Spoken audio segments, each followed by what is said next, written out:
All right. Good morning to each and every one of you. It is that time once again. Here, let me turn that music down. All right. So, happy Wednesday to each and every one of you. And of course, you know what that means. It is that time again. The weekly test extravaganza. Before we get down to any sort of business for that matter, let's go ahead and first take care of today's Wordle.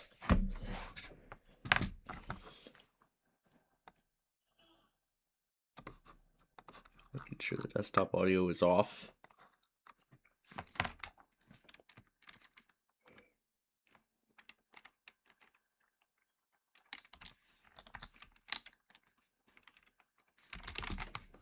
Let's see if it's snare. It's not, isn't it? Okay. How about windy, as in the Windy City? Nope.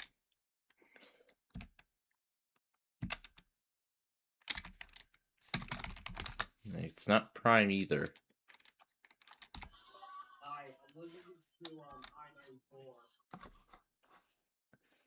Oh, just try to see if they end up going there, or try to see if they end up just listening in to see if they tend to do their weekly at this time like they did several years ago. Well, I guess. Oh hell yeah, this is my favorite song, y'all. Oh hell yeah. Oh hell yeah. Yeah, he really likes. Yeah, this was the one he was talking about on last week's show. But of course, we don't want our viewers hearing it because I'm sure they don't want to, and it would be a copyright claim as a result. Anyway, let's see here.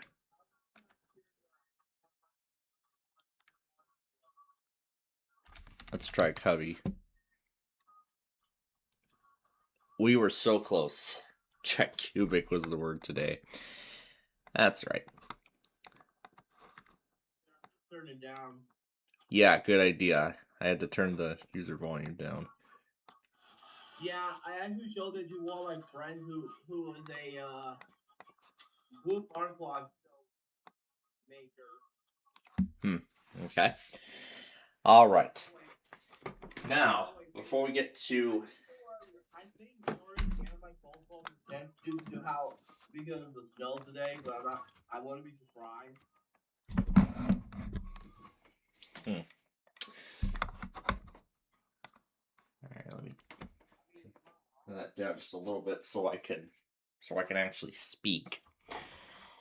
All right. So first, let's start with what happened since we were last with you, which was on Monday night, and we were talking about the Minecraft project that is currently ongoing. So I'll do a brief rundown of it for that show for those of you who may have missed it. So that night, when we were live for Minecraft, what did we do? Oh yeah, we put up the overpasses as well as the pavement on Interstate 32. I had done most of the head start the previous night.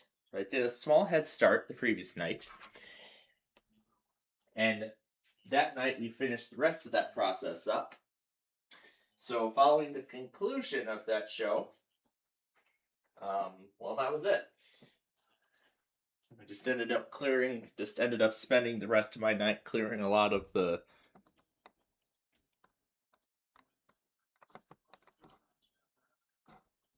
stuff that's been hiding in my watch later for quite a while. That was pretty much the case too for the past couple of nights, actually. So that was that. So now we go on to yesterday. Of course, as you know, this is when I record Ticket to Ride, and I am actually proud to announce that we have made some progress with that show. Yeah, as with Ticket to Ride, we have made some progress. We finally have made some progress. So, yesterday I've recorded 30 episodes. Why they stop doing the Weekly 10 at 9:27 Eastern now? Yeah, that's exactly what I figured because I was the first one to notice it. So, yeah, they pretty much stopped doing that. I mean, the moment they did, I knew, yeah, they must have changed their time. They're random now or something else.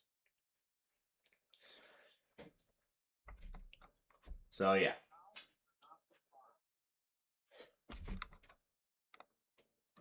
Let's see what's on the test calendar today.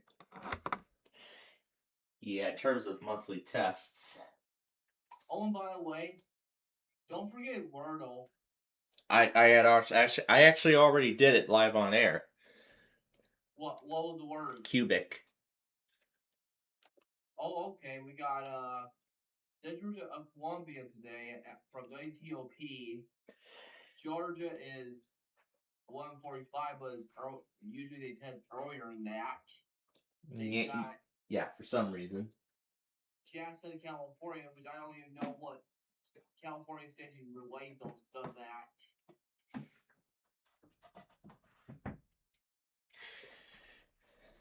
So yeah, mainly we have DC and Georgia today. Hey, Plainfield, I don't even know what station relays Shasta County, California. Shasta. Oh yeah. I did KCHO, which is a public radio station. I actually had that one in my monitors, and it did relay Shasta Monthly.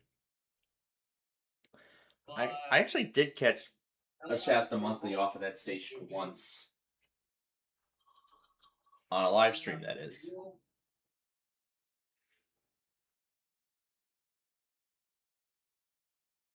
Plainfield. Yeah. It doesn't got a pre-roll? No, they do not have a pre-roll. Not even for their weekly. That they do it like two. Not even for their weekly. That they automatically run at like 2 in the morning Central Time. For now, it's Sunday, but then when we move the clocks forward, it'll be Monday. Okay. All right. And then you got Eastern Upper Peninsula of Michigan, and then you got South Carolina tomorrow. But I don't even know what station to use because WSU. The Eastern Upper Peninsula, I have WCCY, but I don't think I've seen. I don't think I've seen them test. If not, I might have forgotten to put it in there because. Well, yeah, the thing is, I'm just too busy on the spring taping cycle, and I forget to put monthlies into the station and everything like that. So. Oh, but I don't even know what station it is. But I know for a fact WSUE is not a streamer for EAN works. Yeah, I tried getting Yeah, hence why I was able to hear that test over WCCY. And a few other stations in the Holton area. Are you the one that still has that remaining? Are you talking about that TV station that has that remaining old screen that it used to have, but it had the 3644? No, WCCY. That's a radio station, not TV. Hold on. I need to research that. All right. So, while he does, where was I? So I said that I made some progress on Ticket to Ride. I've gotten 30 episodes produced yesterday, and I was able to edit them. I was able to edit all of them prior to. Oh yes, I remember this so well. Funny story. I remember this one time. I remember catching it on WTCM before, and it had this. There were some rare occasions that you have this. This is a test of the emergency alert system. Beep. Oh yeah. Yeah, where it actually had a pre-roll. Oh yeah, Plainfield. So it seems like they don't have a. But I know for a fact they don't have a pre-roll. About a few years ago, I remember listening playing for Northwest Michigan. I once got it on as SHB, and I remember it had a different pre-roll. It sounded like more solder. A more soldered pre-roll. Like, this is a test of the University Alert System. This is only a test.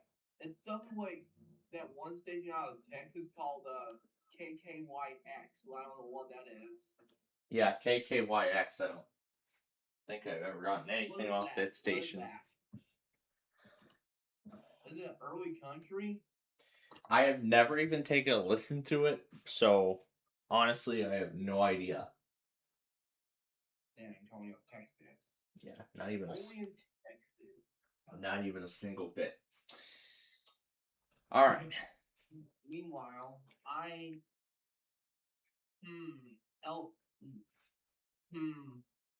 Los Angeles for LP station for the LA Sheriff's office, and I once got it on a Spanish station called KTNQ, and I don't know what the translation is, but it has a Spanish pre-roll of the message. I'm assuming it's one of those. I'm assuming it's one of those basic messages that says this is a test.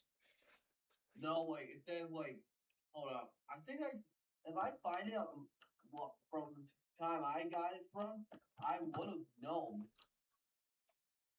Yeah, if you had gotten the pre-roll in time. But it's not complete. I'm just so you know, it wasn't complete when I recorded it. So yeah, I guess we're only gonna hear part. We're gonna hear part of it then. All right. So as I said, 30 episodes of Ticket to Ride I was able to record yesterday, so I've made quite some progress on that show. And I had thought of a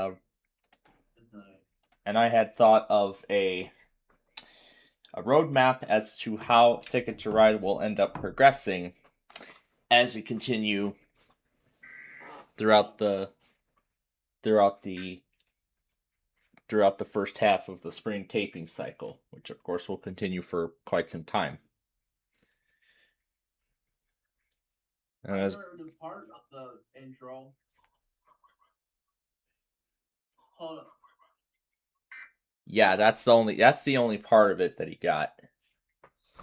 Yeah, I don't even fucking know what that translates to.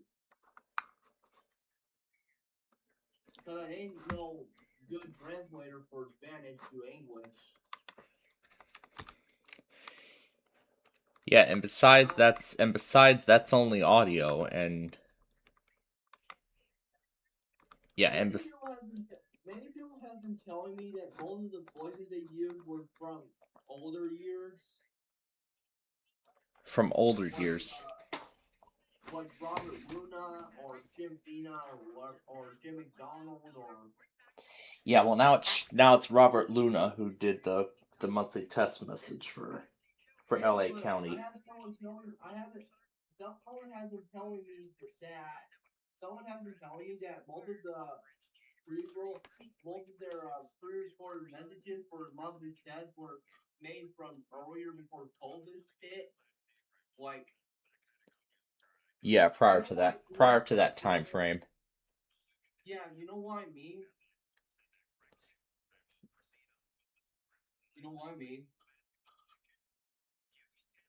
So I mean like 2019 or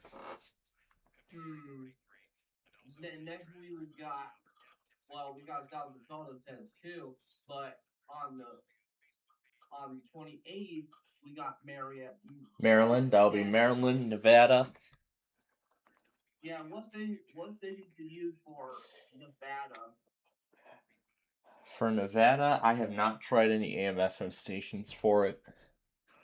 You should give it a try, dude. Yeah, I'll probably just throw it in my logger and just let it go. Yeah, I'm thinking I'll just. I think I did it. I did. I remember getting. I actually did try some AM/FM stations out of Nevada to see if they ran a weekly on my secondary.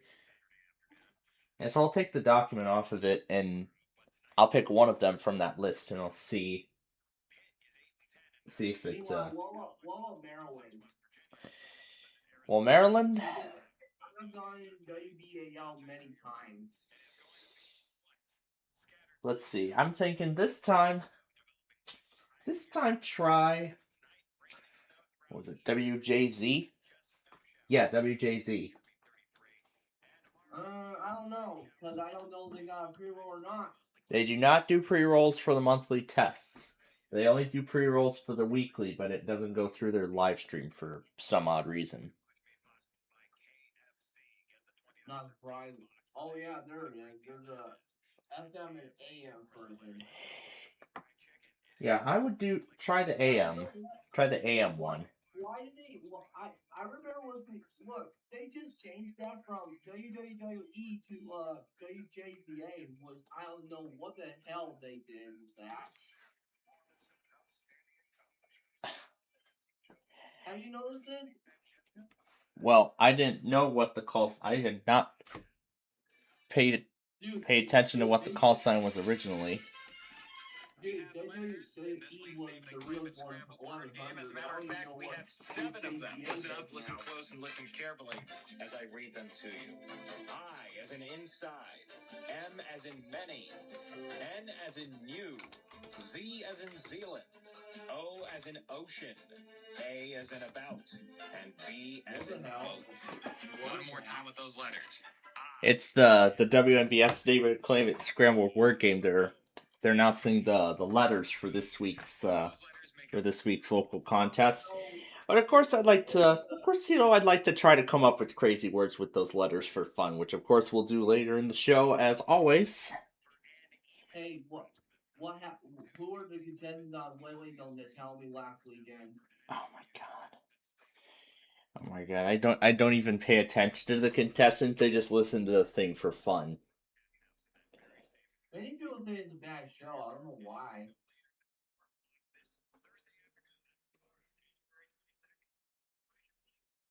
Oh, hey, interesting. Hey, fun fact. And fun fact. There's this automated pre-roll for multiple stations because they share the same encoder. You want it's this is the test of the Southern Nevada Annual California regional area emergency alert system. This is only a test. Yeah, that one. Although I can't tell either of these stages relay of the Nevada test. I don't know which one to choose to try out. Yeah, I'll take a look through my through my list of Nevada, and then I'll see which one will best work. Yeah, that would be really nice. Yeah. Mhm. All right, so now where were we at with the spring cycle? So I said that I recorded Ticket to Ride yesterday, and I hope the national test come this year. Yeah, because I know there were some who wanted to see it. I know there were some enthusiasts who wanted to see it happen last year, but with what was going on, obviously it didn't. So, but I mean, it's too early. It's too early to find out, but I'm sure we will find out later this year whether it'll happen or not. All right. So back to the roadmap I was talking about. So here's how I was thinking the entirety of Ticket to Ride would play out. So I've recorded 30 episodes yesterday, as I'm sure you all know. So if I record another 30 next Tuesday, that would bring it up to 60. Tuesday the 3rd would bring it up to 90 episodes. And then going to Tuesday the 10th, I would bring it up to 120. And then after Friday the 6th, when I finish doing Play 9's first season, that is when I'm looking to fill in Ticket to Ride in that time slot to add in another 30, maybe even 40 episodes onto that list. So that would actually bring the show closer to the 165 episode mark we were at before. And then that procedure would continue for another couple weeks. So when we factor in each week, so let's say Tuesday the 17th and then the 20th, that's of February, that would be 70 episodes that I'm particularly shooting for. And then if we factor in the 24th and the 27th, that would bring it up to a grand total of 140 episodes recorded all together. So that would bring the total episode count to 300 exactly if it all goes well. So yeah, if it all goes well, that will bring the total episode count up to 300 by the conclusion of February. So I mean by the last Friday of February. And then that process would likely continue into March with another 70 episodes being recorded. So, factoring in another 140 after that, that'd be 440 episodes being recorded. Then I would just need to record a few more episodes, so it would be likely then that the 16th and the 20th would be of March, would be the last week I would record Ticket to Ride, bringing that show to its completion. So it's going to be likely then March will be when I finish recording Ticket to Ride.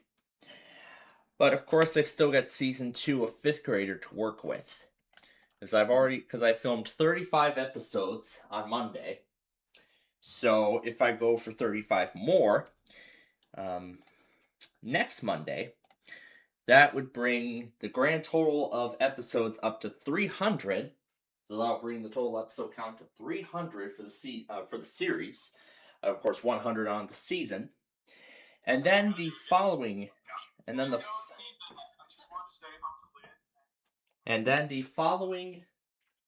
Monday is then when I'm going to begin recording the second half of the season. Now, what I was thinking for the second half of the season is exactly what I had planned, or exactly like I had stated previously. I did mention possible scenarios where if repeat questions were to continue coming up in the PC game, we would switch to the DS game for the second half of the season. And after seeing repeat episodes continuously appearing, or repeat questions, I mean, that would be the case. So I've decided that is officially going to be what will happen with 5th Grader now.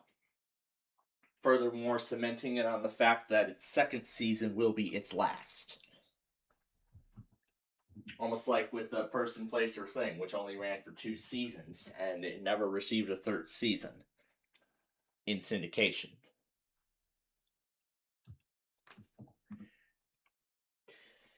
So that's with 5th Grader, but then as I calculated with Yahtzee, it would take 12 and a half weeks to get every episode to get all 500 episodes recorded.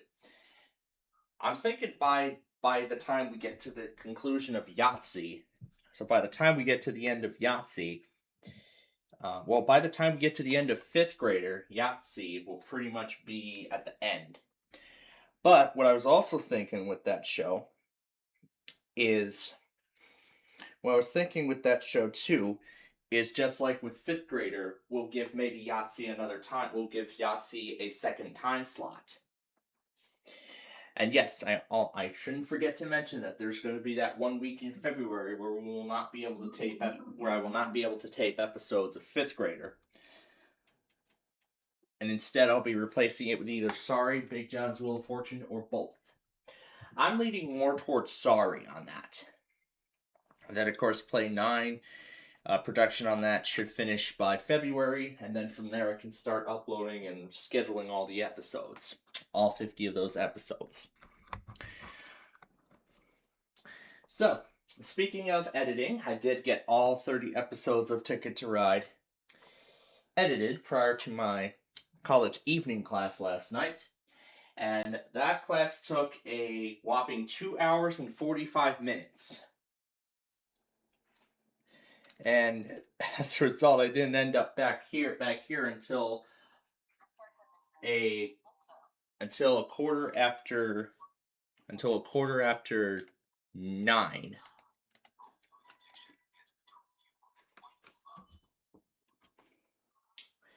So, yeah, it didn't take me until a quarter after 9 to finally end up back here. Getting ready to wind down for the night.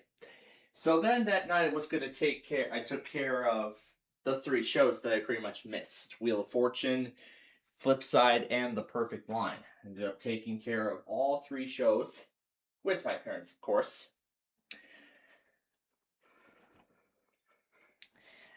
And then there was actually something else. And I was actually talking about it a lot with my mom on the way home. I know this is going to be a little bit of a sneak peek of the eBay scavenger hunt, but it's not going to be related in anything.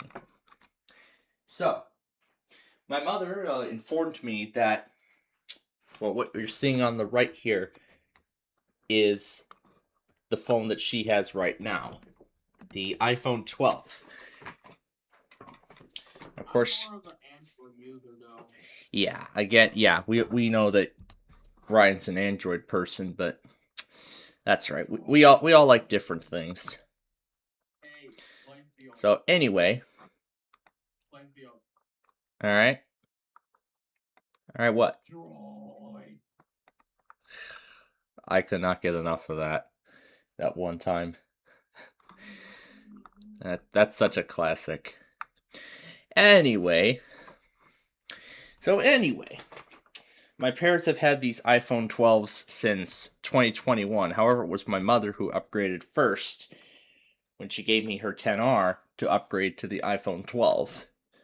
This was the color she got. This was the color she had. She has right now in black.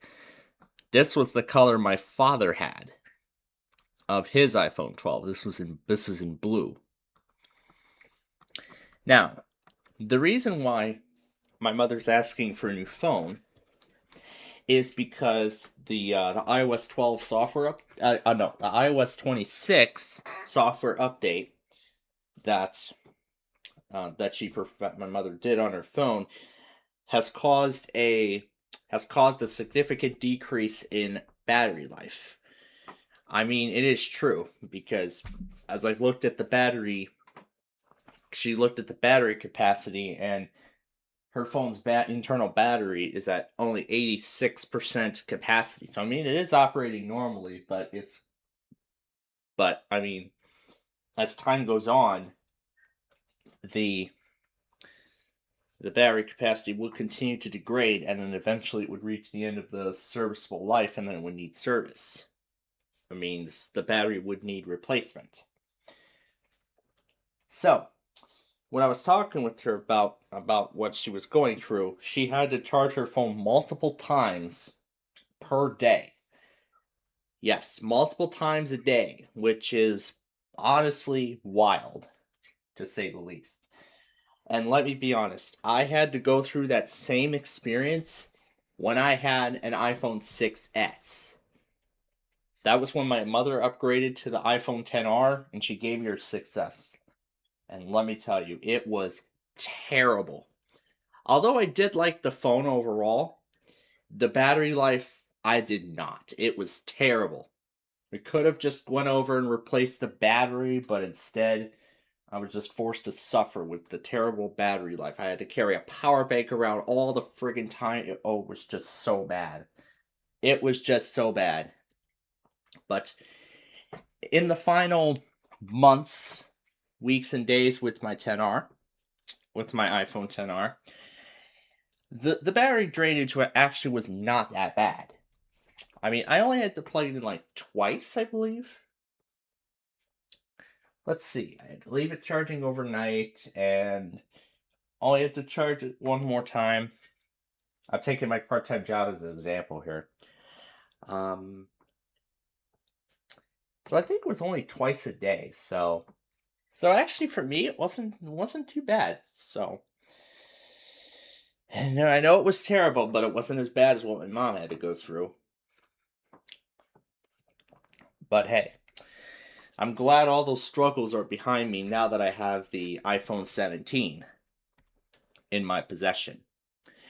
In fact, my mother is actually considering upgrading to a new phone in in a couple weeks actually. So in like actually a week and a half as far as I know.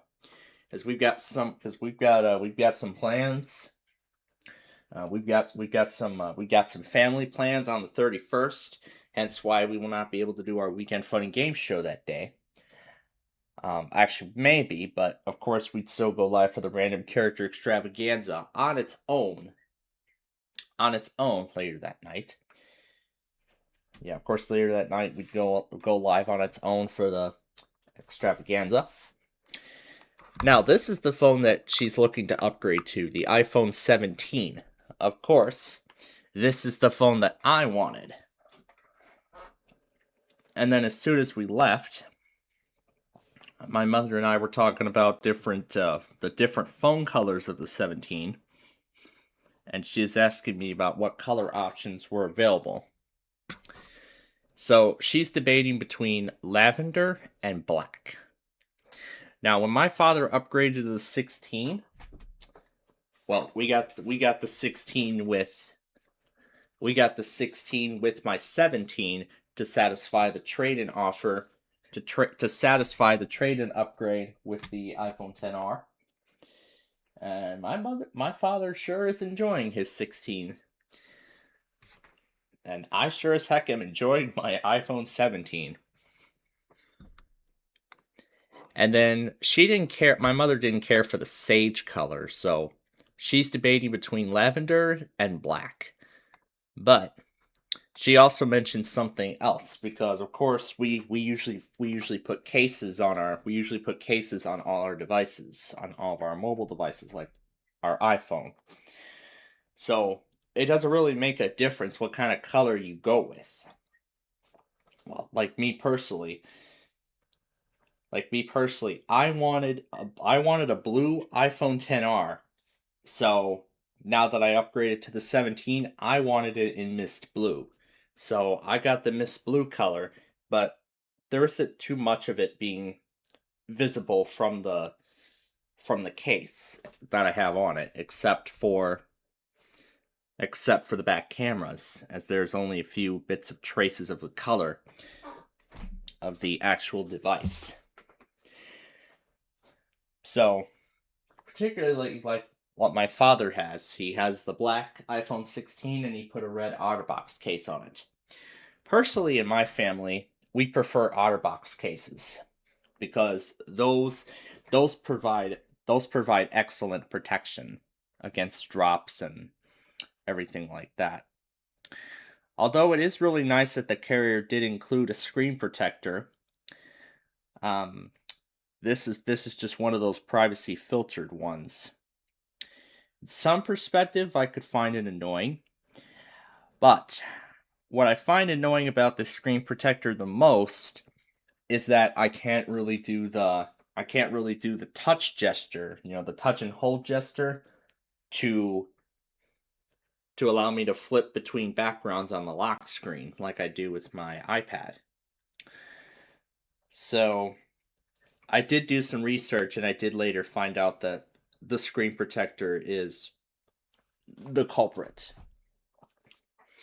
Maybe I could have asked for a different screen protector, one without the privacy filter, but then again, I think the privacy filter is, definitely good, because it's the latest and greatest iPhone, and I'm sure I don't want well, of course I don't want anything bad happening to it. But it's really nice that they include that screen protector alongside Apple's Ceramic Shield 2 already built into the phone. And of course, within the first 3 months, I've taken advantage of many of its new features. I mean, the ProMotion. Well, I mean, the ProMotion. I've seen it automatically. I mean, the 120 hertz refresh rate that everybody's been waiting to see on a consumer grade on the standard iPhone. Of course, Dynamic Island has been on the iPhone for a few years. What else is there? Oh yeah, there's the spatial scene. I'm enjoying playing around with that. I haven't touched much of the AI features since I've gotten the phone, but all the stuff like Apple and basically a lot of the stuff like Apple Intelligence and some other things. But if I feel like I'm ready to touch Apple Intelligence, I absolutely would end up doing so. So yeah, my mother's debating lavender and black, and she also said that whatever our Verizon location has, she'll get it. So if it's in lavender, if lavender's available, she'll get lavender. If it's in black, then she'll get it in black. But then of course we'll put a separate OtterBox case. But of course, she also educated me, further about those plastic clear cases. Yeah, those are terrible at protection. Very terrible because it's plastic. So that's why we trust OtterBox when it comes to protection for basically all of our iPhone. I mean, all of our iPhone cases are OtterBox except for my mother's current. Oh, yeah, all of our cases are OtterBox. Every single one of them are. So every single one of our phone cases is OtterBox. And in fact, I only got my OtterBox case only a couple days after upgrading.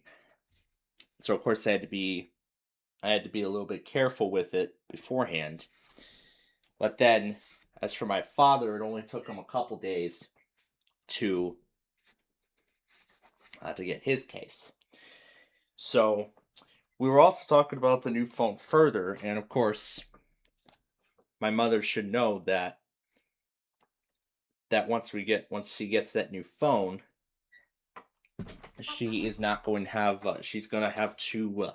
She's gonna have to get used to the new USB-C technology that Apple introduced with pretty much all the modern day iPhones. And nowadays, Apple, of course, doesn't include any charging bricks in the box to sort of go along with their carbon neutral practices. With their practice of going carbon neutral by the end of this decade. I'll continue with the discussion here in just a moment. Puerto Rico's.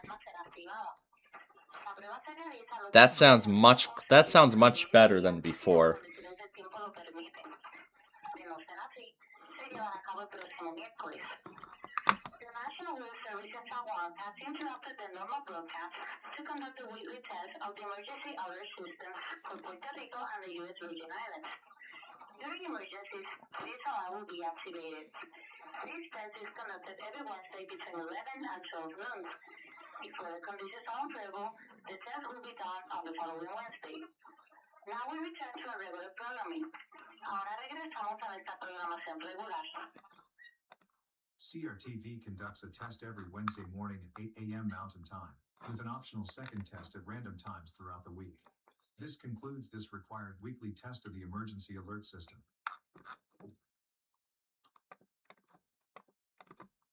Yes. Yes.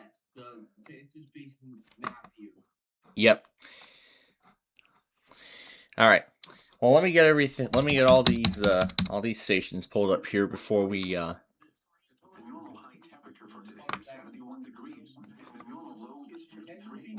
continue.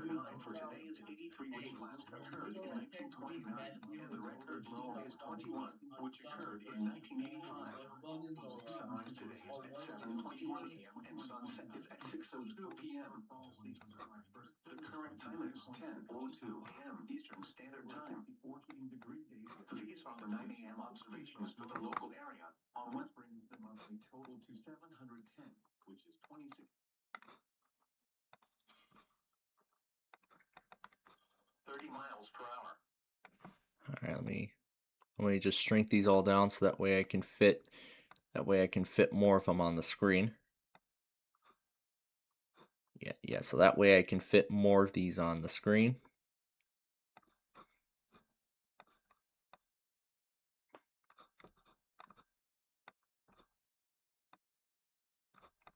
And there's Mobile. All right, we only got a few more left to pull up. So let me pull them up now. Cold with lows 5 to 10 above. Monday and Monday night. Mostly clear. Cold.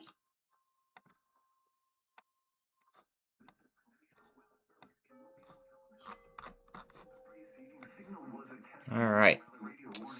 We got that all set to go. I'll bring back up the iPhones so we can continue talking about those.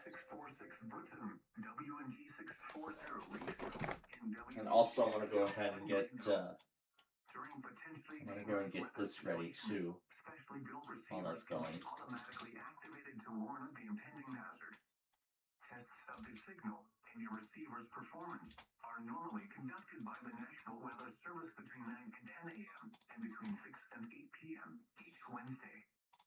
If there is a threat of or existing severe weather within the area Wednesday, the test will be postponed until the next available good weather day. Reception of this broadcast, and especially the warning. And as Mobile's going here, this variability, which is in relation to State College, we actually have a new WWG 52 has a live stream now on Broadcastify, so we're gonna try that one alongside the State College transmitters I already have. But you know what? Let's throw WNG 589 in there too if it works. I highly doubt it does, but let's see. I don't know how occasional it runs, but let's see if it's even running. Oh, it is running. Sure, let's include it too. This has been a test of the new weather radio warning alarm device. We now return you to our normal program. Yeah, sure. Let's include WNG 589 as well. So we're going to try all 4 State College transmitters for this one. Because why not? Okay, so now that Mobile is finished, let's go back over to the iPhones. So, as I've said, my mother is going to, of course, put a case on her new phone. So she said she wants to do the upgrade within a week and a half. So she has that. So she has time to decide what case she wants for it. But then I think she also said that.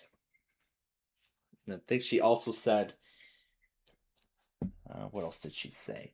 She said that the carrier used to offer a case and a screen protector, but you pretty much don't even get that choice anymore, which is just disappointing. I mean, to be honest, that is just disappointing that they're not even giving you the option, and they don't even tell you that this is USB-C only, so you're gonna need a new charging brick. Well, when my father upgraded to the 16, of course, we were planning out that he was going to need new cables. He was going to need a USB A to C adapter for his car, so he could use CarPlay on his way to and from work, or basically wherever we go. And for Mom, of course, she's going to need a USB. She's going to need new charging cables. Well, of course, her new phone is going to come with a USB-C cable. However, we bought a pair of official Apple charging bricks. So pretty much, we're already fully covered. At this point, we're already fully covered. However, my father didn't give me bags of the brick, or I think he's just using that brick for something. But that's right. We bought a second brick, so pretty much So we're pretty much fully covered here.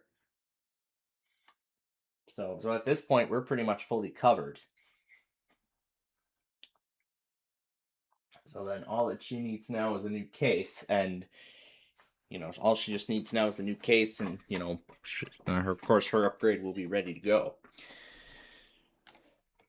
And then in regards to the battery health, I did brief to her about my charging habits with the iPhone 17 and my way of keeping it going for as long as possible. So of course my particular strategy is only bring it up to 95%. I don't want it going up to 100 all the time, because I have a feeling that's going to take a huge hit on the battery. So that's what I'm doing with my phone. And only get it down to 20% before plugging it in. This is so I can keep the battery health at such a high capacity. Keep it that way for as long. That's so I can keep the battery health that way for as long as possible. And to preserve the quality and health of the battery in the long run. So pretty much she'll be upgrading from this to this.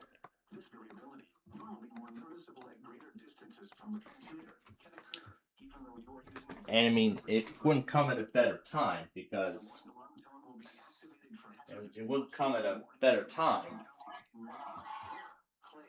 Apple's only going to make. Because I think Apple's only going to make one more. Because I believe Apple's only going to make one more software update for the major software update for the iPhone 12, and then that's it. And then that's the end of it.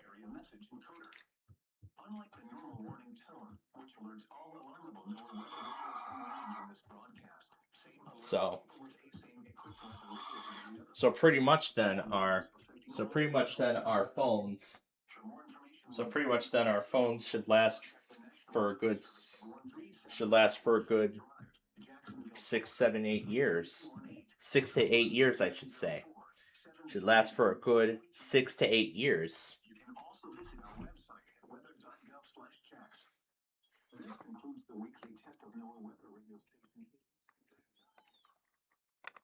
Well, of course it'll last that long. Depends on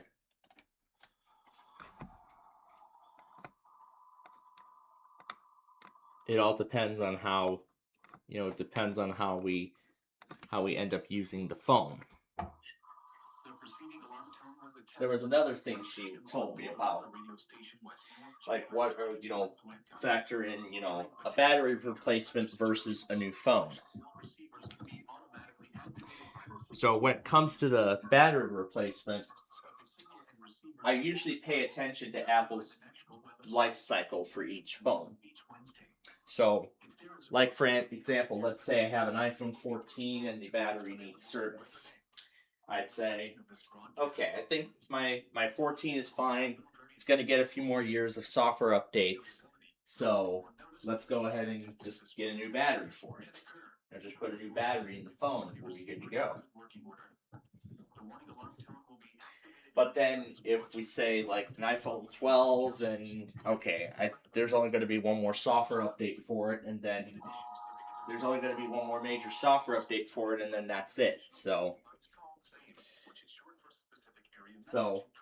that it would be at that point when I would end up making the decision of getting a whole new phone. Oh my gosh, I just realized we've just been talking about a bunch of things and we haven't even brought Tom and Ben up yet. And of course my Mini 4 is out of power. You can also visit our website at weather.gov/check. This concludes the weekly test of NOAA weather radio station West North G522. So yeah, when it comes time to replace a battery in a device, particularly I think, is the phone going to get a few more years worth of software updates from the manufacturer? So if that would be the case, then I would just go and replace the battery. But if there's only if it's only going to get like one more major feature release and then that's it, and if it's only going to get one more feature release and that's it, that would be the time to upgrade. Like with my mom, she's going to upgrade to the iPhone 17. But the big question I have is what's going to happen to her 12 after the upgrade. I believe she's going to trade it in. I don't know if she's going to trade it in or something else. I don't know what's going to happen. I don't know that yet, but I guess there's only one way to find out, and that is actually, when we end up doing the upgrade. Yeah, when we end up doing the upgrade to the when she ends up doing the upgrade. So like she said, like I said, so she'll just go with whatever color our Verizon store has, and she'll end up buying her own case. She'll just buy her own case separately for it. It's such a shame though that carriers don't give you the choice. Don't offer you a case. But at least they do put a screen protector on there. But you don't get the freedom to choose which one, which is pretty bad. Because pretty much I've lost the gesture to where I hold down on the screen to pull up the wallpaper and stuff. Pull up the little slide thing to change between wallpapers quickly. I've lost that gesture now with the screen protector. So if I end up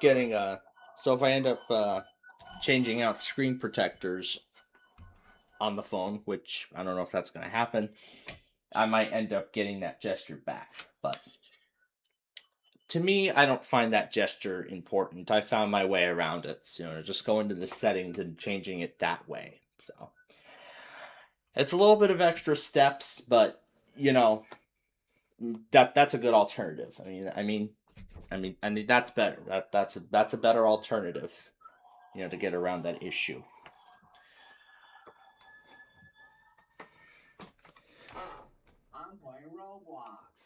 Yeah, one of those train games. But of course, it's actually going to be Tuesday the 17th when we'll be able to do our Roblox show in full again.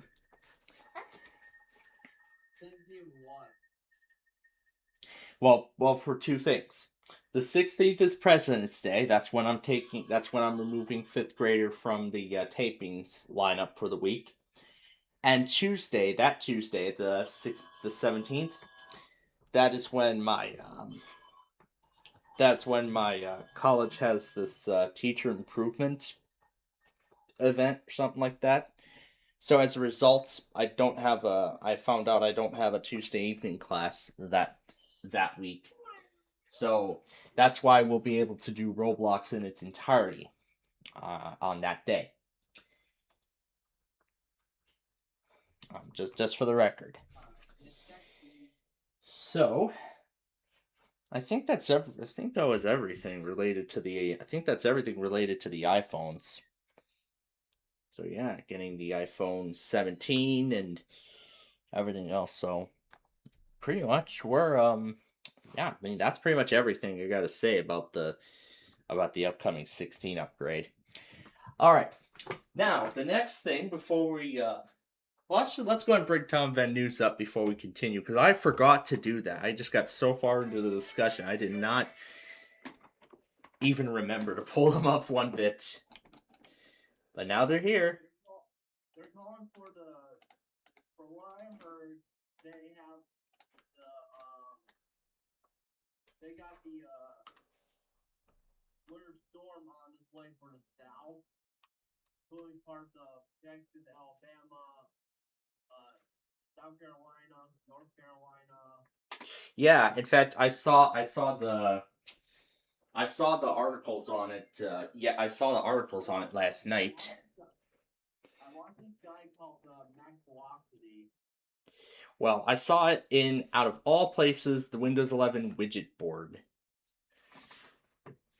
One phone's charging habit could be damaging. Go back. Diarrhea. Here we go. Newsweek. Diarrhea. Yeah, it says growing. Well, this article is actually useful. This was a couple days ago, so talking about having your phone about between 20 and 80%.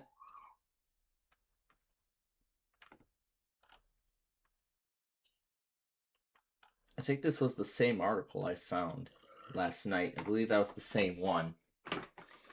So pretty much that, I saw that article during last night's class.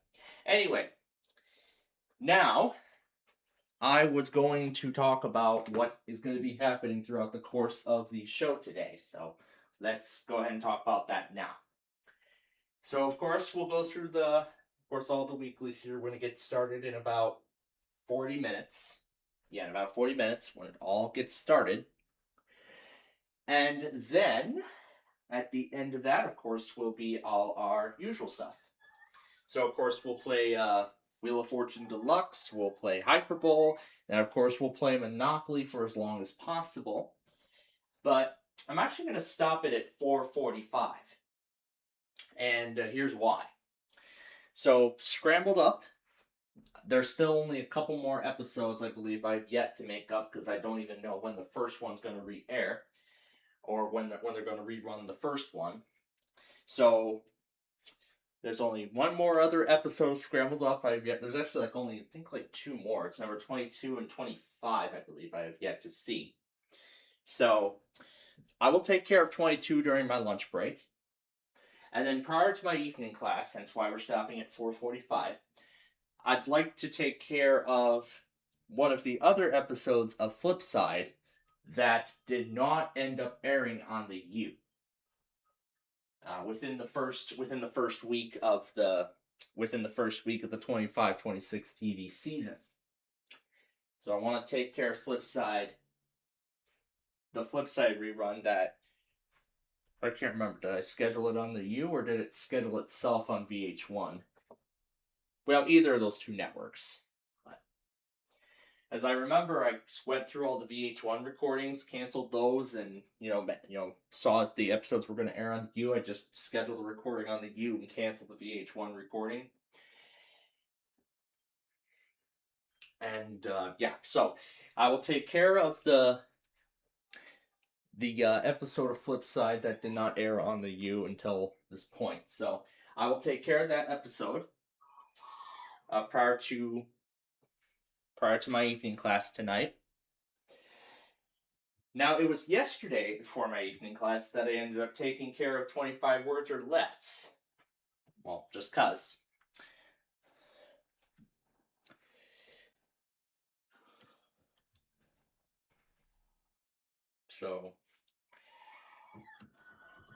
So yeah, I'll take care of Scrambled Up during my lunch break, along with today's 25 words or less if all goes well.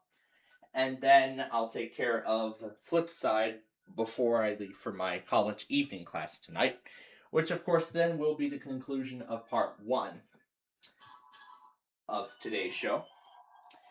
And then of course I would then return for part 2.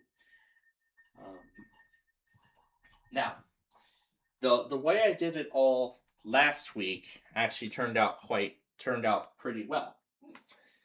Where I watched Wheel of Fortune and Hollywood Squares live, and then waited until later to watch it on later to see The Price is Right in prime time. Now this week, Trivial Pursuit and Scrabble are back for a second season on the CW. So I was thinking, let's do it the same way. So I was thinking, let's do it the same way as before, but except for tomorrow night, I actually am going to have a little more sort of freedom. So I was thinking, oh yeah, that's right. I'm also Flipside in The Perfect Line. So I'll have to pay extra special attention to Backyard Baseball because it'll be running at the same time, and I do not want to miss the cue to end the broadcast because going through the full hour of both shows, it's going to take about 45 minutes to get through the full hour of both programs. And then, of course, it'll take another 15 minutes to take care of both Flipside and The Perfect Blind, since those are half-hour shows. So I was thinking I could watch the first half of Scrabble and then wait till I get back here to watch the second half of it. The second half of Scrabble, and then, of course, take care of Trivial Pursuit in its entirety after that. Now, of course, I'm trying to work around my schedule here with all these shows that are going on. So, of course, I'm trying my best here as much as I can. And then, of course, with tonight's class being, with my class tonight being server fundamentals, I get to set up some more virtual machines to add on to the Windows 11 VM I already have. I just have that one set up for fun, because I don't want to be doing everything on the host PC. It's my personal preference. So yeah, I get to add 3 more virtual machines onto it. Another Windows 11 VM, a Windows Server VM, and well, it's pretty much what it's all about tonight. So once again, we'll go through the weeklies here, and then we have. So we got the weeklies here, and then, of course, Wheel of Fortune Deluxe, Hyper Bowl, and then Monopoly. And then, of course, Monopoly we'll play that for an hour, 45 minutes. So that way I can take care of Flipside and, get going for my evening class tonight. But going, and then get going to my evening class for that night. Well, tonight. And then, of course, when I get back, that is when we'll do our part 2 thing. So, the eBay scavenger hunt, and of course, Deal or No Deal if Brandon's up for it tonight. And then Yahtzee, we'll try to see what crazy word we can make from those letters, from the word game. And then I think that will be it. So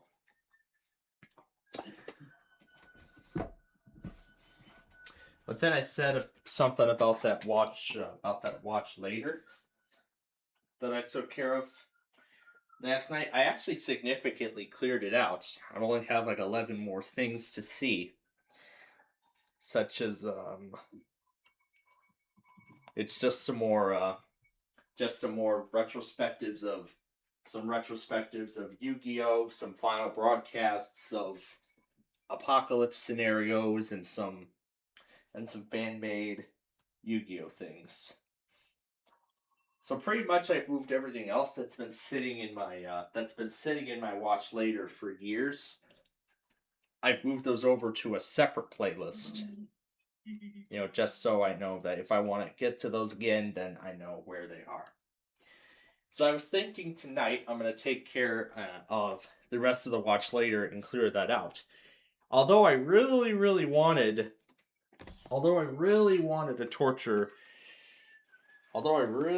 to put these things up to the test with Yu-Gi-Oh! Zexal, I'm not doing that. That's not going to be possible tonight, because I want to get everything in that watch later I have cleared out. So it'll probably be tomorrow night then, most likely. But, well, of course, the thing is, do Backyard Baseball, catch up on those shows. Of course, the beatdown will be live while I'm putting together Yahtzee. And then once Yahtzee is all set, and then once Yahtzee is all put together, then that is when I'll see.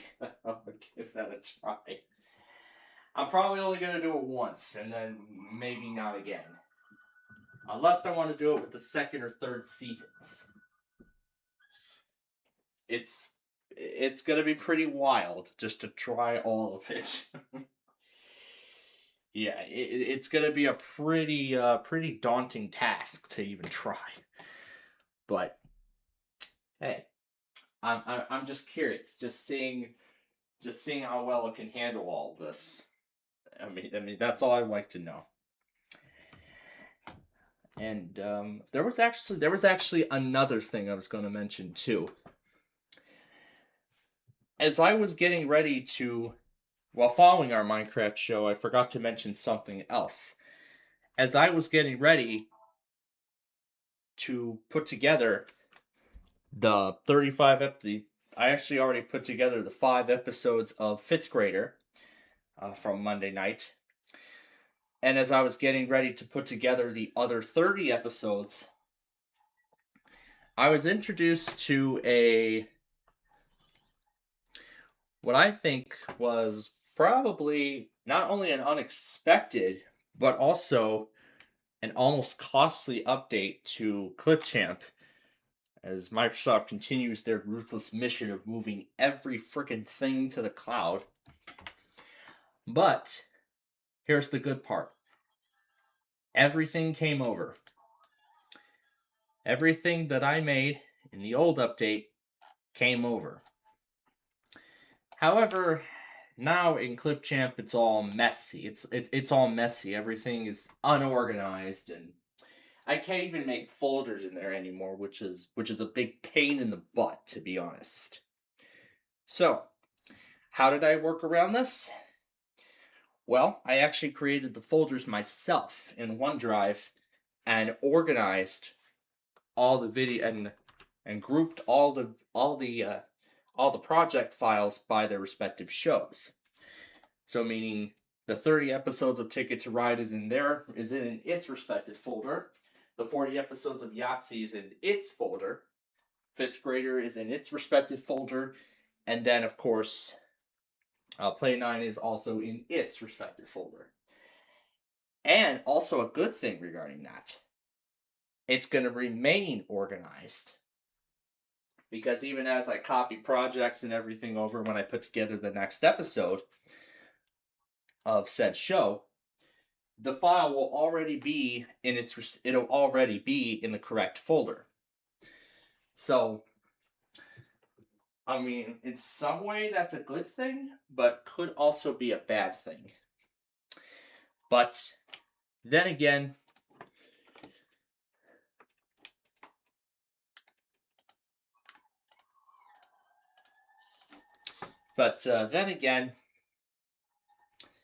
I did everything I can to mitigate, some of the. But yeah, it's disappointing that it is like this. But I think there were some people who received that update last month. So I guess that update was on a gradual rollout and it hadn't reached me until this week. Well, anyway, I'm gonna go take care of something really fast, and then I'll reset the station, get everything in there, and we'll be ready to get this extravaganza underway.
Okay, that's been taken care of now. Am I seeing the same DC coverage? I think there's like a lot of DC stations that are. What is WLVW doing? Oh, it's having issues again. Where it's spamming the same weekly multiple times, like every hour.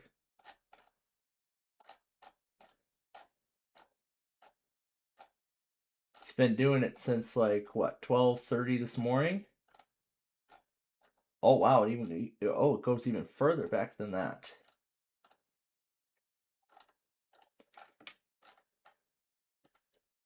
Oh, it's been happening since 6:30 yesterday evening, and it's still going on. That it's Caleb Station, and it's probably an issue with the end deck at the station, so I'm not gonna worry about it too much. So yeah, I mean that's what we got coming up here. That's what we got coming up here later. So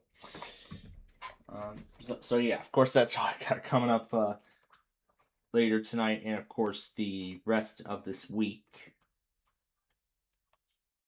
I'm gonna go ahead and pull up Southern PA's live stream on here. Where is it? There it is.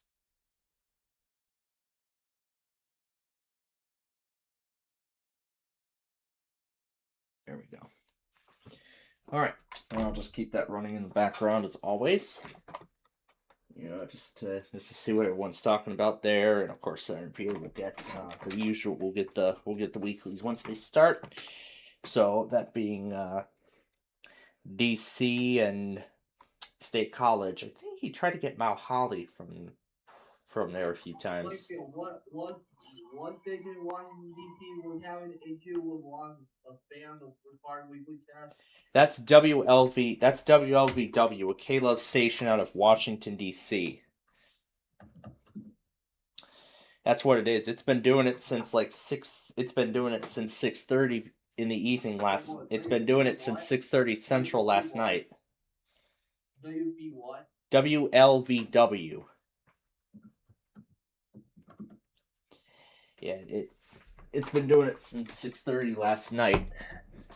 I believe it was after the national feed. It was actually after the national feed tested that the index started going crazy and sending out weeklies at the 31 on the hour every hour continuously. There is no way that Caleb in Washington DC is an actual part.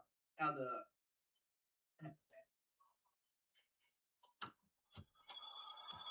Yeah, they don't have a. Yeah, of course they don't have an individual feed for the station. Because, of course, on the website, it's just the national feed and that's it, so.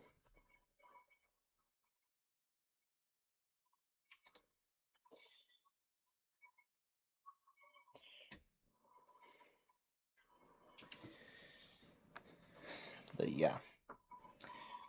So, yeah, I think I mentioned everything I needed to mention, so yeah, of course, the weekly's in about 25 minutes. And then, of course, Wheel of Fortune's Deluxe, Hyper Bowl, Monopoly. I'll take care of Flipside prior to my evening class tonight. And then,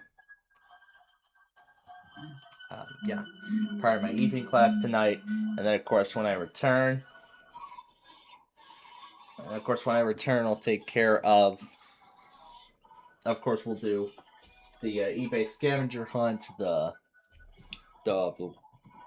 WMBS word game, and then Deal or No Deal with Brandon if he's up for it tonight, and then of course Yahtzee right after that. Then we'll just see who got what weekly, and then that'll be it. It'll then be when we end the show. When I take care of the Price is Right in prime time at like 11 o'clock at night again, and then I probably might end up going to bed just a few minutes afterward because I want to clear out the rest of my watch later tonight.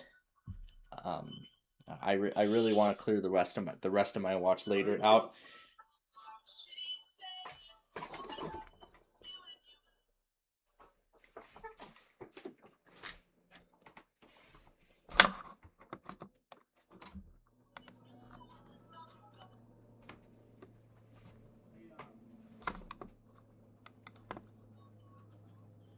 Plainfield. Yeah.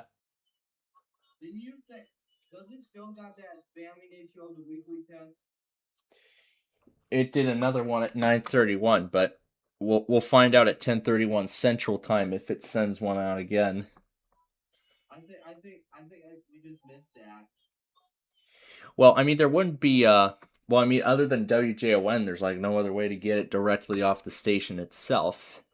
I didn't think Caleb wanted the people to even relay the monthly test. You can't even relay monthly test. Oh, well, this is actually the first time I've seen K-Love DC have issues with their EAS equipment. I remember WYCA had the same issue too. I think it had the same issue too. I think it was earlier. I can't remember. Was it earlier this year or was it? No, it was like no, it was last year. It was actually last year, I believe. But I can look back. I can look back through the log and see. Like I can take a look back through the log and see what we got here. And I gotta make sure to click in the box, or else it'll type in the wrong box, and I hit the wrong button, and something goes through. Let's see here. Just scroll all the way down. Let's see. I couldn't remember if it was June or was it January or was it May. May 20th, May 12th, May 10th, May 4th. Was it? You know what then? It's very cool that Caleb you can listen to Caleb out of state when you're not in Michigan, you know? Well, yeah, it's a national feat. I mean, of course they've got K-Loves all over the country now. I mean, here in Chicago we have two K-Loves. There's one in DeKalb, and then there's one in Chicago, where 97.9 The Loop used to be. That Air One. Wait, what's that one? What's that Air One thing? I believe it was WAWE. That's our particular affiliate out of Glendale Heights.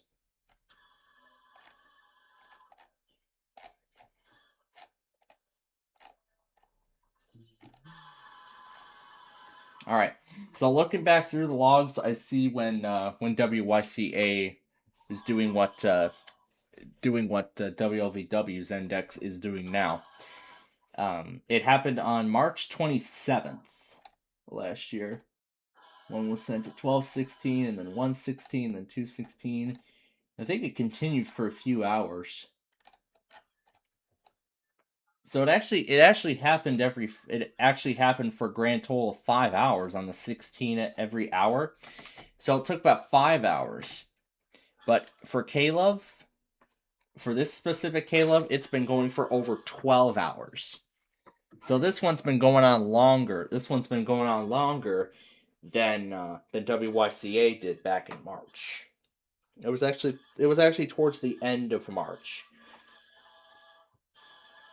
Because I remember we were live for Roblox that day. And I saw WYCA spam all those weeklies, so I know it was something to do with the end deck and not somebody just constantly hitting the. Usually weekly tests are not aired online. Yeah, Caleb doesn't air their weeklies on their stream anymore, which is disappointing. But well, don't they air any other words like the monthly? I mean, nope, on Caleb's website, it's just the national feed.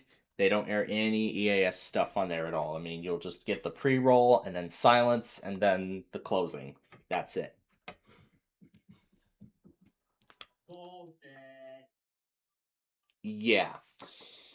I mean, it was pretty nice to see all of California show up on my logger a few times, since it was introduced, but that's the whole reason why that's why I even stopped doing EMF in the first place. Because they don't stream anything anymore. I mean, that could be something I could get back into, but with the status of the spring taping cycle and of course everything else that I've mentioned previously, it's unlikely.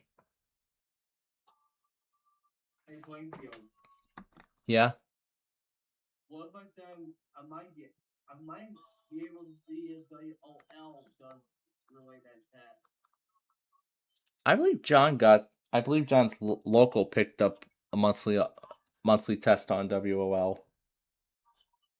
I don't even know about pre-rolls, man. I know WOL does a pre-roll for their manual weekly, but not automated. Not the weekly though. That's not what I'm. No, I'm talking about the manual. For some reason, they do a manual weekly in addition to their automated test. It's the manual weekly where they use the pre-roll. All other tests, there's all other things, there's no pre-roll at all. So, all right, we're coming up here at about 15 minutes prior to 15 minutes to showtime. So I'm gonna go ahead and reset the. I'm gonna go ahead and reset the station now.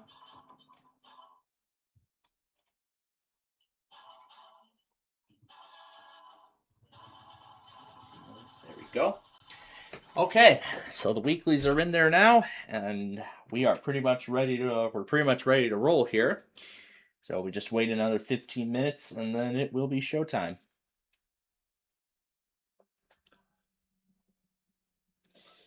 Now I know Drew did not get Northern Indiana last week, so we'll see if he does this week. As I know, he's been able to pick up KJY62 out of LaPorte, even though he's on like the although he's on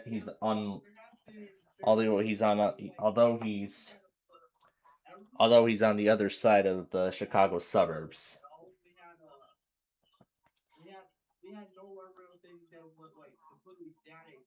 And speaking of static, that's what happened with WIT's required weekly test yesterday. So like they typically test towards the end of the month at like 256 or 856, but there was a when I tuned to do it yesterday, the tones were like very fucking loud and staticky.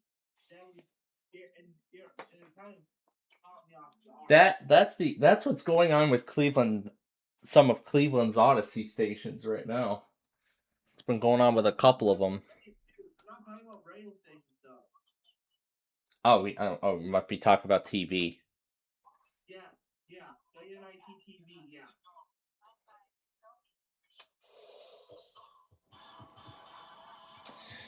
Well, again, that's a TV station that, of course, I don't even get here because it's all local. It's all a local.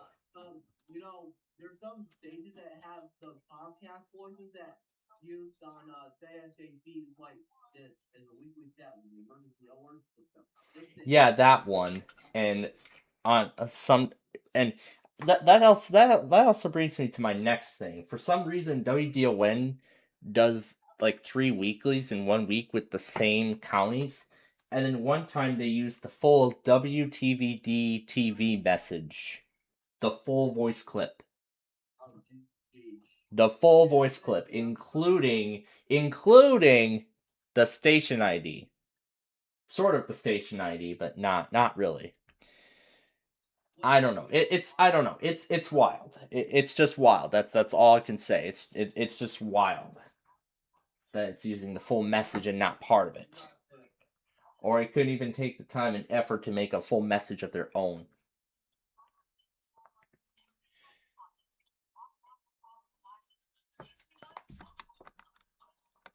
Yeah, or something like that. So, let's see. Was that everything? Let's see the schedule for tonight and for tomorrow. Well, yeah. Yeah, let's take the time and iterate tomorrow before we go any further here. Okay, I can go ahead and turn this up now. All right. I'll go ahead and reiterate the schedule for tomorrow further before we go any further.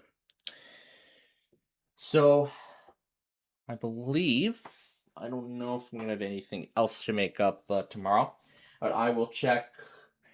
I'll check on my cable box, on our cable box before, when I actually go on my lunch break. I'll check I'll check the future recordings and see if I need to make up anything on if I need to make up anything else tomorrow morning. If not, then I can just go right to taping episodes and continue on, and then end it after my pause for my lunch break.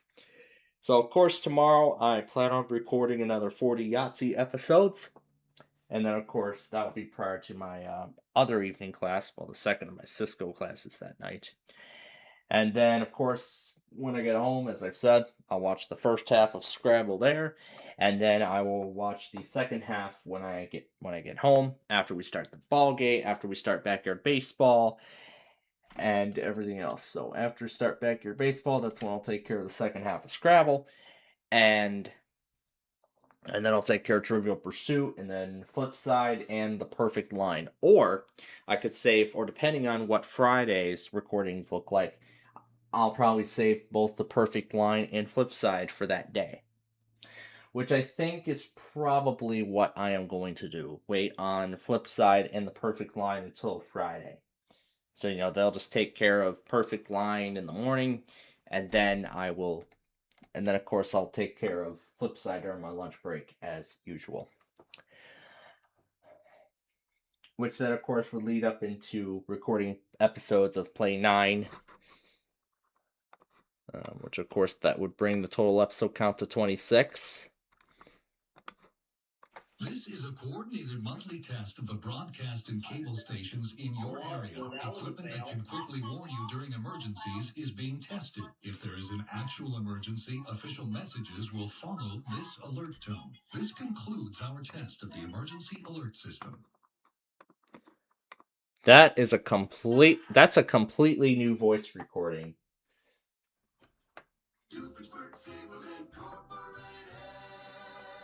That's a completely new voice recording for DC's Monthly.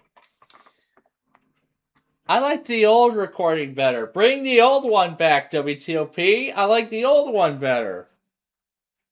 But, I mean, they think it's pretty dated, so. So, I think that's probably going to be the new voice record. I think that's going to be the new recording for them, most likely, going forward. But yeah, I think that's everything. So yeah, I think that's everything then. The schedule for the plans for next for the rest of this week. And then Saturday is I believe our free day. So of course we are going to do our fun and games show that day, and hopefully everything goes well this time. Hopefully everything goes well. Because I certainly don't want to tell that story again on what happened.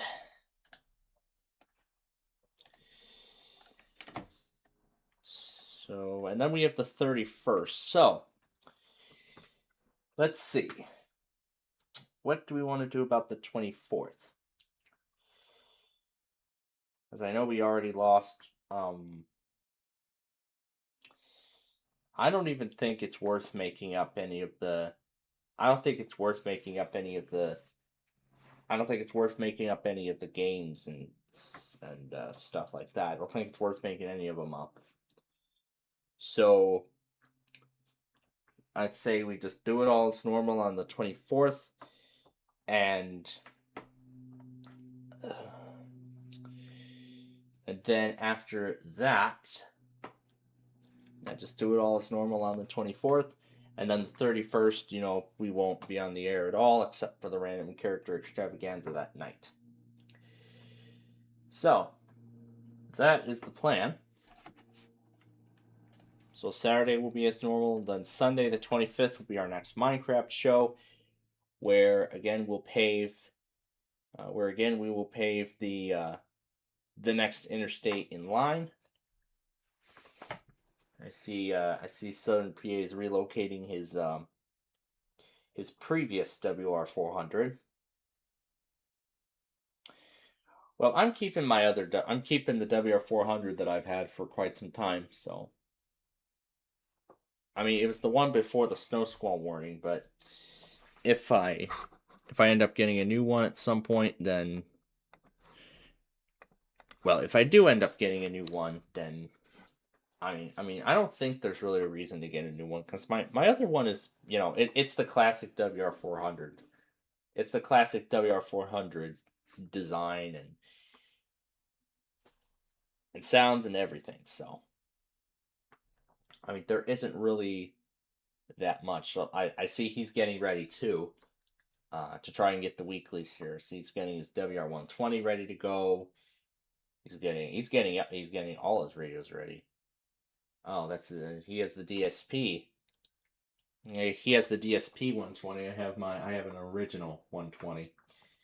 It's the 2020 version of the 120 that I have.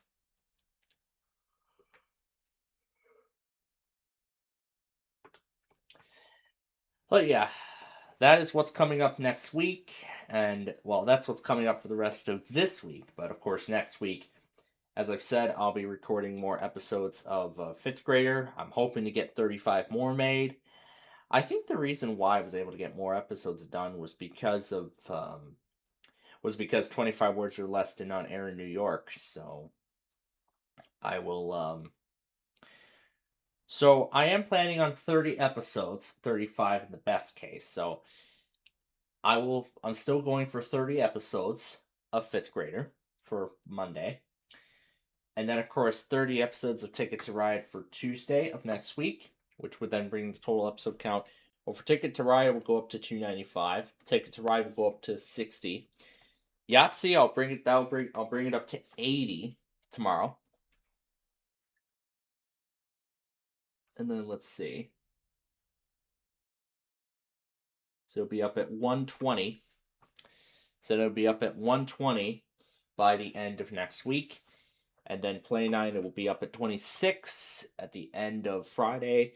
And then the following week, it will be up at 39. So recording another 13 episodes. I actually will only have like 4 more weeks. I will only need to record a few more episodes. But I think I also said that I would be taking 4 episodes off that one day, the 30th. Yeah, so I could get the Street View video taken care of early in preparation for the next day.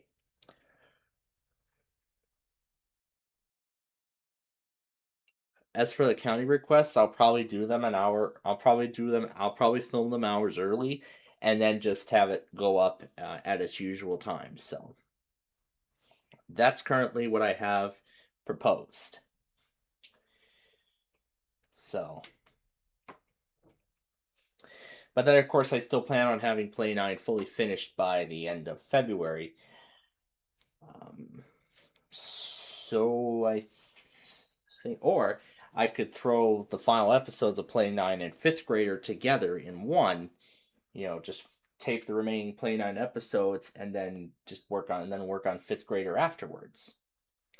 I think that's a great idea for me personally, but I just gotta check and see if my DS, even still works, and even if the game will actually still function. Because I know I haven't touched it in years, so I'll have to make sure that the thing still turns on and works properly and everything like that. All right, now we have just a few minutes left here before the weeklies start, so let me go ahead and get the stations pulled up. So, of course,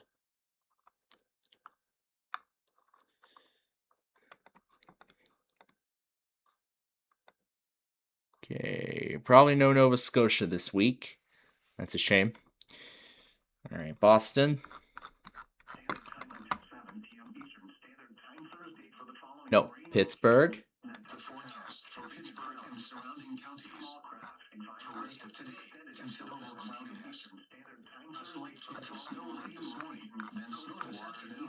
Charleston.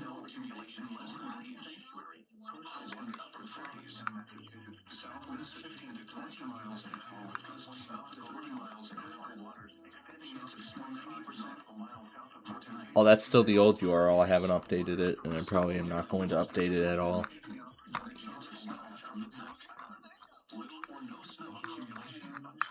I forgot to pull Amarillo up last week, so.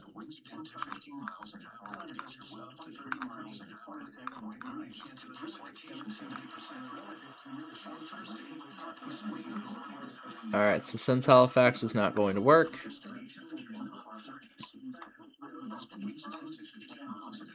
we're going to see how late Buffalo is this week.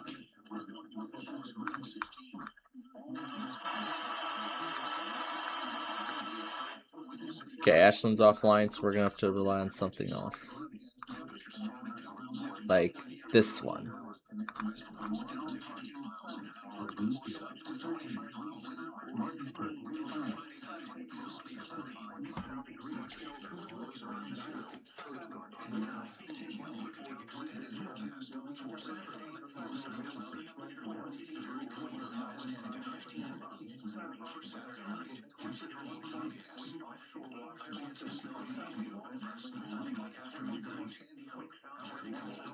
WLPW is broken.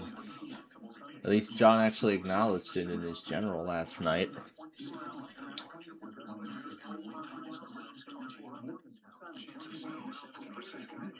Alright. So 30 seconds from the start of this. Oh, and one more thing I forgot to mention. Before I went to bed last night, I saw the conclusion of Yu-Gi-Oh! GX, the English dub of it, the opening of Yu-Gi-Oh! The movie, and now we're on... And now it's on Yu-Gi-Oh! Vrains, but we're gonna see... And we're gonna see what else comes on next. Well, what's next afterward. Oh, they're even including the 4 kids.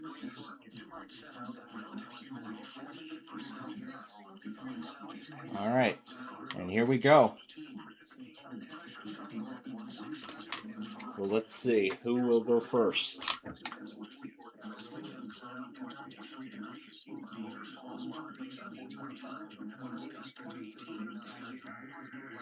And of course, it's Pittsburgh that strikes first. Alright. And we are off.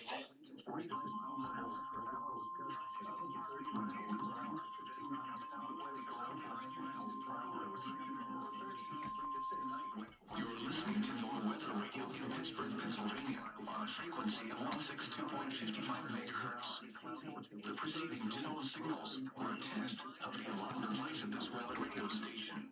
During potentially dangerous weather situations, specially built receivers will be automatically activated by these tones to warn of impending hazards. Tests of these receivers are conducted by the National... Oh, Barry the Cockatoo, I'll take care of him later. On each Wednesday, this radio station, KH35, serves the following counties in western Pennsylvania. Wow, Paducah, you're fast. You are fast.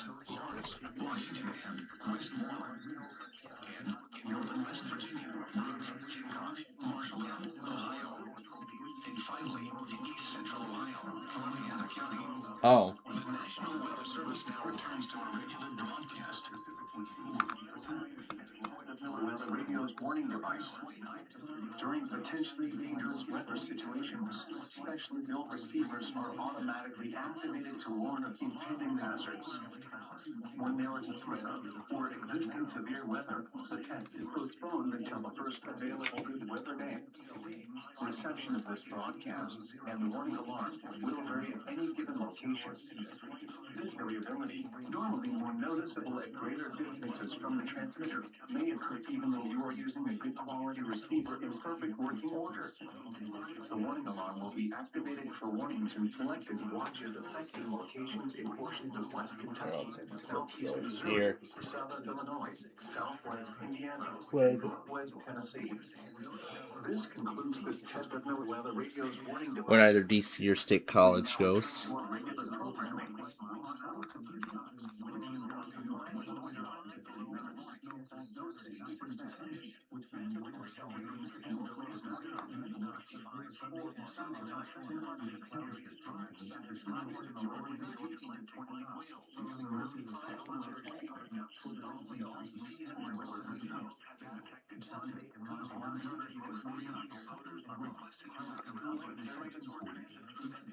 And it's Raleigh that comes next.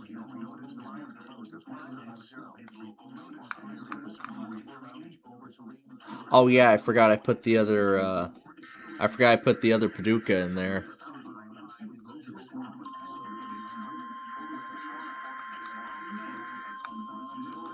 I forgot I put the other Paducah in there, but it's the same message, so it's Raleigh that's going now.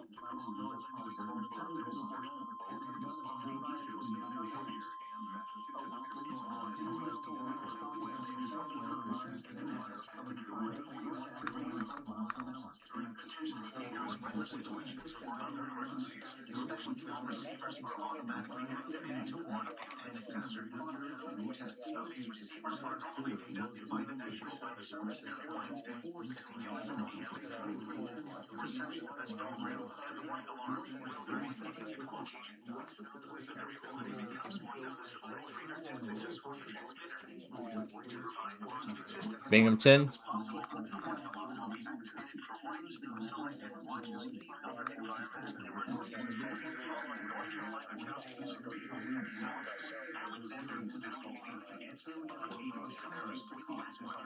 I see Antonio got the monthly off of Sirius XM, internet satellite radio.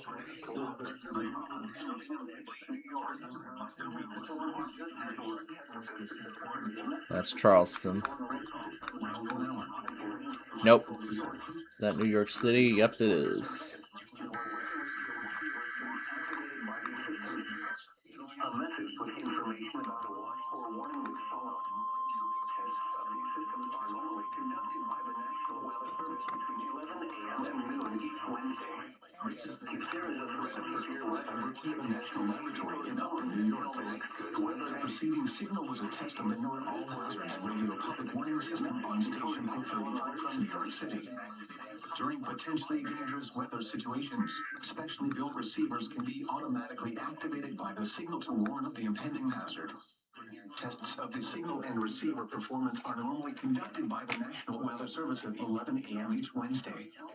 If there is a threat of severe weather, the test will be postponed to the next available good weather day. Reception of this broadcast, and especially the warning alarm, will vary at any given location. And that's not Morristown. Will be more noticeable at greater distances from the transmitter. Can sometimes occur even though you are using a good quality receiver in good working order.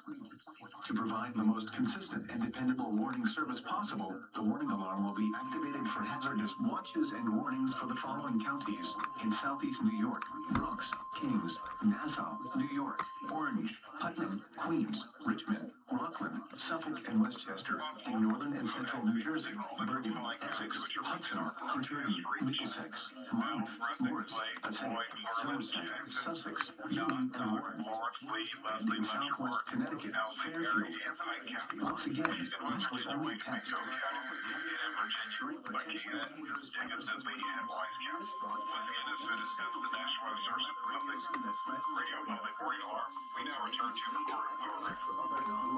Now for the official National Weather Service forecast for the south-central state WXL-34 alerting system.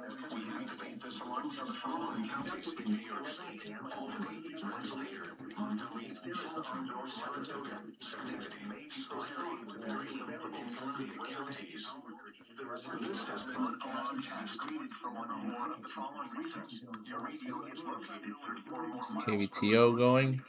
or the signal is partially blocked by hills or buildings. If your radio is not reacting to this test, or the voice on the radio is not clear, you can try relocating the radio to another room. You need to ensure your weather radio gets a good signal so it will activate during certain weather events. The weather radio broadcast from WXK 46 services the following Tennessee counties: Anderson, Hunt, Campbell, Claiborne, Buffalo. Grayson, Jefferson, Loudoun, Monroe, Morton, Rome, Scott, Sabina. This is the National Weather Service office in Jackson, Kentucky. Who didn't activate a public warning alarm tone as a test or weather radio station reporting alarm. So this is only a test. There are potentially dangerous weather situations, especially those receivers can be automatically activated to warn of the impending hazard. This signal gave receivers max performance will conduct 11 a.m. Signal was attached to the weather radio warning system. If there is a threat for potentially severe weather in the area, we'll postpone the test and make available good weather day. Reception of Alpha and transmission warning alarm channel will vary in station. The variability is more noticeable at greater distances from the transmitter. More hurry even though you're using good pulse receiving good work. If there is a threat of severe weather, the test will be postponed to the next available good weather day. Reception of the broadcast and the warning alarm will be Broadcast range. normally more noticeable at greater distances from the transmitter can occur even though your transmission quality receiver is perfect. Working order.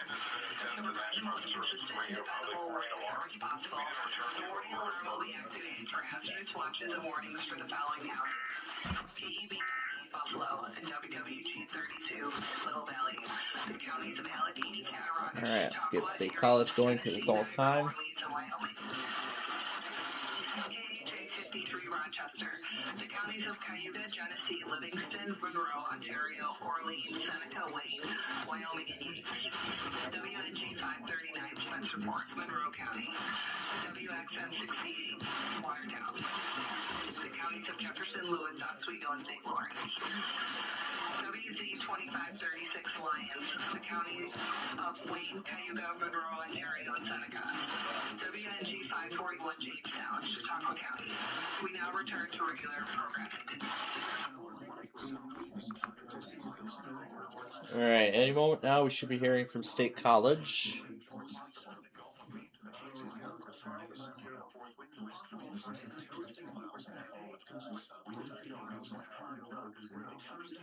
Okay, it's 10:10. So any moment now we should hear from State College.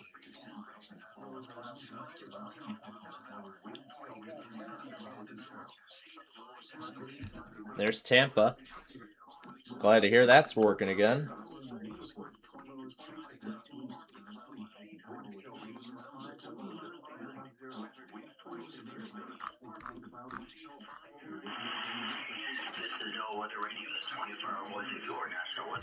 And here goes State College. Here goes all the transmitters.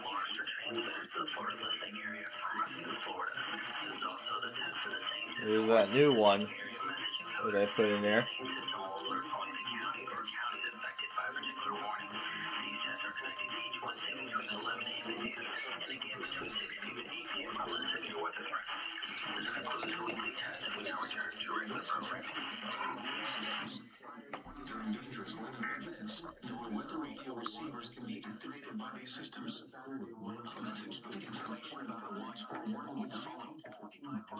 These systems are normally conducted by the National Weather Service between 11 a.m. and noon each Wednesday. If there is a threat of severe weather, the test may be postponed until the next good weather day. Repeating, this was a test of the specific area message, including storm alert systems. Alright, there's that.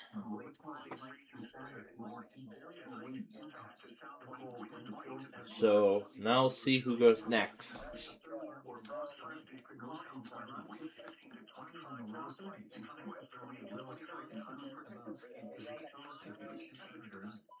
So yeah, now he's showing us all the scrolls on his.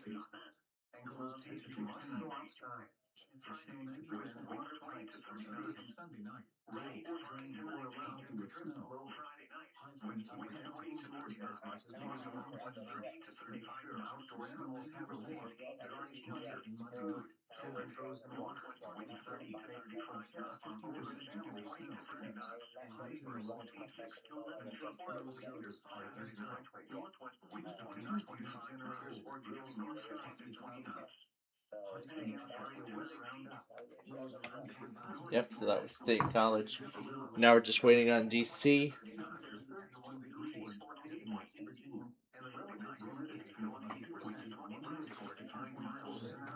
Well, in this case, it's LWX to send the weekly up.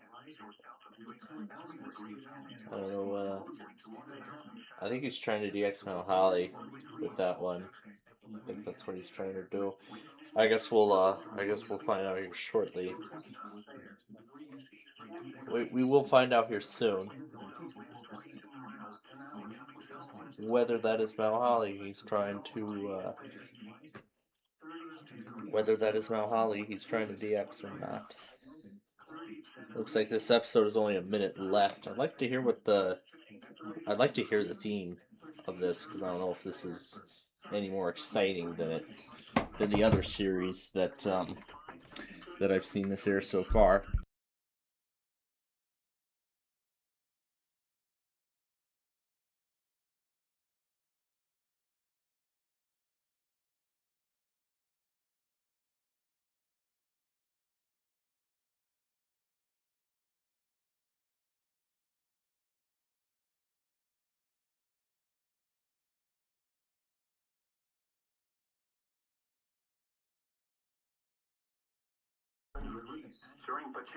Okay, that's an interesting. Well, there's no lyrics or anything, which makes sense.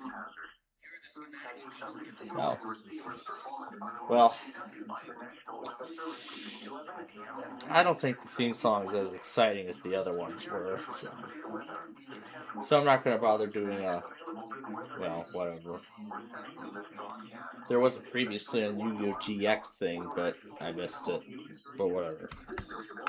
And here goes Louisville. Haven't heard from Fort Worth yet, so it seems like they may not test because of the winter storm that's on its way, but they could do it tonight. We still can't factor that out, can we?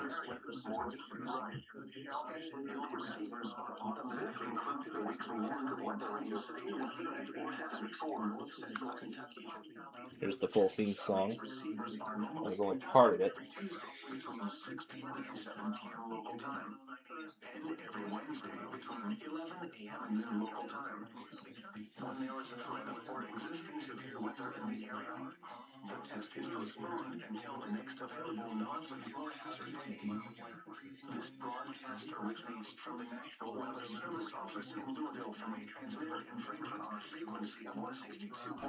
Oh, I see. Cape FM. I just saw it show up.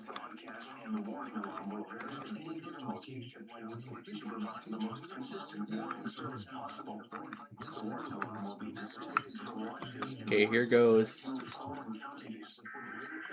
Grand Rapids.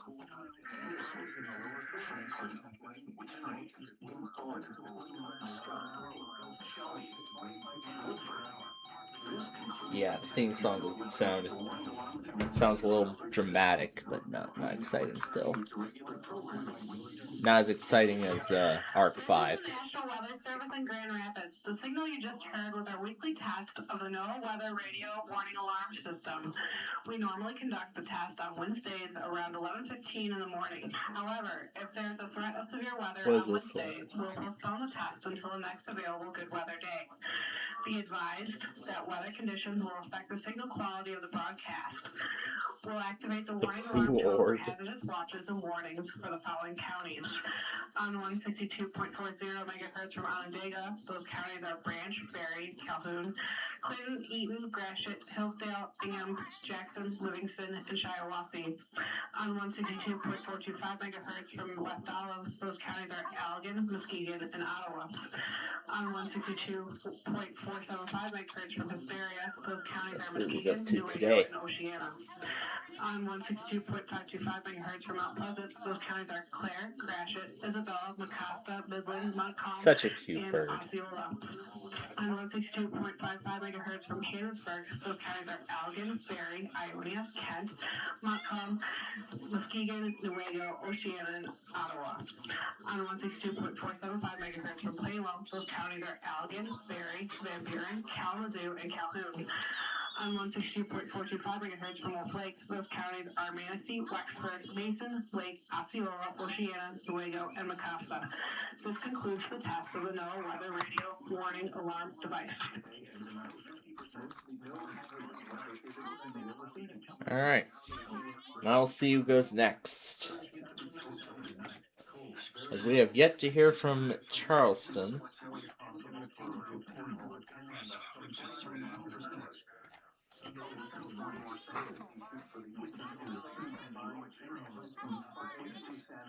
Oh, there's no way in heck we're gonna hear from. Miles per hour. Where? Southwest Blue Earth, Brown, Faribault, Freeborn, Martin, Juan, and Redwood counties. When? 1 p.m. this afternoon to 7 p.m. this evening. The following effects are expected. Whiteout conditions are expected and will make travel treacherous and potentially life-threatening. In land or slippery road conditions, stone and rock. The hazard blizzard warning will impact until 6 p.m. this evening. Blizzard conditions expected. Tree branches, total snow accumulation up to 150 emergencies. Winds gusting at highs 95 miles an hour. Winter survival layer.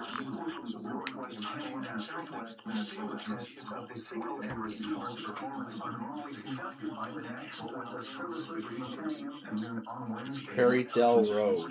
There is a threat of severe weather. The test will be postponed to the next available good weather day. Wednesday evening reception of this broadcast, especially the morning alarm tone, will vary at any given location. Have a winter survival variability. Normally more noticeable at greater distances from the transmitter. Can occur even though you are using a good quality receiver from good working order. Calling 511, the warning alarm tone will be activated for hazardous watches and warnings. This concludes the weekly test of the NOAA All Hazards Radio Public Warning System. Cloudy and 36. Most systems. This test is conducted each Wednesday at 11 a.m. Specially programmed receivers are alerted for specific watches, warnings, and advisories. In the event that There's the DC. is expected on Wednesday, or there is inclement weather, the test is postponed to the next fair weather day. This concludes this test of the NOAA Weather Radio and Same Alert systems. Where? Beetle, Brookings, Kingsbury, and Lake counties. When? Until 6 p.m. this evening. Impacts. Visibilities may drop below a half mile due to falling and or blowing snow at times. Plan on slippery road conditions. Whiteout conditions will make travel extremely dangerous or impossible. Hazardous conditions forecast Wednesday evening Tuesday. Travel should be restricted to emergencies only. If you must travel, have a winter survival kit with you. There's Detroit. Stay with your vehicle. The latest road conditions for the state you are calling from can be obtained by calling 511.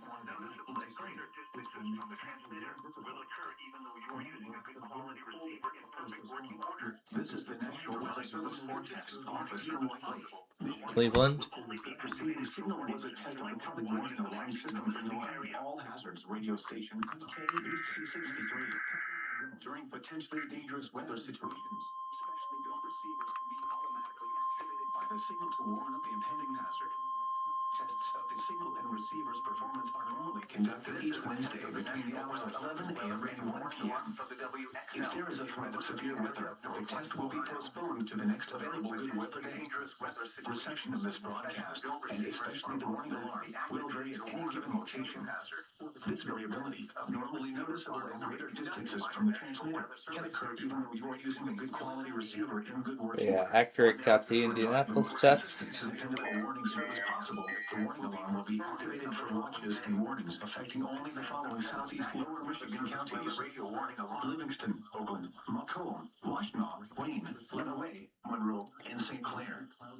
This concludes the test of NOAA weather radio station KEC63. We now return to the normal broadcast. Southwest winds around 10 miles an hour with All right. up to 25 miles an hour. Chance of rain At this point, mostly sunny. Highs in the lower 40s. okay, at this point, West winds around 10 miles an hour with gusts up to 20 miles an hour. at this point, I don't think we're gonna hear weekly from With lows in the mid-20s. either Sioux Falls or Chanhassen. But I guess we're gonna find out here when we get there. Extreme cold watch. Today, sunny this morning. Yeah, that's for the 35 below zero wind chills expected here at the end of the week, Friday and Saturday. This afternoon. Gusts up to 25 miles an hour. Chance of precipitation 20%. Tonight, cloudy with a chance of rain. A chance of snow until midnight, and a slight chance of snow after midnight. not as cool with lows in the lower 30s. Southwest winds 10 to 15 miles an hour with gusts up to 30 miles an hour. Chance of precipitation 50%. Thursday, partly sunny in the morning, then clearing. Highs around 40. West winds 10 to 15 miles an hour with gusts up to 30 miles an hour. Thursday night, mostly clear until midnight, then partly cloudy after midnight. Cold with lows in the lower 20s. Light and variable winds. The extended forecast for the WXJ84 listening area, Friday and Friday night, mostly cloudy.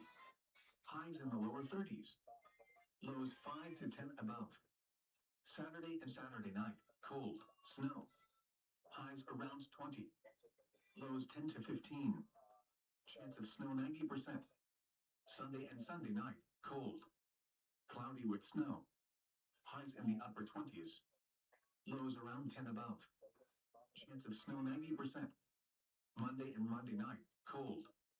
Partly cloudy. A 50% chance of snow. Highs in the lower 20s. Lows 0 to 5 above 0. Tuesday and Tuesday night, cold. Partly cloudy. Highs in the upper 20s. Lows around 10 above. This is NOAA Weather Radio, all hazards, station WXJ84 in Charleston, West Virginia. Broadcasting on a frequency of 162.4 megahertz.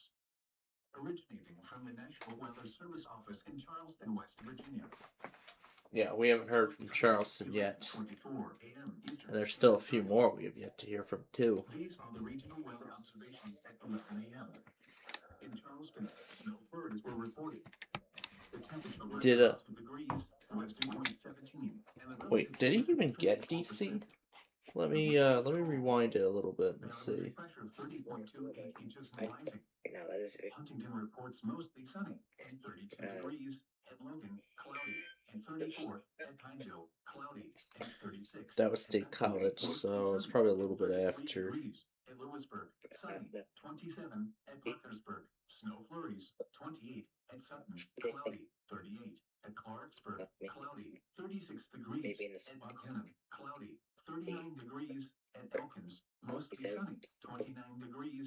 In Morgantown, cloudy, and 36. Martinsburg reports mostly sunny, and 31. And in Pittsburgh, He did get it. cloudy, 28. The latest river levels at 10 a.m. for the Clear River at Southside Lake in Charleston, 7.6 feet. The Elk River at Queen Shoals, 5.6 feet. Gray tested at 11:10, 2.1 feet for the Little Coal but River, my logger never got it, so 9 feet. And the Coal River at Toledo, 9.7 feet. Here's the latest weather synopsis for the Middle Ohio Valley and Central Appalachians, issued at 1:39 a.m. Eastern Standard Time. Weak system today. alright. Possible this weekend. Warming temperatures are on the way today, but they come with gusty wind and some light rain and snow. Southwesterly winds will gust between 25 and 35 miles per hour this afternoon. I'm going to get everything else ready while it's trying to start. The mountains will stay cold enough for light snow. The main story is a big winter storm expected this weekend. While some details remain murky, it is increasingly likely that significant snowfall Saturday night into Sunday, which will make travel very difficult. Another glass is very cold air follows the storm, with temperatures dropping into the single digits early next week. And there's Charleston. We've been waiting for him.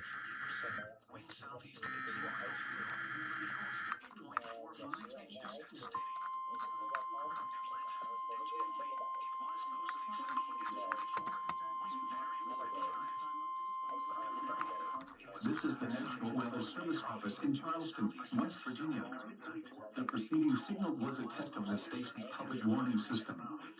During potentially dangerous weather situations, special alert receivers can be automatically activated by the signal and warn of the impending hazard. Tests of the signal and receiver's performance are normally conducted by the National Weather Service between 11 a.m. and noon each Wednesday. If there is a threat of severe weather, the test will be postponed to the next available good weather day. Alright, let me go and pull up whatever's left. Special is warned alarm will I'm gonna go and pull up whatever's left here. Normally more noticeable at greater distances from the transmitter. Especially even though you are using a good quality receiver in good working order. To provide the most consistent and dependable warning signal as possible, the warning alarm will be activated for hazardous watches and warnings for the following counties reached by this radio stations: Boone, Cabot, Clay, Packard, Jackson, Scunnock, Winchester, Wheeling, Norris, Henry, Raleigh, Plum. That's that.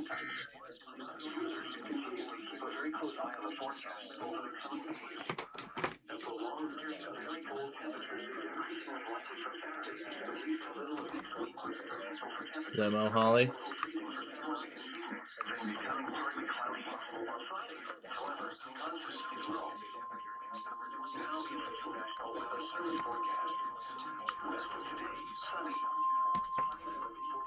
This is the National Weather Service Office of Wilmington, Ohio. The preceding signal was the weather radio station KIG, 86 Columbus, Ohio, public warning signal. During potentially dangerous weather situations, especially those receivers can be reactivated by the signal to warn of the impending hazard. Tests of the signal and receivers are normally conducted by the National Weather Service between 11 a.m. and midnight each Wednesday. The threat of severe weather, the test will be postponed to the next available good weather day. Reception of this broadcast, and especially the warning alarm tone, will vary at any given location. This variability, normally more noticeable at greater distances from the transmitter, can occur even though you are using a good quality receiver in good working order. The warning alarm tone will be activated for hazardous watches and warnings for the following counties: We also have yet to hear from Marquette. Fayette, Franklin, Greene, Hocking, Knox, Licking, Madison, Morrow, Muscatel, Harry, Pickaway, and Union. This concludes the weekly test Proceed. radio station KIG, 86 Columbus, Ohio.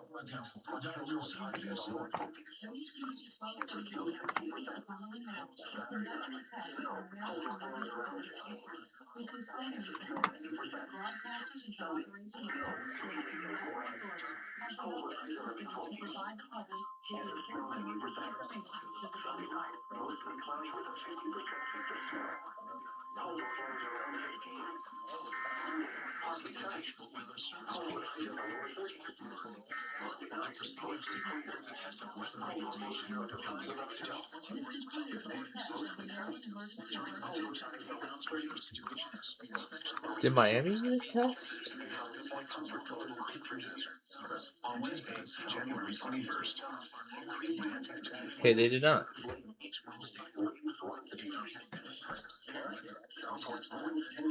Until the next available good weather day. Reception of this broadcast and warning alarms will vary at any given location. Haven't heard from Melbourne yet either.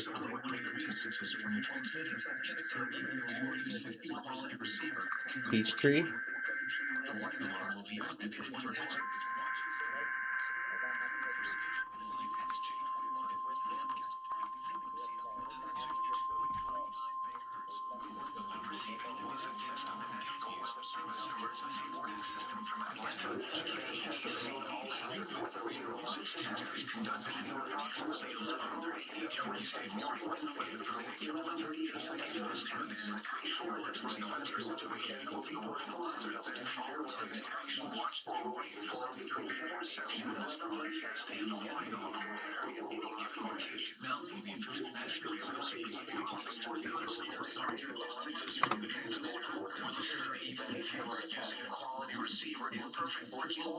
Yep, WLVW is still broken. The warning alarm will normally be activated for warnings and selected watches within a 40-mile radius of your transmitter.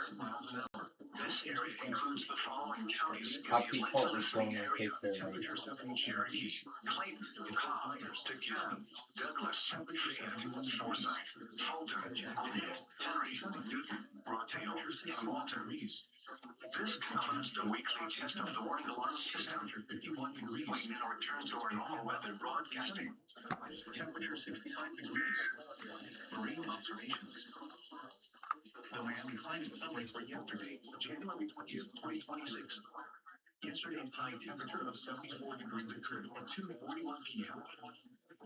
So what you're seeing right now is all that remains.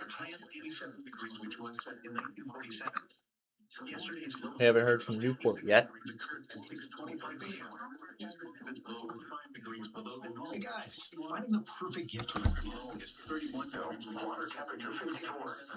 The wave high fell yesterday, which leaves the monthly total at 1.39 inches.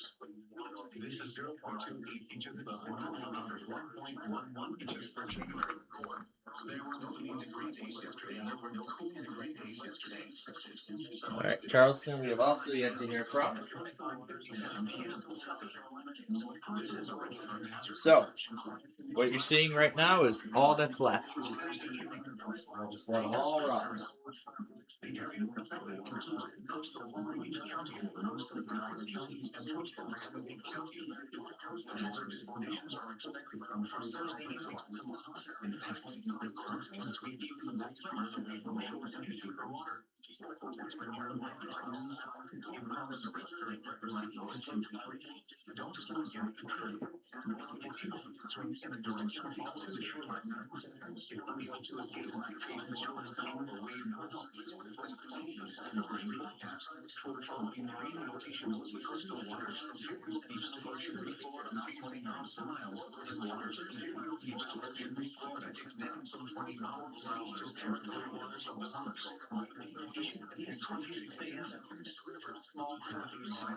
Oh, so let me see 5.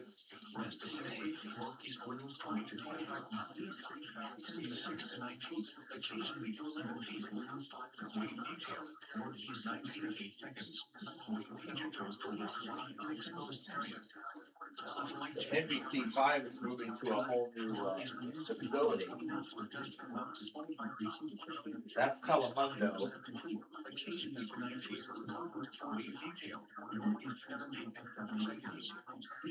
That's Telemundo's facility. And then it'll be NBC's broadcast. That's Tallahassee.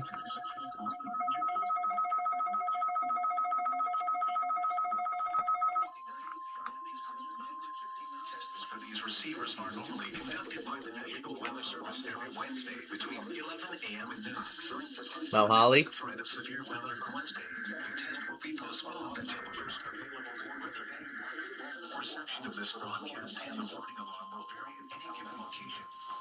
This variability will be more noticeable at greater distances from the transmitter will occur even though you are using a good quality receiver in perfect working condition. The tone alert will be automatically activated for selected watches and warnings affecting the following counties. Indiana, Warner, St. Joseph, Love Radio, Steuben, Stark, Marshall, Fayetteville, Noble, Decatur, Raleigh, Malden, Miami, Wabash, Huntington, Wells, Adams, Nyack, Bradford, Glasgow, NJ, and Ohio, Williams, Fulton, Defiance, Henry, Albany, and Edward. In Michigan, Bavaria, Kansas, St. Joseph, Branch, and Elsewhere. More noticeable for more information, see www.weather.gov/weather. Click on NOAA Weather Radio under local information.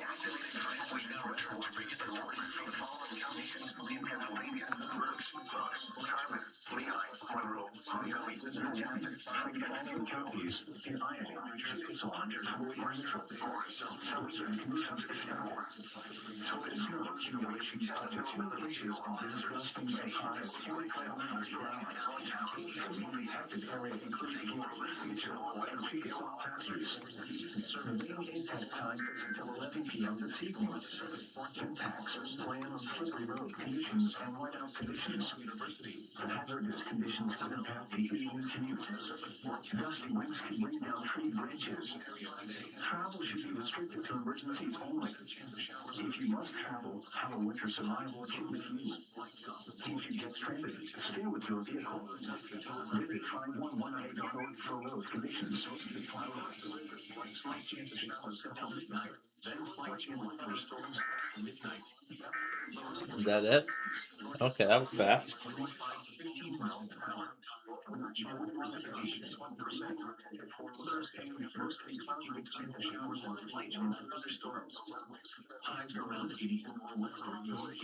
this is a flyover tour of NBC and Telemundo Chicago's new broadcast booths. Now showing the control room. Adele.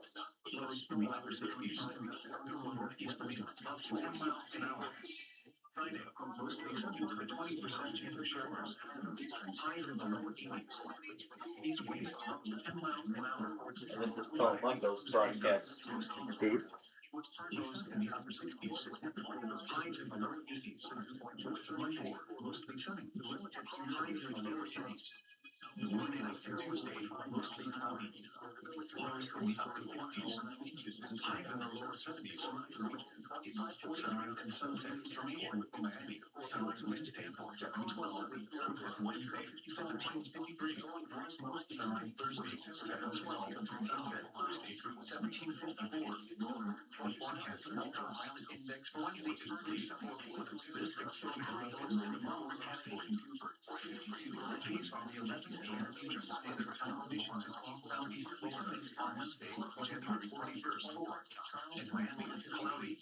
This is a pretty neat facility for what it is.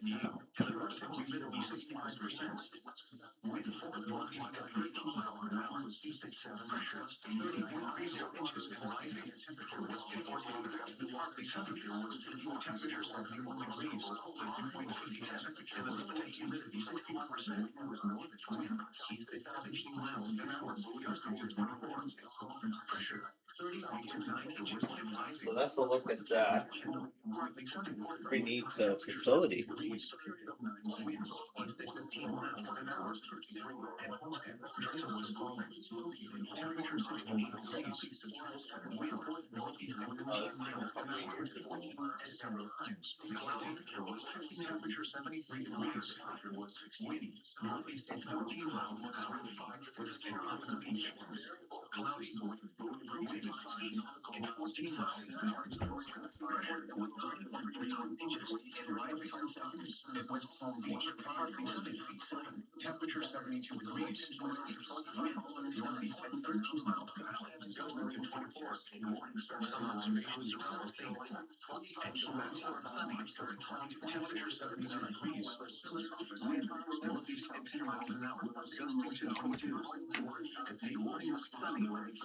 That one's Wilmington, which also no longer works.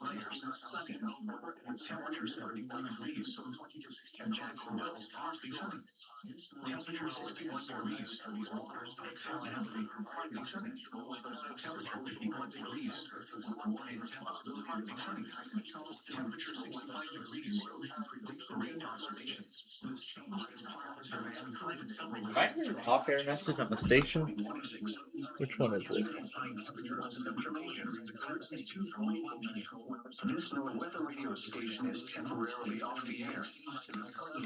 And Daytona Beach doesn't work. Alright. So I'm gonna assume Melbourne tested. I'm gonna assume Melbourne tested while Orlando was down.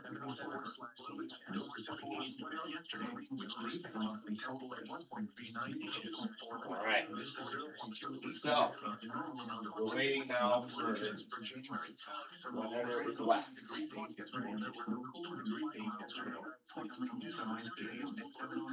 I'm gonna wait for this to finish receiving all the way. Once it is done, I will restart the station and we'll put it in the central time zone and we'll be ready to get that going. I'll go ahead and take this offline for right now because I will not need it. Okay, it finished. Resetting it now.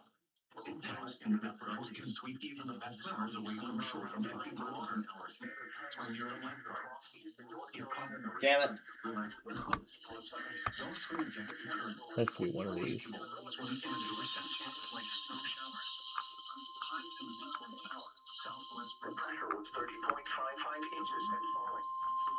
The preceding signal was a test of the NOAA radio. Wait, why is it saying it's public warning system. This test is conducted between 11 a.m. and noon each Wednesday. If there is is a risk of severe weather, the test will be postponed to the next good weather day. Reception of this broadcast and the alarm tone will vary at any given location. This alarm tone will be activated for hazardous watches and warnings for the following counties: Beaufort, Bryan, Bullock, Chatham, Effingham, Jasper, Liberty, and Scranton. This concludes the weekly test of the NOAA Weather Radio All Hazards Station KEC 85 by the National Weather Service Office in Charleston, South Carolina. Wave details, northeast 7 feet at 7 seconds.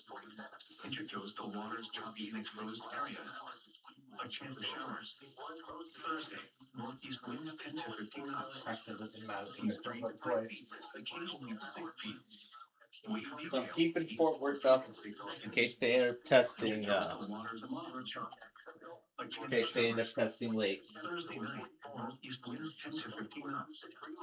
Seas 2 to 4 feet.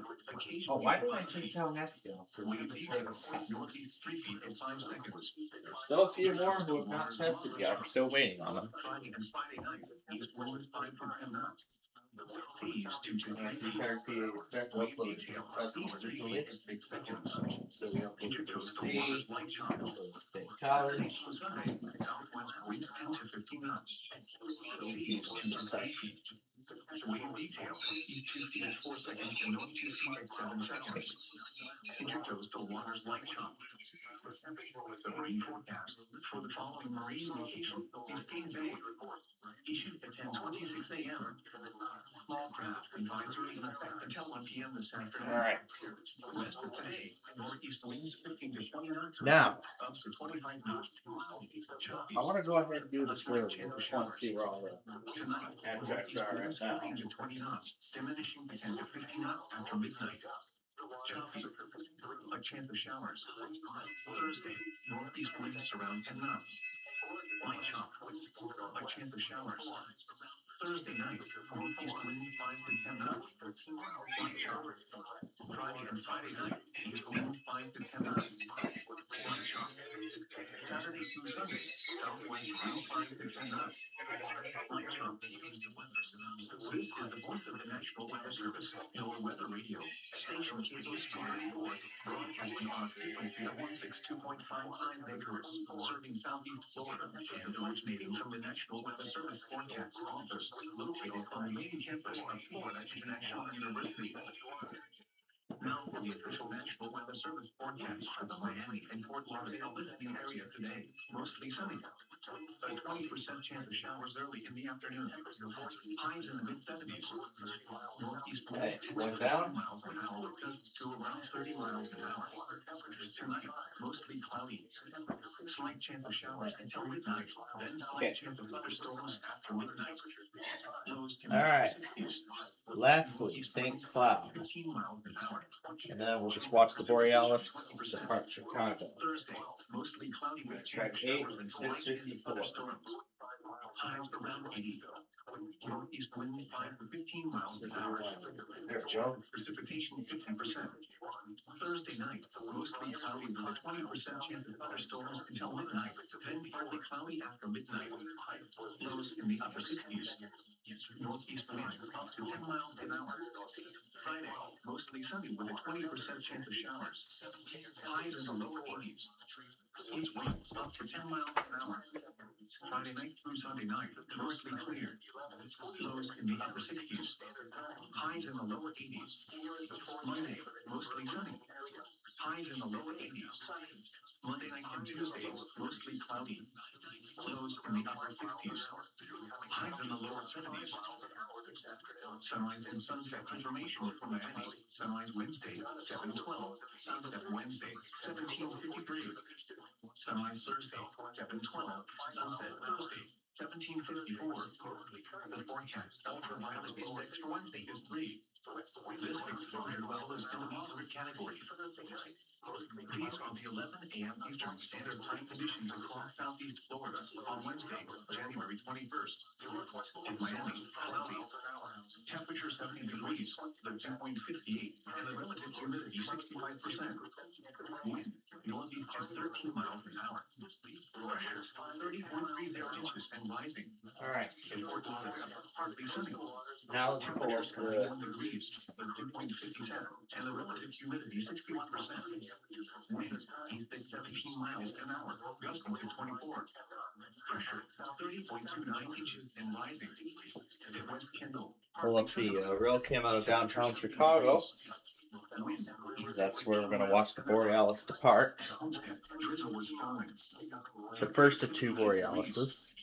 Wind northeast at 15 miles an hour. This will be the first one departing Chicago Temperature to get on its way Wind to St. Paul, Minnesota. at 5 on the beach. Cloudy. Wind east at 14 miles an hour. All right. Pressure So other than that, we're caught up with all the trains and everything like that. Temperature 72 degrees. Wind northeast at 13 miles an hour, gusting to 24. Some observations around the But meanwhile, I've been. at Key West, sunny. Temperature But meanwhile, along with wind northeast at 10 miles an hour, gusting to 22. I've been rewatching all the Street View episodes, including the remastered Dan Ryan, which will premiere later this year. Well, later in the spring, actually, it will be.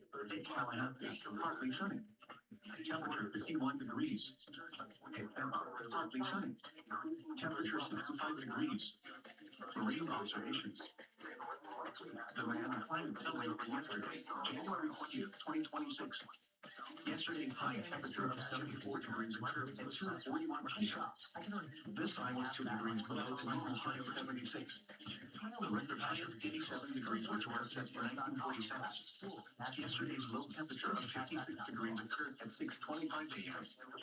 This low was 5 degrees below the normal low of 61. The record low is 31 degrees, which was set in 1977. No precipitation fell yesterday, which leaves the monthly total at 1.39 inches. This is 0.28 inches above the normal amount of 1.11 inches per January. There were no 80-degree days yesterday, and there were no 40-degree days yesterday. Sunrise today at 7:09. This was my favorite part of the whole thing. This is a return hazard message. High recurrent risk remains in effect through Thursday evening. Dangerous risk current. This one came out so much better than the other one. Each county, coastal Broward, Shelburne, and coastal Miami-Dade County. The hazardous conditions are expected from through Thursday evening. Impact. The current can sweep in on the back of the river away from shore into deeper water. Swim your light current. If caught on the river current, relax and float. Don't swim against the current. If you swim in a direction following the shoreline. If unable to escape, face the shore and call or wave for help. The marine forecast for the following marine locations: coastal waters from Deerfield Beach to Ocean Reef, Florida, 20 nautical miles. And waters from Deerfield Beach to Ocean Reef, Florida, extending from 20 nautical miles to the territorial waters of the Bahamas. Issued at 10:26 a.m. Small craft winds are in effect through late tonight. West for today, northeast winds 20 to 25 knots. Speed 6 to 9 feet, occasionally to 11 feet. Wave detail, northeast 9 feet at 8 seconds. Intercoastal waters must be exposed area. A slight chance of showers. Tonight, northeast winds 15 to 20 knots with gusts up to 25 knots. Speed 5 to 7 feet, occasionally to 9 feet. Wave detail, northeast 7 feet at 7 seconds. Intercoastal waters choppy in exposed areas. A chance of showers. Thursday, northeast winds 10 to 15 knots. Speeds 3 to 5 feet, occasionally to 6 feet. Wave detail, speed 4 feet at 6 seconds. Intercoastal waters moderate chop. A chance of showers. Thursday night, northeast winds 10 to 15 knots. Seas 2 to 4 feet, occasionally to 5 feet. Wave detail, northeast 3 feet at 5 seconds. Intercoastal waters moderate chop. Friday and Friday night, east winds 5 to 10 knots. Seas 2 to 3 feet. Wave detail, east 3 feet at 6 seconds. Intercoastal waters light chop. Saturday through Sunday, southwest winds 10 to 15 knots. Seas 2 to 3 feet. Wave detail, east 2 feet at 4 seconds and north 2 feet at 7 seconds. Intercoastal waters light chop. The marine forecast for the following marine location is Green Bay. Issued at 10:26 a.m. Small craft advisory in effect until 1 p.m. this afternoon.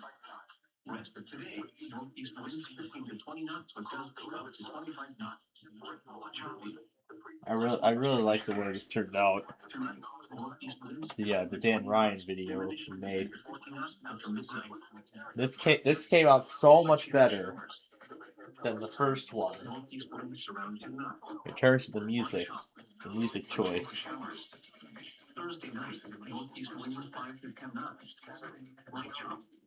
Friday and Friday night, east winds 5 to 10 knots. Light chop. Saturday and Sunday, southwest wind 5 to 10 knots. Light chop. This is the voice of the National Weather Service, NOAA Weather Radio, station KHQ34, broadcasting on a frequency of 162.55 megahertz, serving southeast Florida, and originating from the National Weather Service Forecast Office, located on the main campus of Florida International University. Now for the official National Weather Service forecast for the Miami and Fort Lauderdale listening area today. Mostly sunny. A 20% chance of showers early in the afternoon.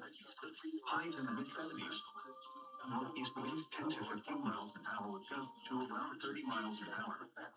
Tonight, mostly cloudy. Slight chance of showers until midnight, then slight chance of thunderstorms after midnight. Lows in the upper 60s. Northeast wind 5 to 15 miles an hour. Chance of precipitation 20%. Thursday, mostly cloudy with chance of showers and slight chance of thunderstorms. Highs around 80. Northeast wind 5 to 15 miles an hour. Chance of precipitation 50%. Thursday night, mostly cloudy with a 20% chance of thunderstorms until midnight. Then partly cloudy after midnight. Lows in the upper 60s. Northeast wind up to 10 miles an hour. Friday, mostly sunny with a 20% chance of showers. Highs in the lower 80s. East winds up to 10 miles an hour. Friday night through Sunday night, mostly clear. Lows in the upper 60s. Yeah, the way I did all this is just amazing. Monday, mostly sunny. And there was also one other part from a Yu-Gi-Oh! Chasers episode I've been rewatching over and over again. Lows in the upper 60s. Which one was it? Sunrise and sunset information. Oh yeah, it was this one. Sunrise Wednesday, 7:12. Sunset Wednesday, 17:53. Sunrise Thursday, Maybe I need 7:12. to... Sunset Thursday, Oh my gosh. the forecast ultraviolet Take care, good. is 3. Oh. Exposure level is in the moderate category. Oh my gosh. And just hits it with a hammer or something. At Miami, cloudy. That was a moment I rewatched over and over again. Let's see if Grand Island goes early again. Is this even Marquette? Here is the forecast for NOAA to 10 days weather radio central Alright, well, sorry Marquette, your time is up. But we're gonna keep it going until they do it. Who else goes at 11? Des Moines does. Birmingham. Austin.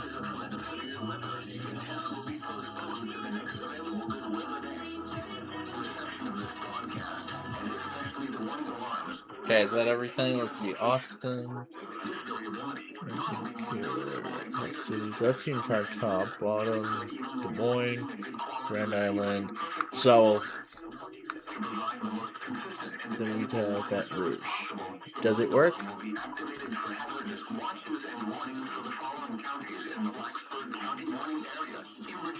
There's barely any sound, but it works. That's what counts. And then the reaction that came after it, oh, was so great.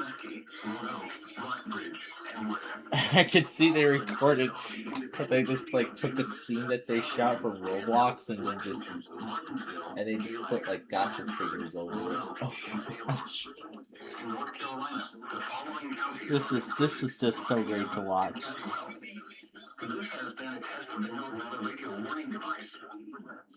Oh my god.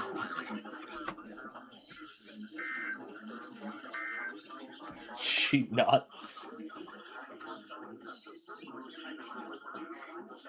Oh my gosh.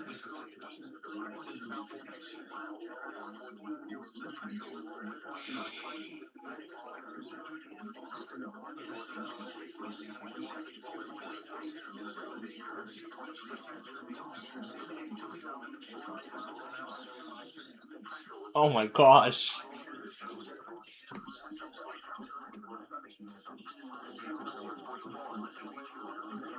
My goodness, that's crazy. And here goes Lincoln. Alright, might want to take this off the charger because Chicago's going to go here soon.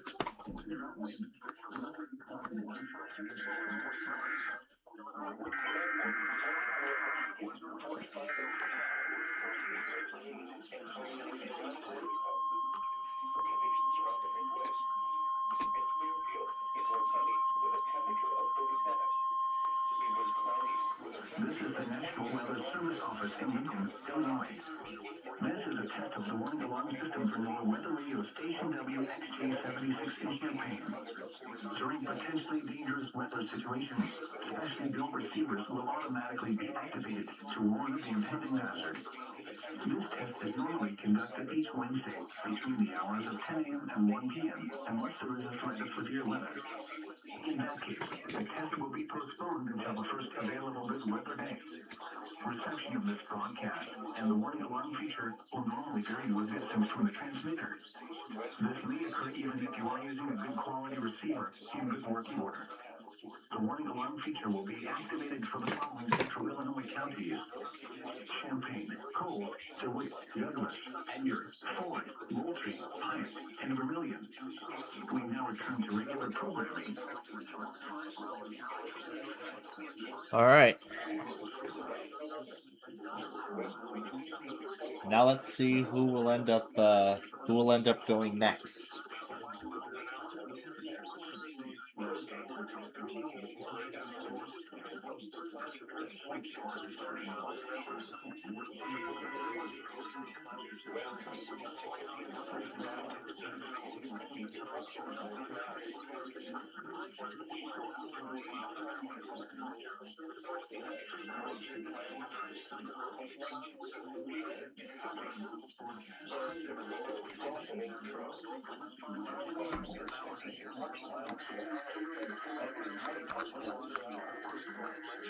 Corpus, Tulsa,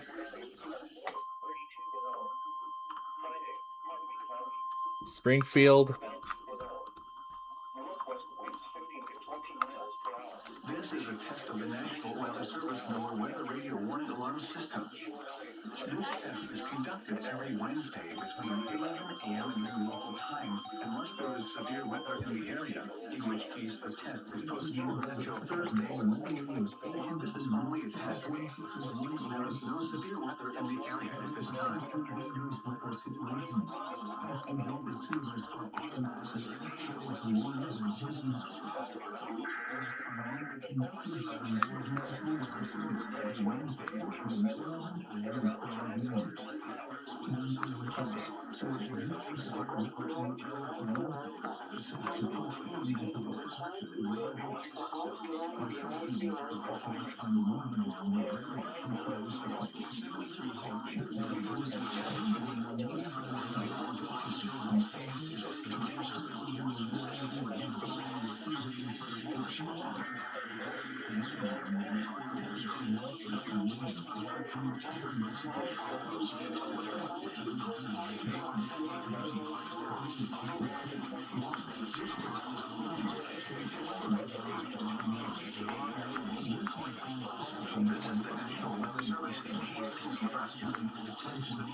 Chance of snow 50%.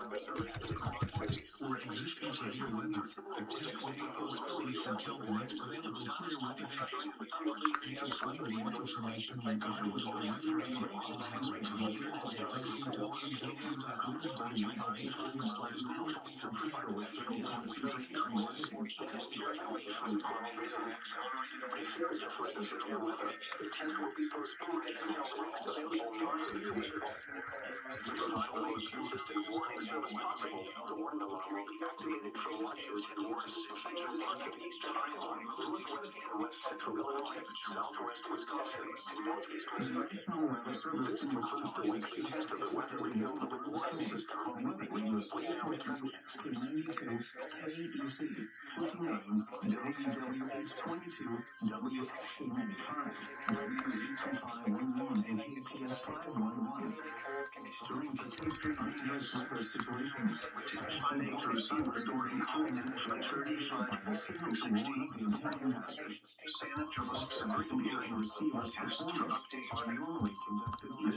I couldn't tell if Des Moines went already or not.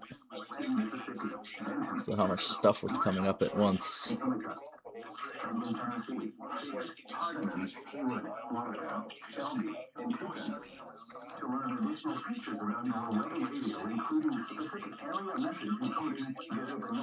I'll have to check WGON.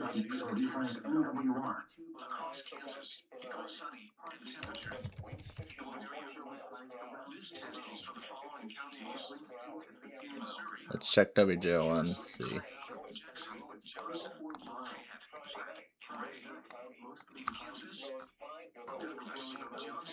They did not go yet.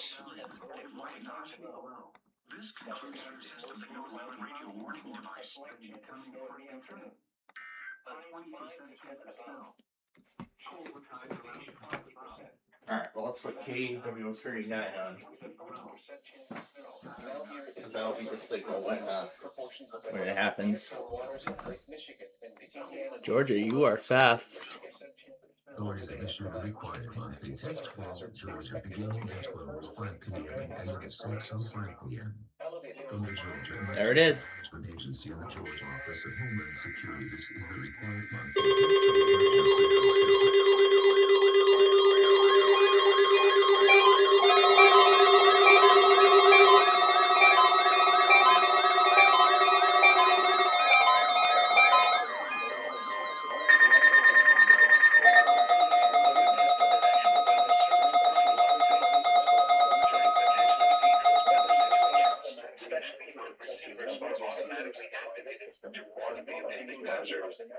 Tests of these receivers by this system are normally conducted by the National Weather Service every Wednesday between 11 a.m. a.m. and noon.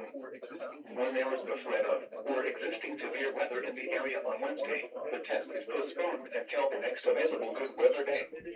The warning alarm, transmitted over National Weather Service radio stations in north central and northeast Illinois, will be activated for watches and warnings affecting all counties in north central and northeast Illinois, as well as counties from northwest Indiana. Reception of this broadcast and the alarm call will vary at any given location.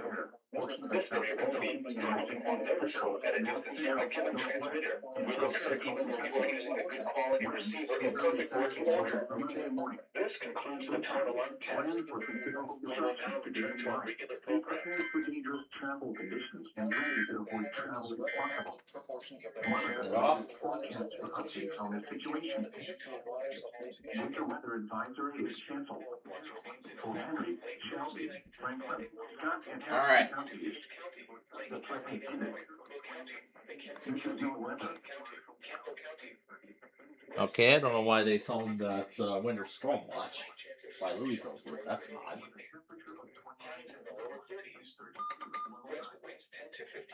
Hey, let me go ahead and turn everything off. Let me go ahead and shut everything off because that's it, really. So, while every radio decoded the test correctly, the MD, on the other hand, did not. It decoded it as an unknown watch. Yes, an unknown watch. It really decoded it as an unknown watch. I don't know, it's probably something to do with the signal, but regardless, that's funny. That's funny. It decided to take it as an unknown watch. I don't know if y'all heard the watch tone through it. That's pretty much what the alert test is now. So if I try it, it's going to be the watch siren. Yeah, it's the watch siren now. Well, it's going to be until it receives something else, or I reset, or I turn the radio off and turn it back on with, again. But other than that, every radio took it properly, so that's what's good. And I believe, if we go back to the rail cam, no, it's not the Borealis yet. It's another Metro leaving. It's another Metro departing.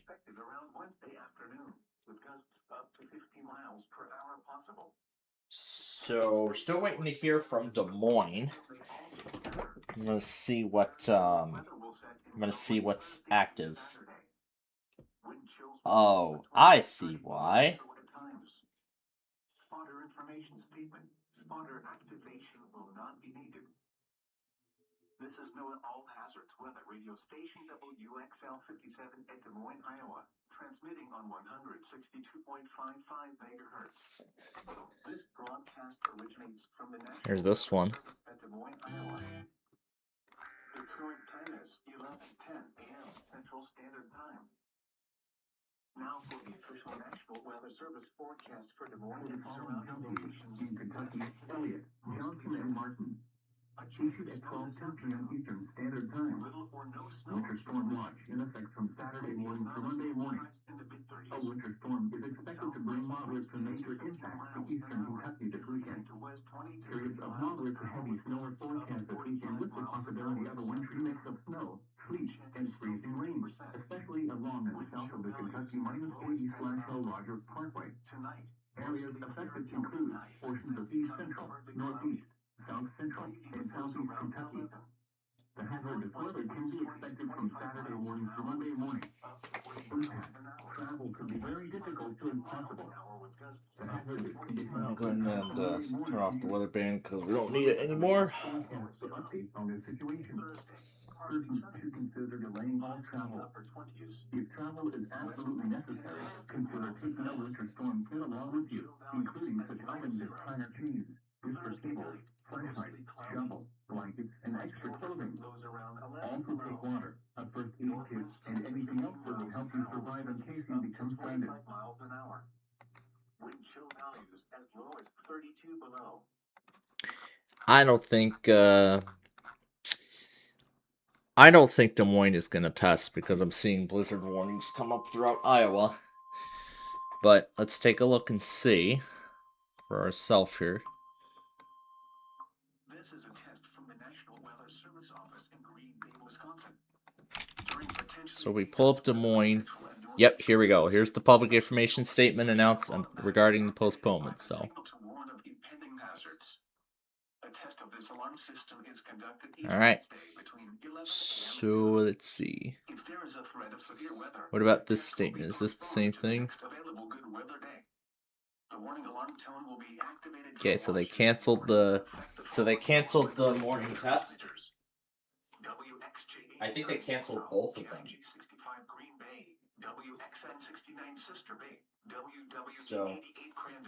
So let's get a run going here. KC2X BZ Gresham, WNG 553 Wasaki, and WNG 565 Rhinelander. For more information, please visit our website at weather.gov/grb/NWR. This concludes the test. We now return to regular programming. All right, I'm going to get a rundown going here of who is postponed. Okay, so if we pull up, I don't think we're going to get too much out of this time zone. No, not this site. There we go. So if we take a look, I see there's a whole lot of blizzard warnings and everything like that. So let's see about La Crosse. Upgrades to blizzard warning, which goes into effect later this afternoon. So I don't know if they're gonna delay it or not, but I am going to put them in here into the postponement document just in case they end up postponing it. So if they don't, then that's fine. All right, who else? I did see the Twin Cities, and then I saw Sioux Falls issue something. What about Aberdeen, Bismarck? Grand Forks, I believe, issued some stuff.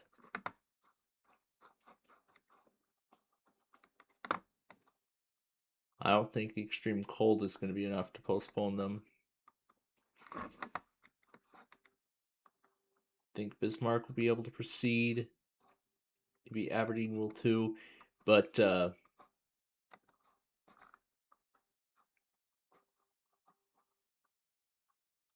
test will be rescheduled for later this week. Although normally they say they would delay it till another day. So, or do they not normally say it? I don't think they do. I think they just cancel it, but they're rescheduling it actually. All right. So if that's the case, then I'm going to go ahead and throw in all the Sioux Falls transmitters. I'll actually put in all of La Crosse too, because why not? You know what? Because why not? Let's go ahead and do all of La Crosse, and that'll be for whenever they make their test up.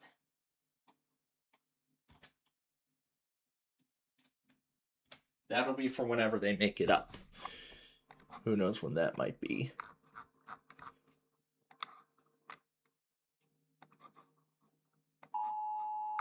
So let's see. So Sioux Falls has been rescheduled.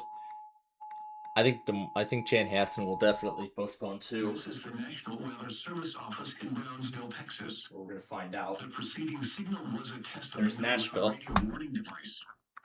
During potentially dangerous weather situations, specially built receivers can be automatically activated by the signal to warn of the impending hazard.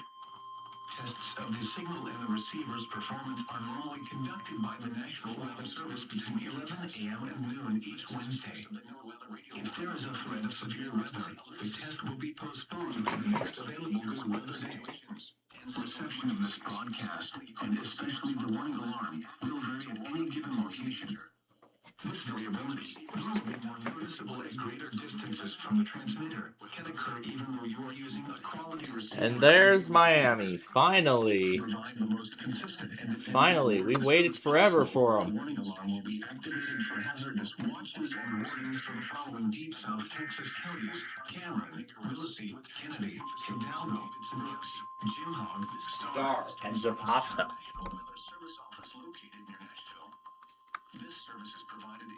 This is a test of the NOAA radio warning device management. During potentially dangerous weather situations, special field receivers are automatically activated to warn of the impending hazards. Tests of these receivers normally are conducted by the National Weather Service receivers between 11 a.m. to 1 p.m. and noon. One note of weather or existing severe weather in the area for Wednesday so that emergency goes on to the first available phase of signals. The reception of this broadcast and the warning alarm will vary at any given location. This variability may noticeably vary notice from the transmitter. Will occur even before using a good quality receiver device or an emergency alert system to provide the most consistent warning service possible. The warning alarm will be activated and beeper warnings and selected watches affecting the South Florida counties. 6 p.m. this evening. In addition to the regular alarm calls, the NOAA radio system is equipped with an additional warning service called SAVE. It is short for specific area message encoder. Unlike the normal tone of 1050 Hz, which activates all alarms for NWR radios monitoring the station, SAVE allows people with a special receiver to be notified of watches if their warnings affect only the county desired. SAVE radio broadcasts are useful for schools, hospitals, businesses, government agencies, and commercial radio and television. For more information regarding the SAVE program, contact your local National Weather Service office. Secure outdoor times 21 miles an hour. Wind advisory information for the Okay. following counties. WFMT can come off too. And the following counties in Nebraska: Gage, Jefferson, Johnson, Meemaw, Odo, Pawnee, Richardson, and Saline. Wind advisory in effect until 6 p.m. this evening. West winds 25 to 35 miles per hour with gusts up to 45 miles per hour. Where in Iowa, Fremont, and Page counties with cloudy. In Nebraska, Gage, Jefferson, Johnson, Meemaw, Odo, Pawnee, Richardson, and Saline counties. When until 6 p.m. this evening. The wind was impacts. Gusty winds will blow around unsecured objects. Okay. Limbs could be blown. All right, everything is as it is. May result. Winds this strong can make driving difficult, especially for high-profile vehicles. Use extra caution. 20 miles. Secure outdoor objects. 30 miles an hour. Wind advisory information. I really like the song choice in the second attempt. I think I missed the Glory departing. Until 6 p.m. this evening. West winds 25 to 35 miles per hour with gusts up to 45 miles per hour. Where in Iowa, Mills and Montgomery counties. In Nebraska, Cass, Lancaster, and Sword counties. When until 6 p.m. this evening. Impacts. Gusty winds will blow around unsecured objects. Tree limbs could be blown down and a few power outages. Okay, the boring has not left yet. Winds this strong can make driving difficult, especially for high-profile vehicles. Use extra caution. Secure outdoor Another objects. minute before it all expires. This is known all hazards Let's radio start station QH. turning some of these off now. Nebraska. The current time is 11:20 a.m. Central Standard Time. The following is a summary of watches, warnings, and advisories in effect. A high wind warning has been issued until 6 p.m. for the following county: Burt, Nebraska. There we go. A high wind warning has been issued until 6 p.m. for the following counties: in Iowa, Harrison, and Potawatomi, and the following counties: in Nebraska. Yeah, I'm gonna check Omaha and see what's going on with them. Saunders and Washington. An extreme cold watch remains in effect from 12 a.m. Otherwise, they're probably late. on Friday for the following county: Burt, Nebraska. Wind north at 10. Otherwise, it sounds like they're late. Let's see what's in here. Why is Omaha always late? I don't know. I don't know why they're always late. Maybe it's because they're just maybe it's just that they're I don't know what their schedule is.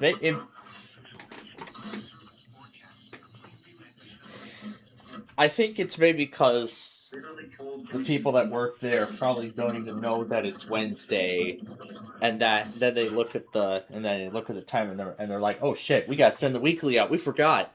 It's way past our time. That's probably why.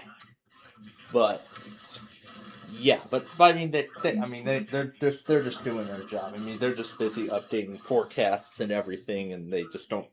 And then it just continues on past their past the 11:15 test time, and then I guess they think, yeah, you know what? Let's send it out. Better late than never. Was 29 under mostly sunny skies. Here is the forecast for the Chicago metropolitan area. Well, Extreme cold watch remains in effect. Extreme cold watch.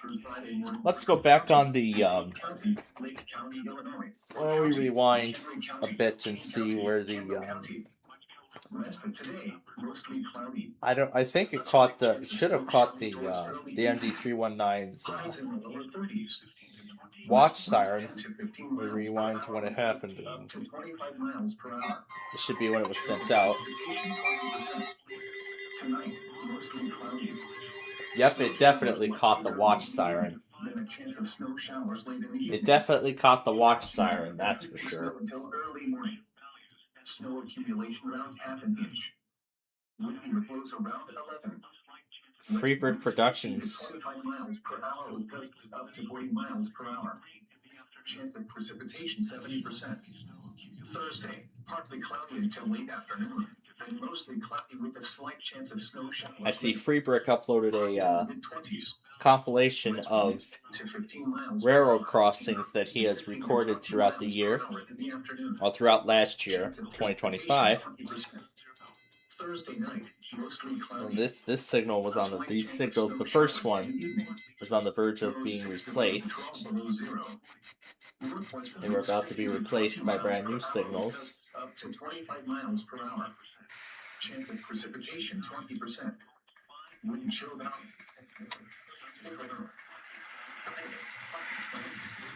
Highs around 2 below.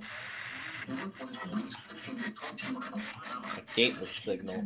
15 miles per hour in the afternoon. Wind chill values as low as 36 below. Okay, Omaha's postponed. Mostly cloudy. That's why. Lows 5 below to 15 below zero. Okay, I will add Omaha to the postponement documents now as well. Mostly cloudy. A slight chance of snow in the afternoon. Highs 5 to 10 above. And we're going to do all of them. Precipitation 20%. Saturday night, mostly cloudy with a 40% chance of snow. Lows around 0 in the suburbs, but around 5 above downtown. Sunday, mostly cloudy with a 30% chance of snow. Now let's check with La Crosse. Sunday night, mostly cloudy in the evening, then clearing. See if they announced anything. To 0. Wind chill values as low as 15 Nope, not below yet. after midnight. Monday, mostly sunny. Highs around 15. All right, let's see about MPX. Values as low as 15 below in the morning. Monday night, partly cloudy. Lows 0 to 5 above. All right, Twin Cities confirmed they're postponed. Highs in the mid-20s. So the Twin Cities postponed. I've already thrown everything in there, so that's good. So that's ready to go. Serving Chicago, the West End. Now we don't know about everything else. West Indiana. And just so I don't forget 11:25 about any monthly Central story Standard Time. tomorrow, Dangerously cold wind chills at north. I'm going to throw this one in as well, Where portions of central, north central, and just northeast so I don't forget. when from late Thursday night through Friday morning. Impacts the dangerously cold wind chills at north. Now let me see about the Borealis. Frostbite on exposed skin in as little as 10 minutes. Additional I don't know if it left already. below zero will persist through Saturday morning. It's probably having GPS problems again, isn't it? And gloves if you must go outside. Yeah, there it is. It says it was supposed to arrive. It was supposed to depart at 11:10, and it has not. So yeah, running pretty late today. Pretty freaking late. Okay, so now that we know that Omaha is postponed, let's go ahead and get ready for the next three. And I'll pull up everything else that is otherwise remaining. All right. So we've confirmed Omaha is postponed. Let's see. I'm going to assume La Crosse is postponed. We're still waiting to hear from Houston, so.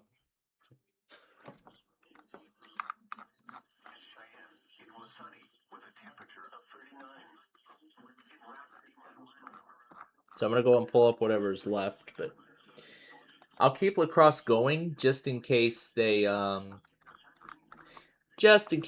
up doing their weekly, despite what's going on. Just in case.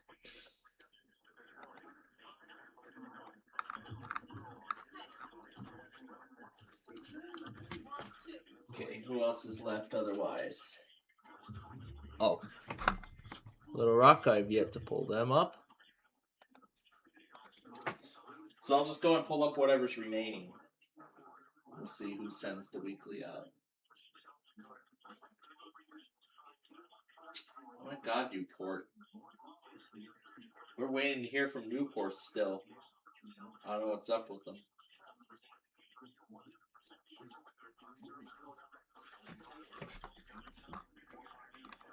I think Newport already went. Maybe the stream went silent during that time, or maybe it went off the air while it was. Maybe it went offline while it was sending out. But and Bismarck, we're gonna pull them up too. So, all right. Well, this is as much as we can fit. This is as much as we can fit for right now. So, let's see who will send out the weekly while we're still waiting for the Borealis to leave Chicago.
There's Shreveport.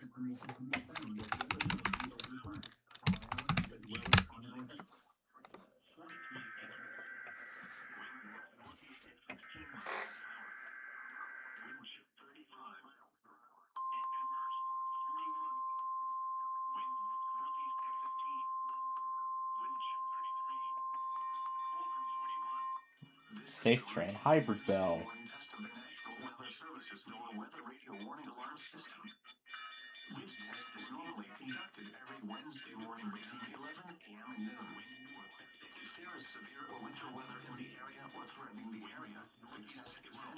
Severe winter weather? That's new. Showers currently in the area are falling as rain and are not wintry precipitation at this time. There is no wintry precipitation in the area at this time. Repeating once again, this is the routine Wednesday morning test of the NOAA weather radio warning. Wow. This concludes the test. Wow, Shreveport really altered the test message to mention wintry precipitation. I don't think they've done this before. I personally don't think they've ever done this before, so this is a first for them. And here goes Huntsville. South winds 10 to 15 miles per hour. Rain 90%. Tonight, cloudy.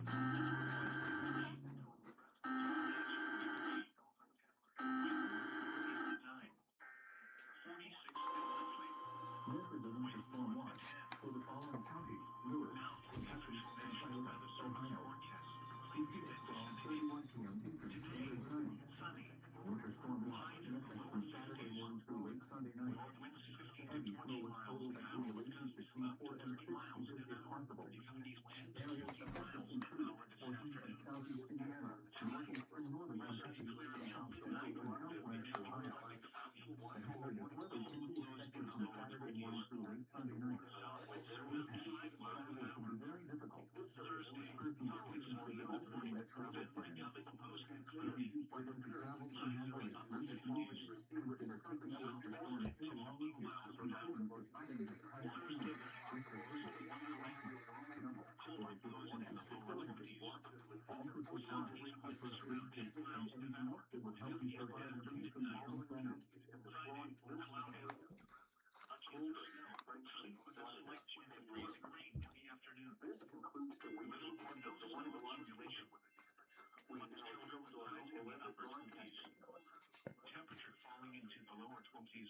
afternoon.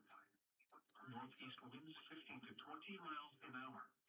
Chance of precipitation 50%. Friday night, freezing rain, snow and sleet.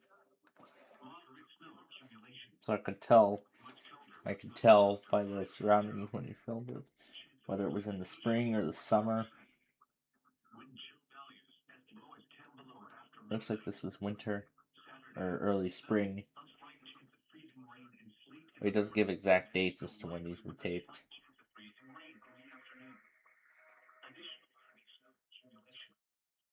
Much colder with highs 10 to 15. Chance of precipitation 90%. Wind chill values as low as 10 below. Saturday night, mostly cloudy with a 50% chance of snow. Cold with low 0 to 5 above 0. Wind chill values low as 10 below.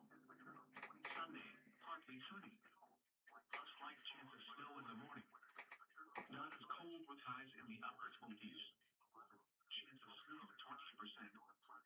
Wind chill values as low as 5 below in the morning. Sunday night, partly cloudy. Cold with low 0 to 5 above 0. Monday, mostly sunny. Highs in the mid-30s.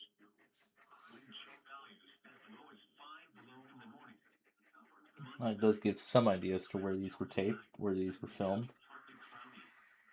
Cold with lows around 10 above. Wind chill values as low as 0. Tuesday, mostly sunny. Highs in the lower 40s. And there's North Platte.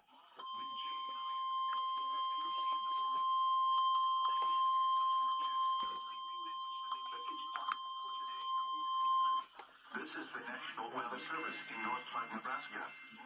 The preceding signal was a test of the NOAA Weather Radio Warning Alarm System for radio stations WXL 73, WXN 72, WXN 82, WXL 58, WXL 76, KPS 502, KHA 55. Serving western and north central Nebraska, far northeast Colorado, and portions of southern South Dakota. During potentially dangerous weather situations across the area, the alarm tones you just heard would be activated and immediately followed by information about the impending hazard. Your reception of the alarm tones and the radio broadcast may vary at times, even though you are using a quality receiver that is in good working order. This test is normally conducted each Wednesday morning around 11:30 a.m. Central Time, but will be canceled in the event of severe or hazardous weather. This has been the National Weather Service in North Platte. We now return you to our regular programming. If you must travel, consider taking a winter storm gear along with you, including such items as tire chains, cables, flashlight, shovel, or also take water, a first aid kit, and anything else that would help you in case you become stranded. This is Extreme Cold Watch for the following counties in Texas: Briscoe, Castro, Floyd, Dale, Lansing, Swisher. What? Dangerously cold wind chills as low as 15 below 0 possible. Where? On South Plains, rolling plains, and the far southern Texas panhandle. When? From late Friday night through Saturday. Warning. In Texas, the cold wind chills as low as 15 below 0 could result in hypothermia if precautions are not taken. Dress in layers including a hat, face mask, and gloves if you must go outside. Keep pets indoors as much as possible. Make sure outdoor animals have warm, dry shelter, food, and unfrozen water.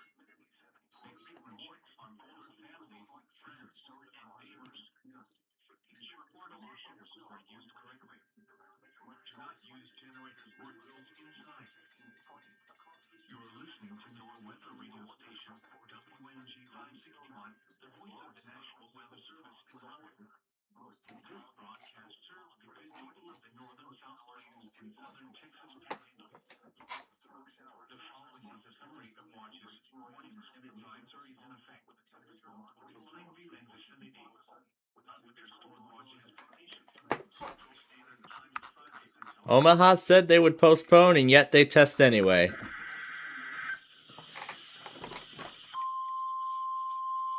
So I guess they changed their mind.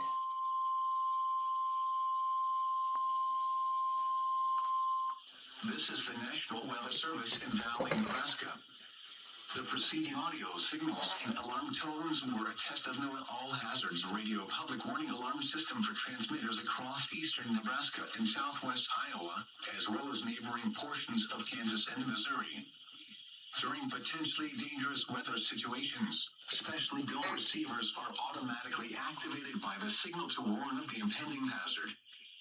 The alarm tone causes weather radio receivers to be turned on automatically, alerting you to the impending emergency broadcast. Tests of the warning alarm system are conducted each Wednesday at 11:15 a.m. Oh, maybe it was for a different office. That's why. Oh, it was NWS Houston, not Omaha. Okay. I did not read it. Radio public warning alarm system. We now return to our regular programming. I thought it was NWS Omaha, but now I know, so okay. So alright, good thing I looked again. So it's Houston that postponed, not Omaha. I don't know why though, but alright, so far we have La Crosse, Des Moines. So we have Des Moines, La Crosse, Sioux Falls, Twin Cities, and Houston that are in the postponed list for tomorrow.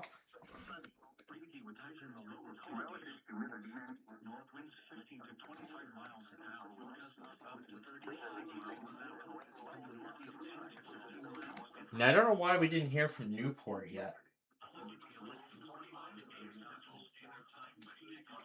Let's see what's going on with them. Oh, wait, no, that's not the right one. That's it.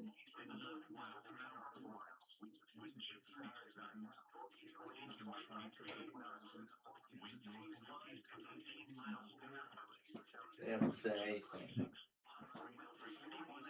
But we're going to keep waiting just to see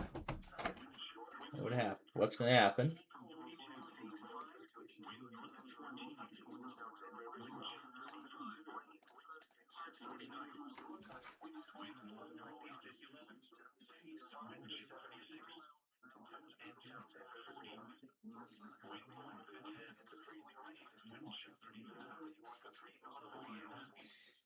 Alright then, so here's everything that's left.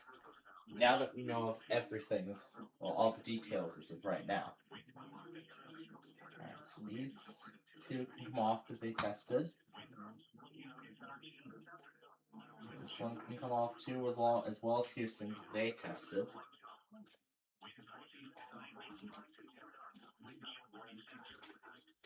I didn't hear Gaylord test.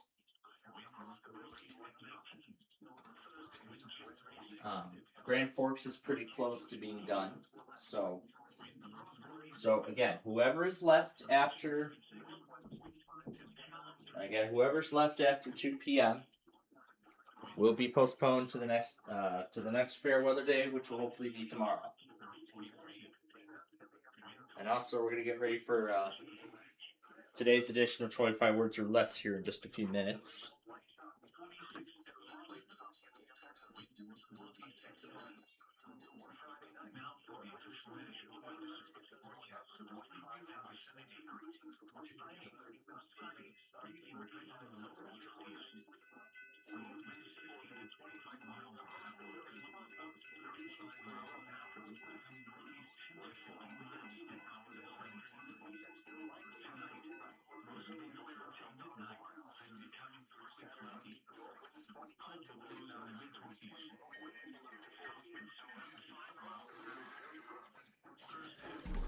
And there's Shasta. For important information,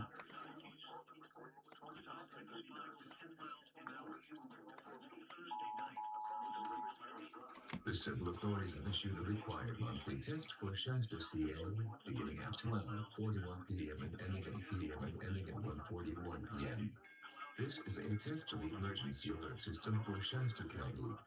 In the event of an emergency, tune to this station for important information. That's that.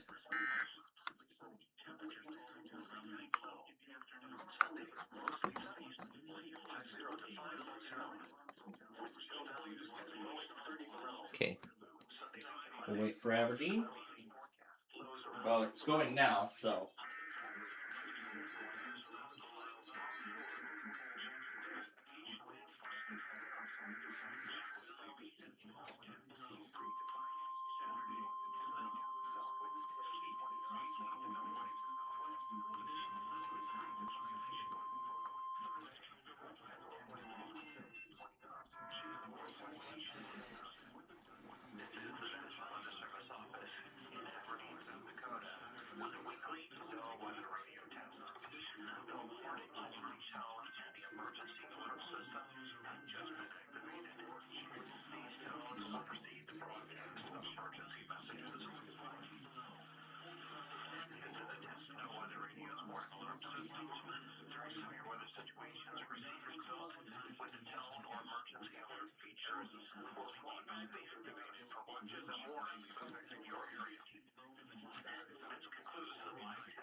And there's Bismarck.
There's San Angelo.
I see Radio Friends. We got the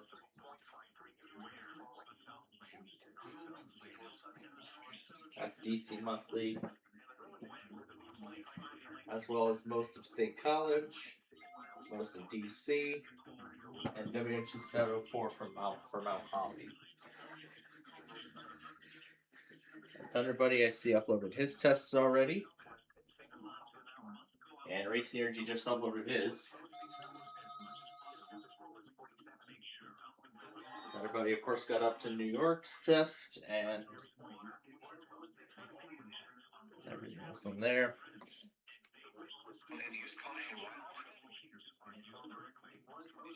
Maryland Area EAS is finally catching up. Well, actually, is hopefully finally caught up with everything. So right now, all the lights on my radios are off except for the MD319, which took the Unknown Watch as a 6-hour event. But I'm not too bothered by that. So it's just the way things go. Okay, so we're about ready to throw in the next round here. What can we eliminate? We can eliminate this because they went.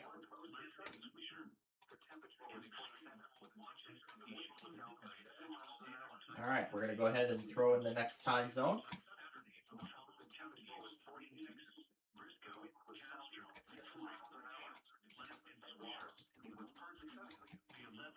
All right, so while we wait for the next round, let's go ahead and reset the station now.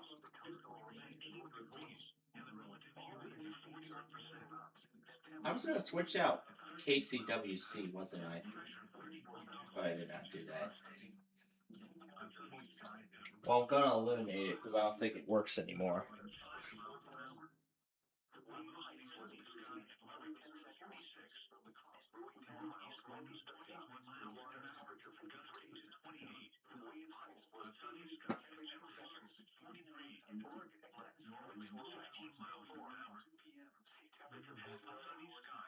Borealis is still there. It has not left yet.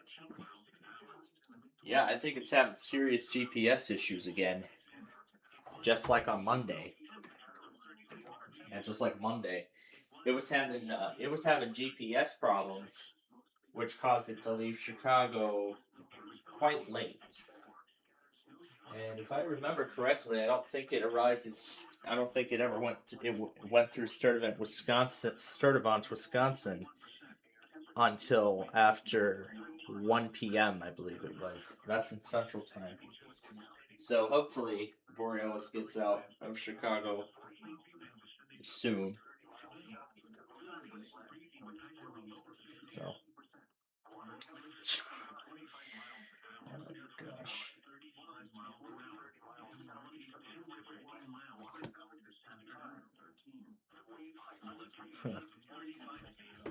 Oh gosh. More stuff to take care of.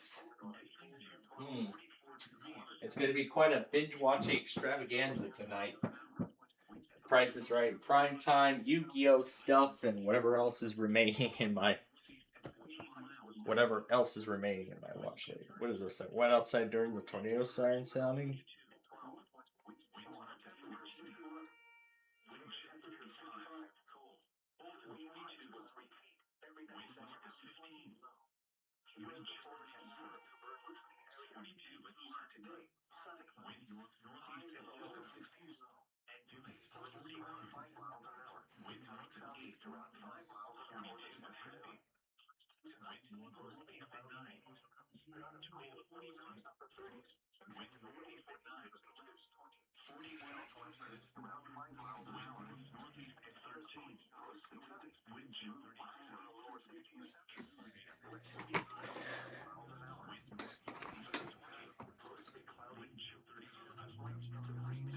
What's all this?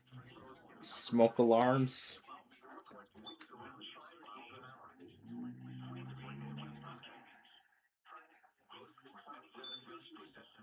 Testing smoke alarms.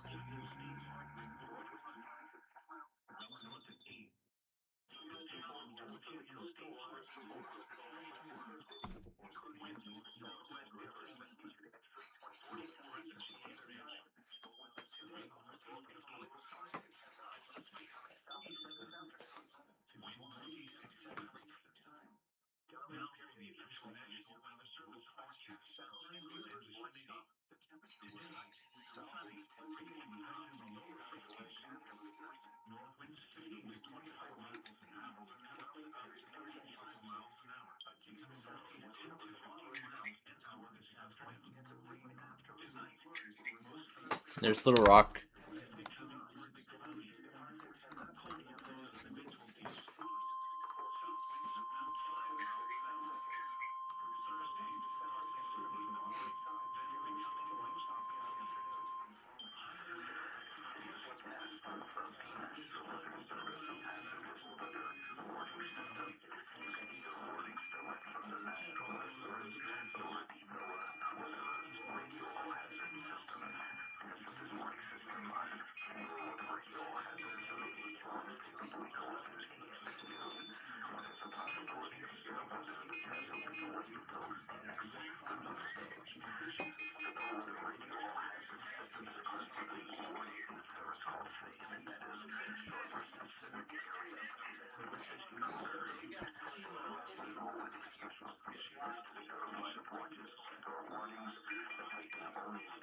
Just testing out a bunch of smoke alarms. There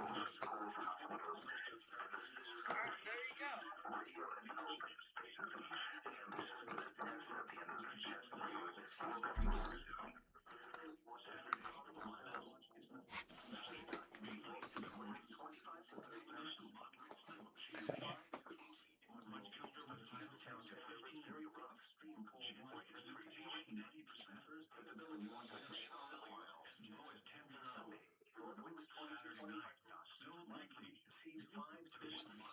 Yeah.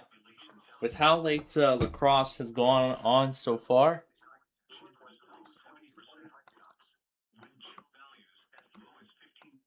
okay, I am gonna just go ahead and call quits here for the Central Time Zone.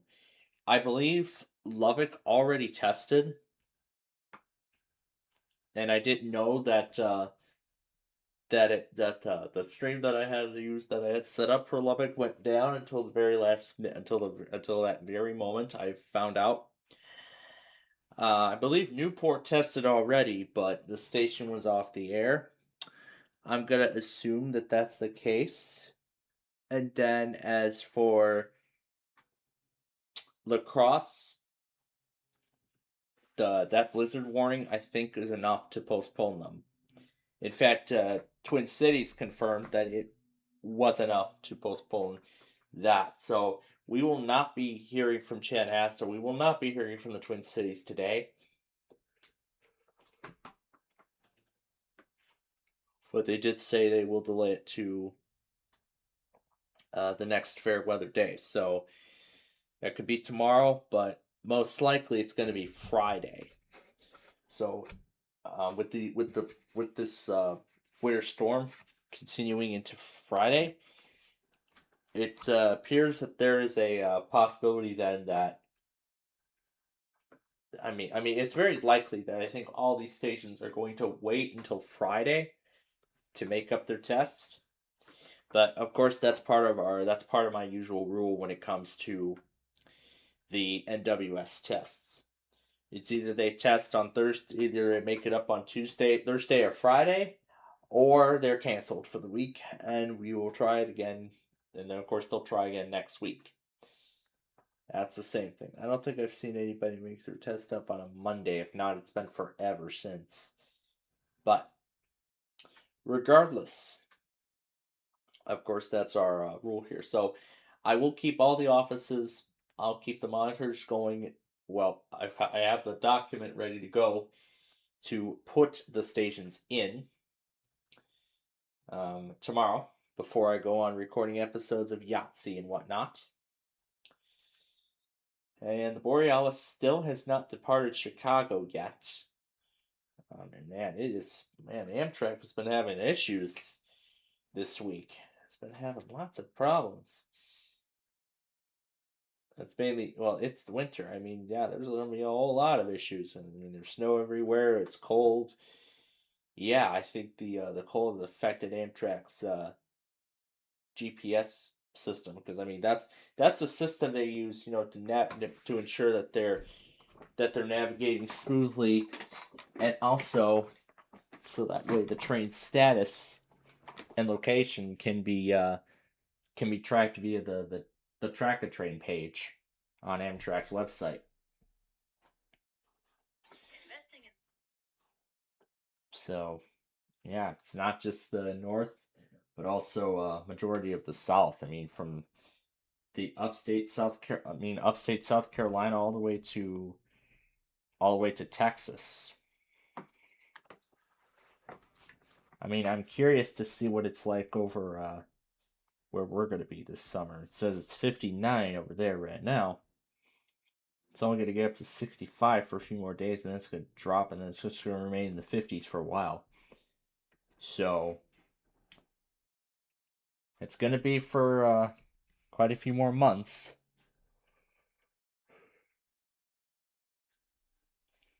Quite a few more months before we end up getting summer-like weather over there.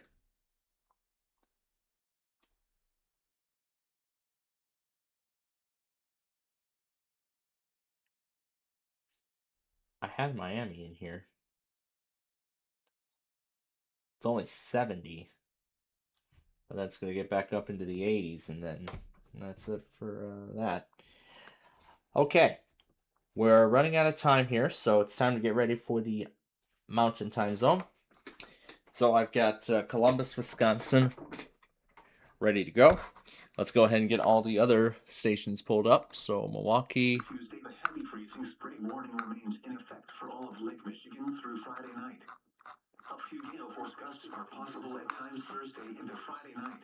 Dress in layers. Here is a statement regarding an extreme cold watch for the following counties: in Wisconsin, Dodge, Fond du Lac, Jefferson, Kenosha, Milwaukee, Ozaukee, Sheboygan. All right. So I got Columbus, Wisconsin up for the siren test.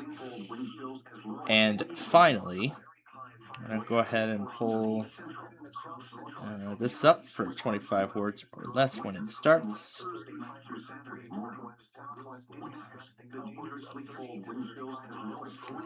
It was not working. This thing was not working yesterday, so that's why I had to take care of 25 words or less before my evening class for 2 straight days. So it looks like that won't be too much of the case now. So the New York Boat Show. Flagstaff. It is not even 12 noon yet.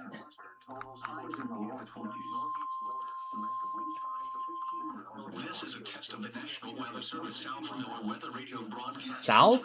Arizona. During potentially dangerous weather situations, That is an error. specially built receivers are automatically activated to warn of the impending hazard. Tests of these And here goes everybody else. each Wednesday between 10 a.m. and noon Mountain Standard Time. If there is a threat of severe weather, this test will be postponed to the next fair weather day. This concludes the weekly test of NOAA Weather Radio.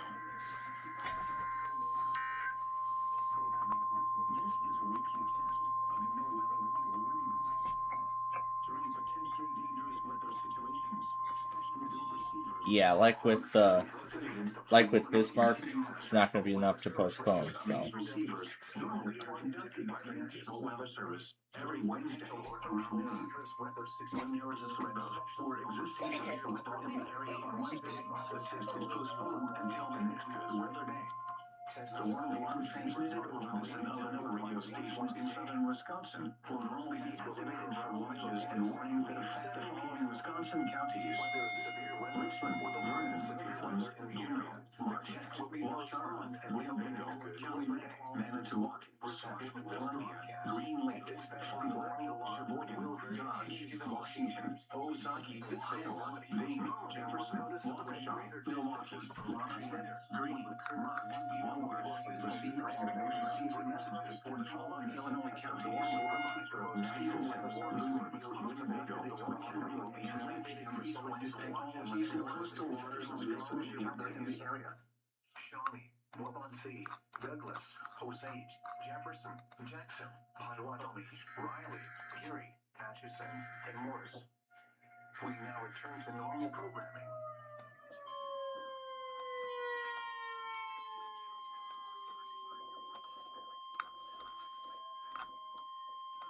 All right, now I'll go ahead and start everything else up. Taxes is feeling unwelcome.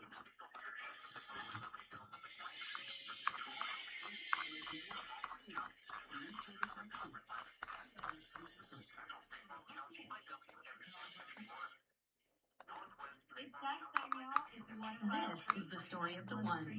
As an HVAC technician, he and his digital multimeter are in high demand. So when a noisy office HVAC turns out to be a failing blower motor, he doesn't break a sweat. With Granger's easy-to-use website and product information, he selects the product he needs to keep everything coming right along. And there's Phoenix. Granger.com or just stop by. Granger, for the ones who get it done.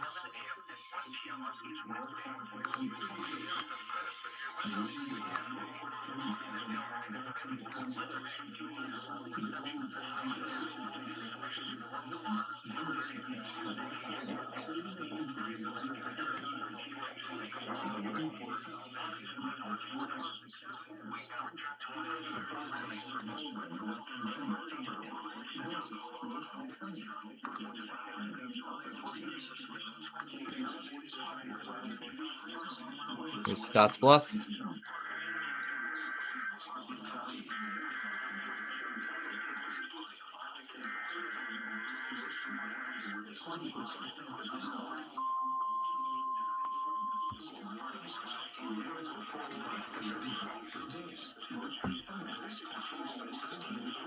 The preceding signal was a test of the public warning system for the National Weather Service radio stations in Southeast. All right, now I'm not going anywhere because not going anywhere because another Phoenix transmitter's coming up. Activated to warn the public of impending hazards. Tests of the signal and receiver's performance are normally conducted each Wednesday between the hours of 11 in the morning and noon. If there is severe weather or the threat of severe weather in the area, the test will be postponed until the next good weather day. This warning alarm will be activated for selected warnings. Several emergencies affecting Southeast Wyoming and the Nebraska Panhandle. We now return to your normal broadcast.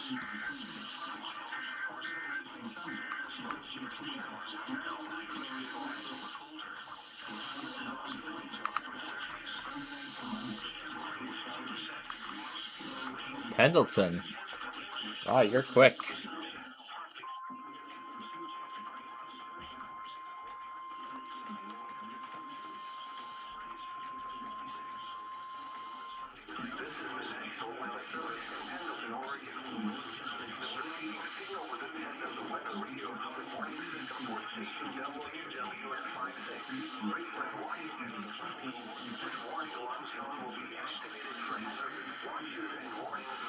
There's Globe.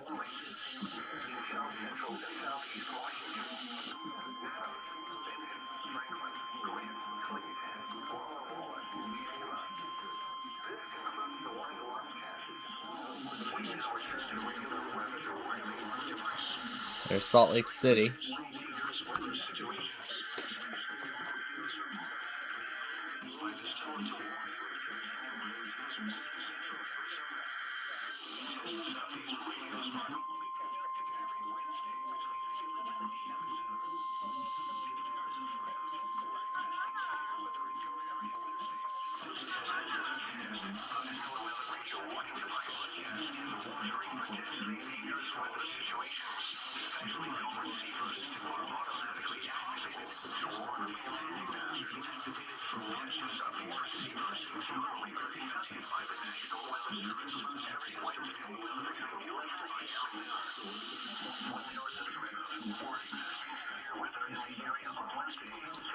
Alright, again, I'm not scramming yet because Yuma's the last one, a Phoenix.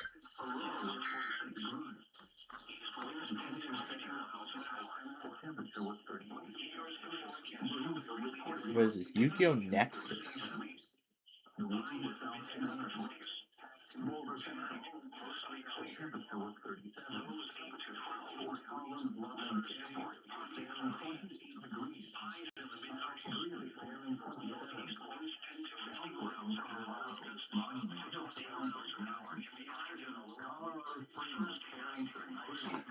Playing Yu-Gi-Oh! as Ben 10.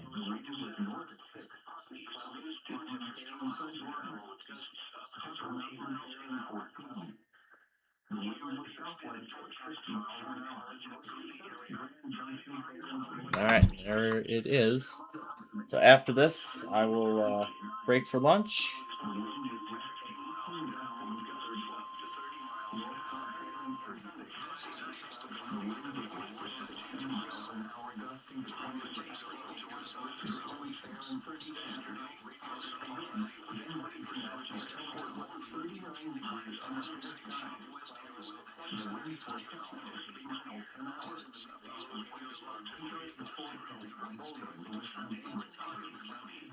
Mostly sunny, opportunities up to 40. Mostly partly cloudy. Low 11 to 7 highs. Partly cloudy. Circulation system north of Thursday. Mostly cloudy with a 20% chance of snow.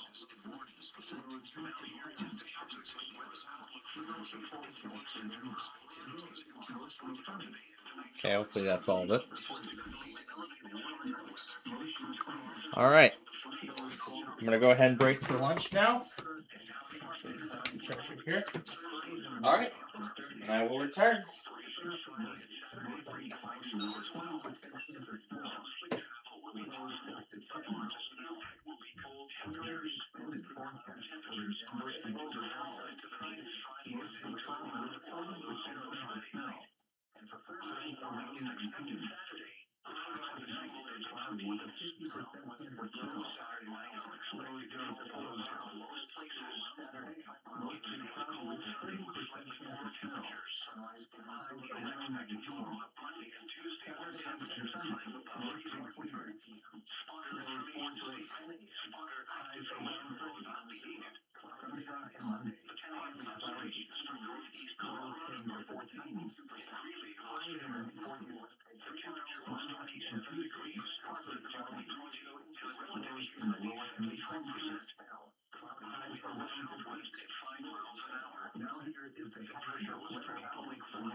recorded sunny and 45.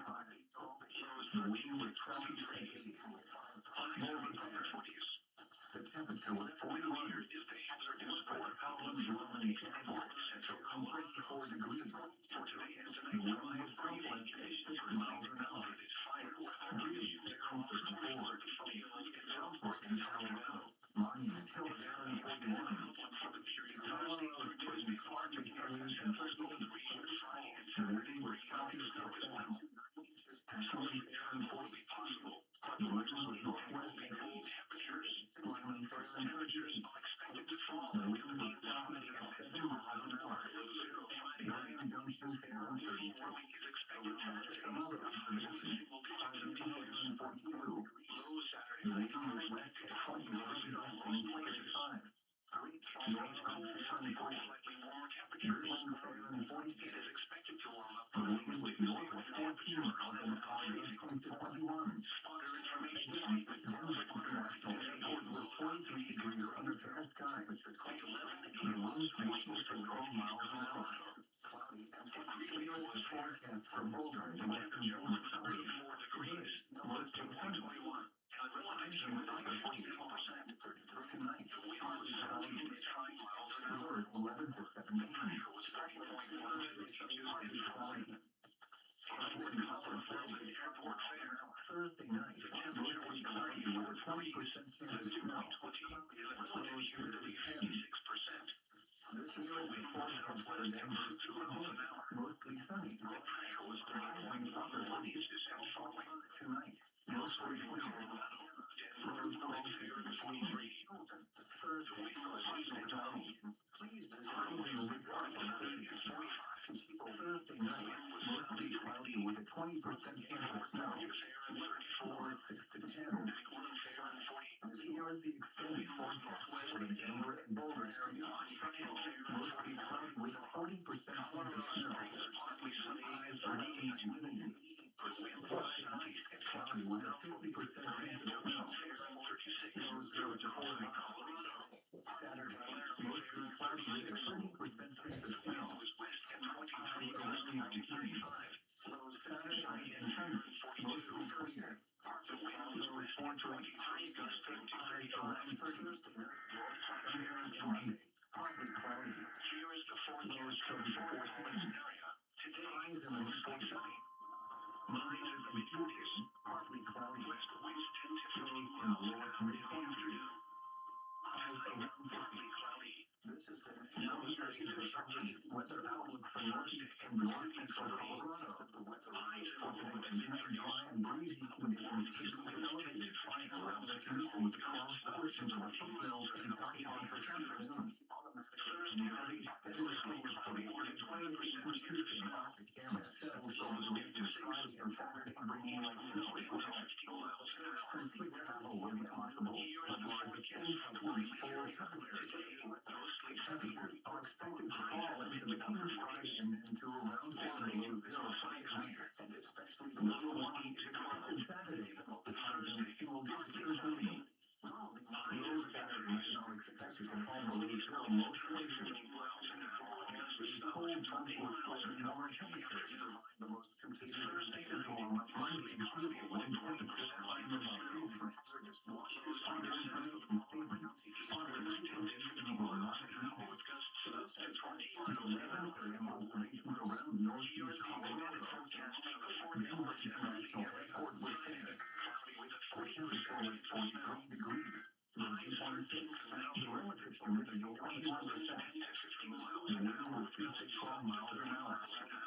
The pressure was running like 1 with a chance of snow, and Denver Central Park temperature was 20. The relative humidity 81%. Cloudy with a 20% chance of snow. Thursday was 47 degrees. Saturday night was mostly clear. The temperature was 44. The wind was weak at 70. Winds were recorded sunlight in 40 20s. The wind was south and mostly clear. Boulder Fair. The temperature was 41.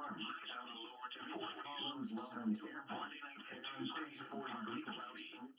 The wind was southwest at 6 miles an hour. Breeze 34. Now here is Colorado's weather outlook still facing 41. Central Colorado is partly sunny and breezy. Conditions could lead to the wind with southwest conditions across portions of Montana and South Park this afternoon. The wind with northwest and heavy extended outlook for material Thursday through Tuesday on Arctic air. Wind with southeast winds 7 miles an hour. Bringing light snow. Brisbane, Johnson, Aaron, 36. Will be possible around Georgia and will be cool and 42. Low temperatures with west at 12 degrees North Miami 431. Lows morning is entering 27. With highs in the snow with north of 14 miles an hour. Western 51. Lows at most Greenwich International Airport with 40 degrees under 55 temperatures. The winds is expected 12 miles an hour. Tuesday when temperatures rise to 44 for Boulder and western Denver suburbs. Today, most of the sun will not be needed. Highs in the upper 40s. Lows 11 to 9. Partly cloudy for Colorado. Lows 11 to 31. Thursday, temperature will be 34 degrees. Highs in the upper 40s.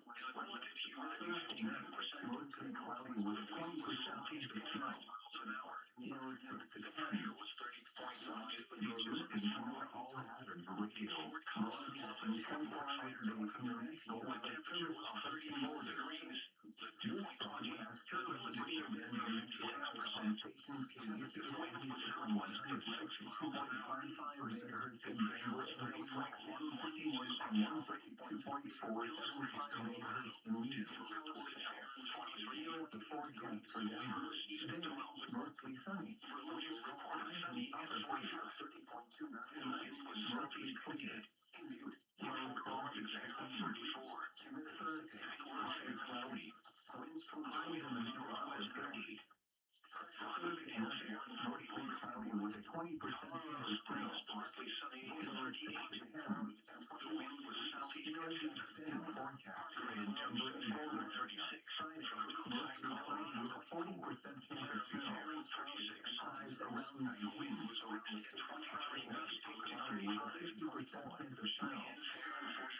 Cloudy and 20. The wind was west at 23 gusts and 35. 23 degrees north clouds for 40. Spokane. Cloudy and forecast for the fourth column area. Mostly sunny. Highs in the mid-40s. Seattle and west winds 10 to 13 miles an hour in the afternoon. Southeast tonight, partly cloudy. Salt Lake City, 9 to 13. Thursday, mostly cloudy. Snow showers on the over. Temperatures low and for the north as 50 miles an hour. 1 to 20 miles an hour. Weather situations now are mostly cloudy with a 20% chance of snow. The test of the weather is normally conducted at 1 to 50 miles an hour. However, here's the forecast for the early area of today. Mostly sunny, early 9 to mid-hour 40s. Reception of the broadcast and the warning alarm may vary depending on location. The first hour will normally be more noticeable after the distribution of the transmitter, even though you're using those high quality receivers. The warning alarm tone will be activated for hazardous watches and warning for all of North Central and Northeastern Colorado. Sunday night, partly cloudy. Low 13 to 17. Now here is the hazardous weather outlook for Northeast and North Central Colorado.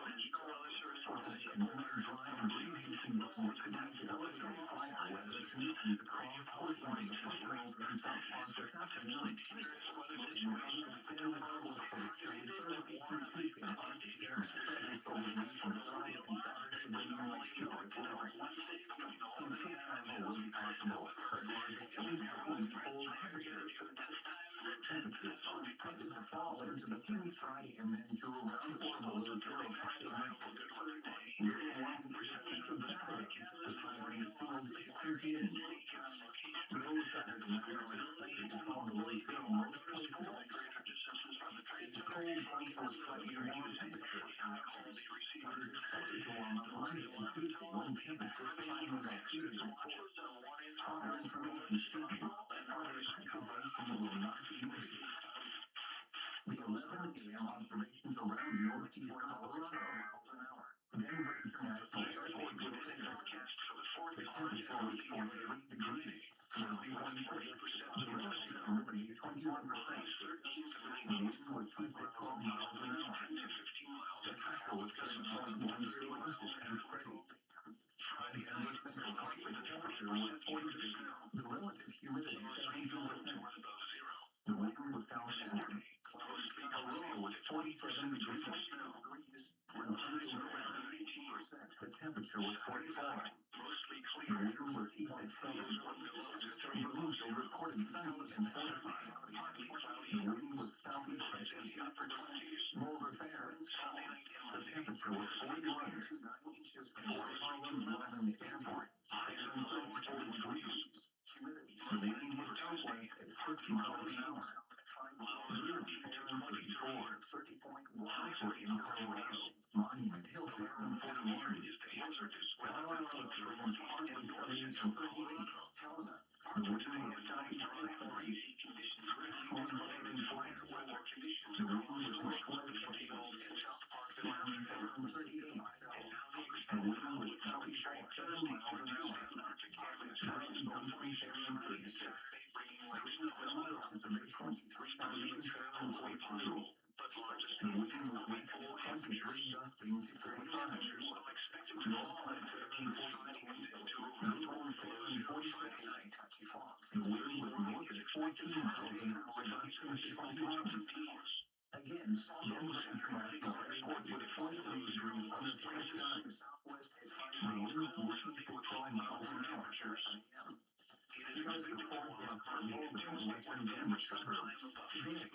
Northern sunny. Further information highs and upper further activation will not be partly cloudy. The 11th eastern northeast Colorado, mostly partly cloudy. It was fair. The upper temperature was 34 degrees. Mostly cloudy with 20% and 15%. North the wind was southeast at 5 miles an hour. The forecast for rain was looking like mostly sunny. Highs in the upper 40s. Airport fair. Mostly clear. The temperature was 34 degrees. 2.20. Relative humidity 56%. Highs in the mid-south and southwest at 6 miles an hour. Mostly cloudy with 20% and falling. Slowing 6 till 20. Colorado. Denver and forecast for the Denver and Boulder area. Mostly cloudy with 40% chance of snow. Upper 30s. Highs around 70. Mostly cloudy with 44% with a 30% chance of snow. And low fair and low 0 to 4 above. The wind was northwest at 8. Mostly cloudy with a 30% chance of snow. Pacific highs around 20. Sunday at 38. And Sunday, mostly cloudy at 30. Lows 40 and highs around 30 outside Colorado. Sunday night and Monday. Partly around 36. Lows 44 west at 23. Highs in the 45. And highs in fair and 42. Partly cloudy. The wind was west and the low wind gusting to 35. Highs around like fair and 40. Now here is the average forecast for North and North Central Colorado. Mostly sunny. For today, highs and breezy conditions could lead to west winds and west winds across portions of the foothills and South Park this afternoon. Cloudy. And now the extended hours for the Thursday through Tuesday. Partly cloudy observation Friday and Saturday, bringing light snow as well. Northeast winds down to the wind possible. But largest winds to 20 miles per hour in the afternoon. Temperatures Thursday night fall into the 25 with a 20% chance below 0 Friday night. Lows 2 to 6. Warm is expected Saturday to 15 miles an hour. 13. 11. Here is the forecast for the Greeley area. Mostly sunny. Temperature quiet and cold for a slightly warmer temperature tonight.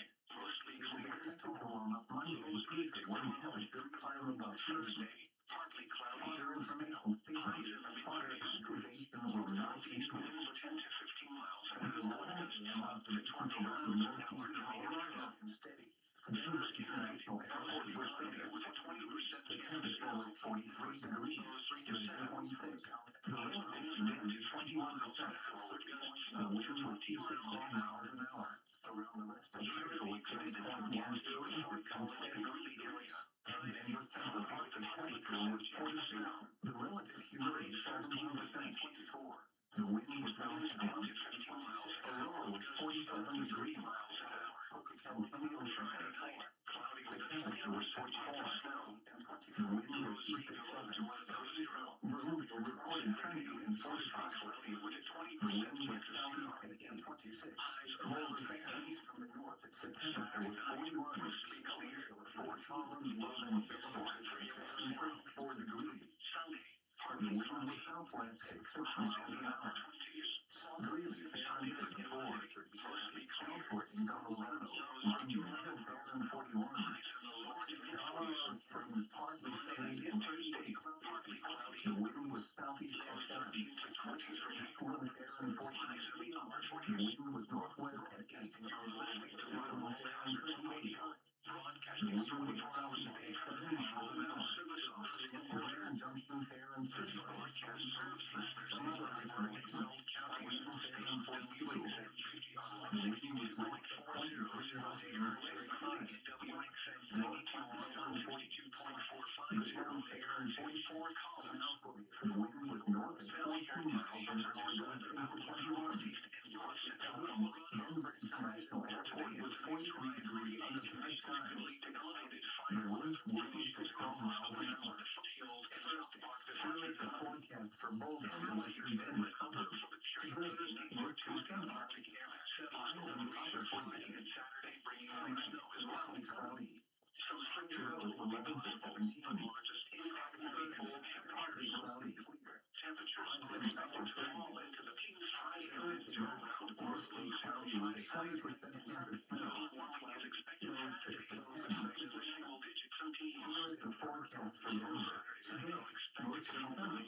All right, back now from lunch.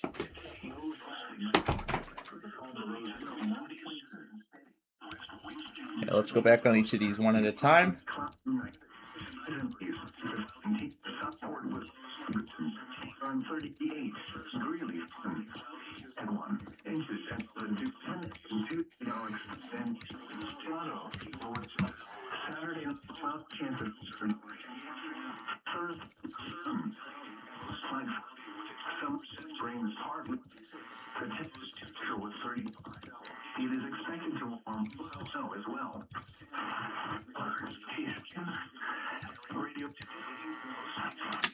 Okay, here's the start of it. And then this is Duluth.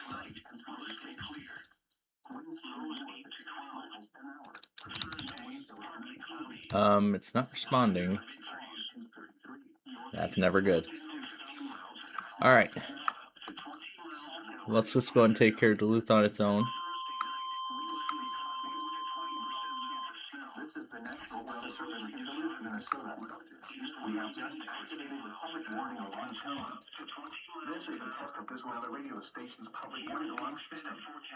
During potentially dangerous weather situations, special dome receivers are automatically activated by the signal to warn of the impending hazard.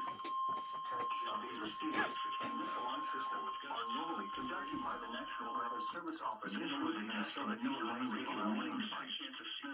Following the alarm tone, your receiver should have turned on automatically. Mostly cloudy with a 20% chance of snow have been heard on any high-rating receiver.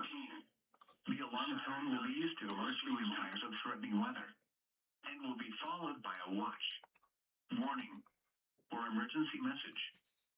This test will be conducted each Wednesday between 11 a.m. and noon, except when hazardous weather threatens. The test will then be postponed until the first fair weather day. Once again, this has been a test of the NOAA Weather Radio Warning Device. We now return to normal programming.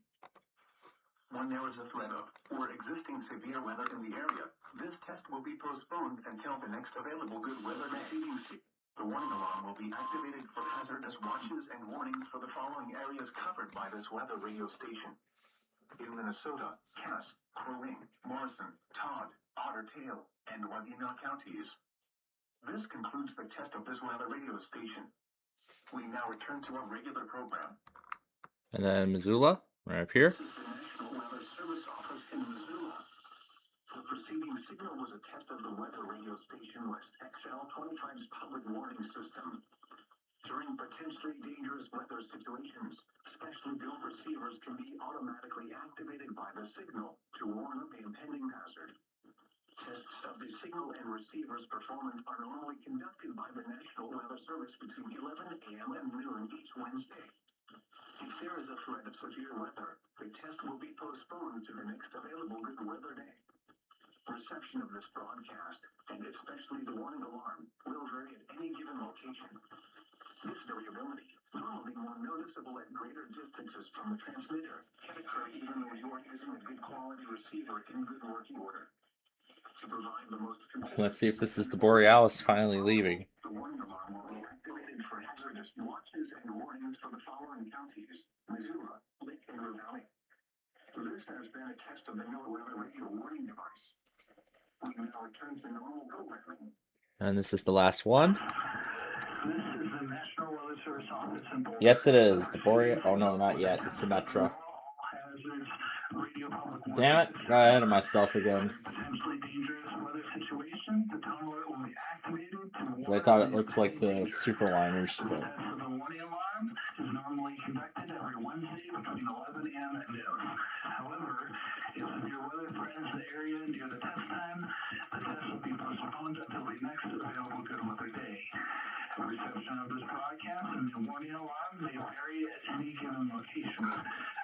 I should probably just focus on the crossing, not the other thing. Even though you're using a high-quality receiver. The warning alarm tone will be activated for hazardous watches and warnings for all of north, central, and northeastern Colorado. All right.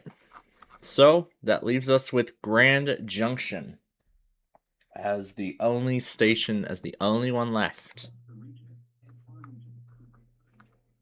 I'll go and turn it down until I see it. Actually, let's just mute it instead. Let's just mute it until something happens. All right. So, taking a look at the lineup for tonight. Let's see here. So, I know that we're going to be, we're going to be going, crazy with everything. So, looking at the listings for tonight and going into tomorrow, and I think I was going to say something about it earlier, so I'll go ahead and reiterate the schedule then for tomorrow morning. So there is just one episode of The Perfect Line, which is the one that did not air on the U. It was actually for some other local sporting event. It's not related to the NBA, or I think it was mainly high school basketball that they do.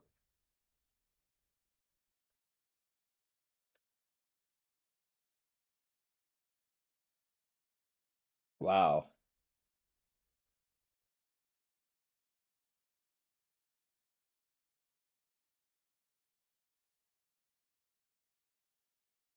And it's actually another Metro just pulling out.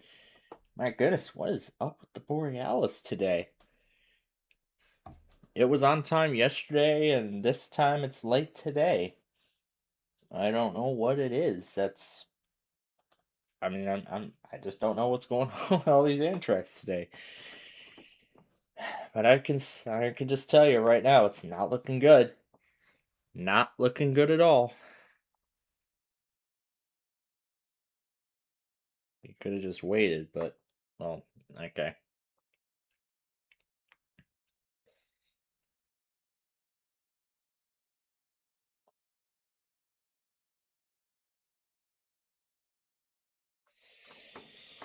So, I looked at the listings for tonight going into tomorrow. So, here is how I plan to handle the TV primetime tonight. Here's how I plan on handling it. So, of course, later this afternoon, I'll watch Jeopardy. And then, as I've said, we'll only play Monopoly for an hour and 45 minutes. So, after that, we will cut the game off and we'll just let Tom and Ben play around with whatever else I have in mind. In fact, I have an idea of something already in mind. This voice line right here. That's what I'd like to put them through. It was so funny. Let's see how they handle that. I want to see how they handle that in its entirety.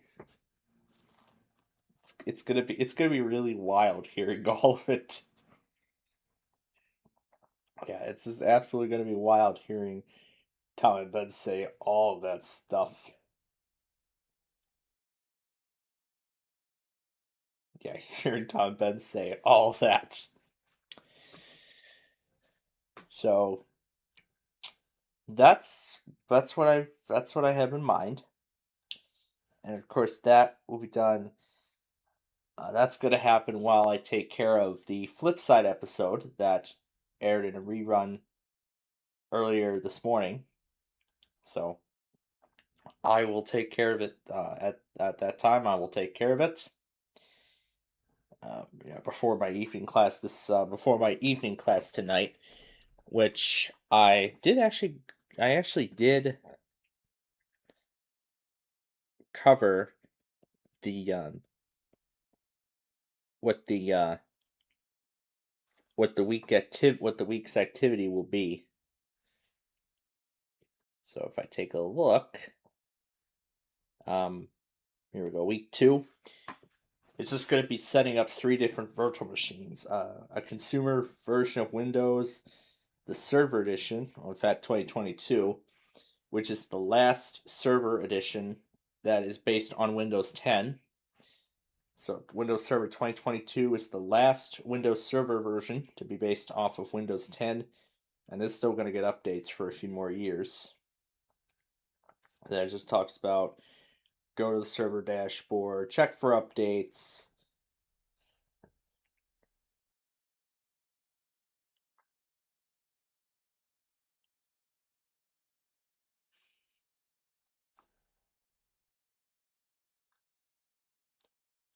And this is interesting. It looks like this is going to introduce me to a new command.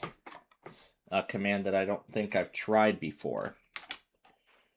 I'll try it on my micro PC. It's a PowerShell command that's called get hotfix, which pulls up a list of security updates that were installed on the system.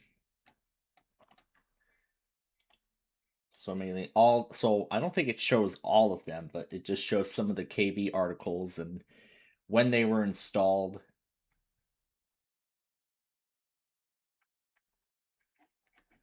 And some of these details match what is in Windows Update. So that if I pull Windows Update up and then go to Update History, And of course I could see, so I could just find the matching article. But I can also see that it just labels it by description. So whether it's just a minor update, and then when it says security update, that's what it'll show in quality updates. So like for instance, this month's update for Windows 11 25H2, KB 507.4109, 507.4109, and then other updates would be under, and then there's some other articles. Apple Inc. USB device. Oh, that was probably when I did something else with it, but that was soon after I set this guy up. And then it shows some of the other articles, the other KB articles, some of which I don't even see on this page. Some of them are under definition updates, some are other thing. Well, the definition updates, they're the exact same KB article, and there's no difference to it. It's not in other updates. The malicious software removal tool just remains the same. So I guess some minor updates they just install in the background, like 506.6128.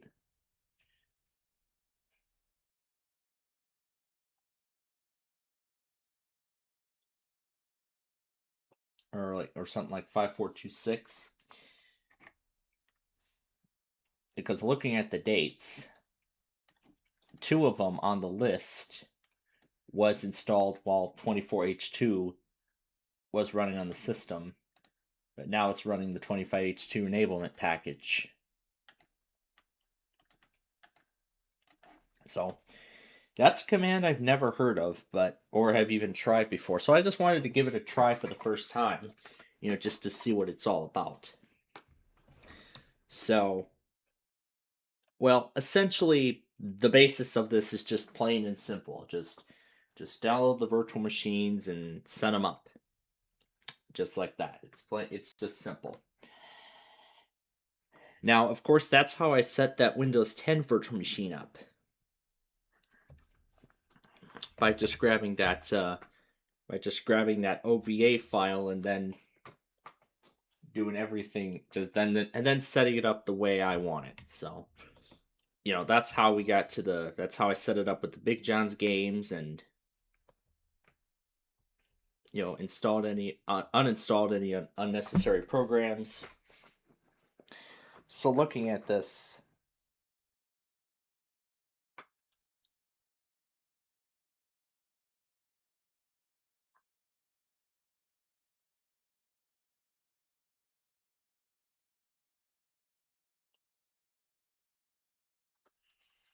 so it's just download the virtual machines, set them up.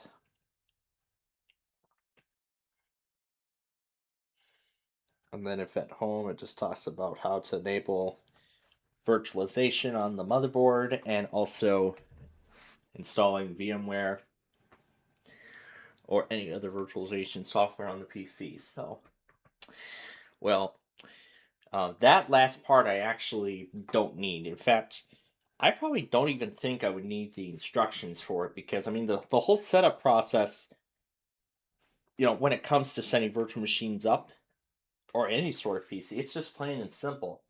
Of course, like for instance, when I set up those Optiplex small form factor PCs, of course the first thing I did was download the recovery media from the manufacturer and then just do all the updates.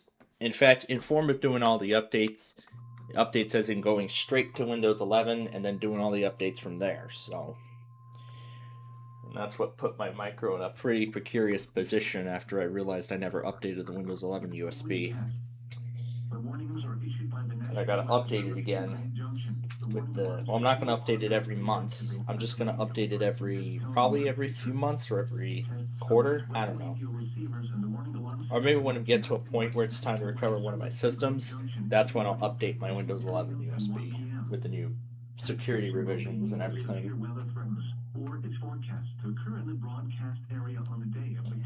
I'll continue in a moment because Grand Junction is testing now.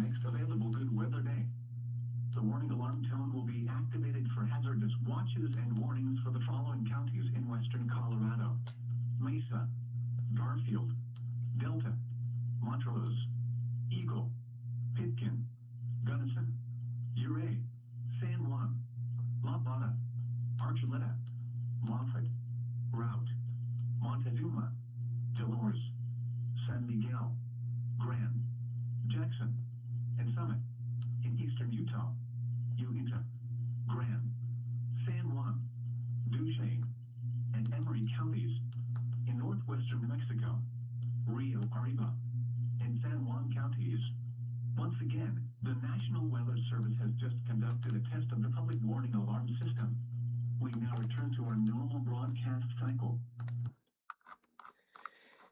So yeah, pretty much reiterating the story from August when I was setting up my micro. That was when I found out I had not updated my Windows 11 USB, and I'd been scrambling. And of course, while I was able to get the latest security patch installed, it ended up pulling down the same update through Windows Update, and then ended up putting it into a state where it was like unable to install the update. It wouldn't even do System Restore, I don't think, because I tried System Restore and I just didn't think it would work. So it was in my best interest then to update the Windows 11 USB and restore the system once more. And then doing it a second time, it worked. I was able to get Windows, and I was able to upgrade it to Windows 11 successfully, and it's been running perfectly ever since. Into the state that it's in now. The small form factor, I didn't even have to do much of it, because by the time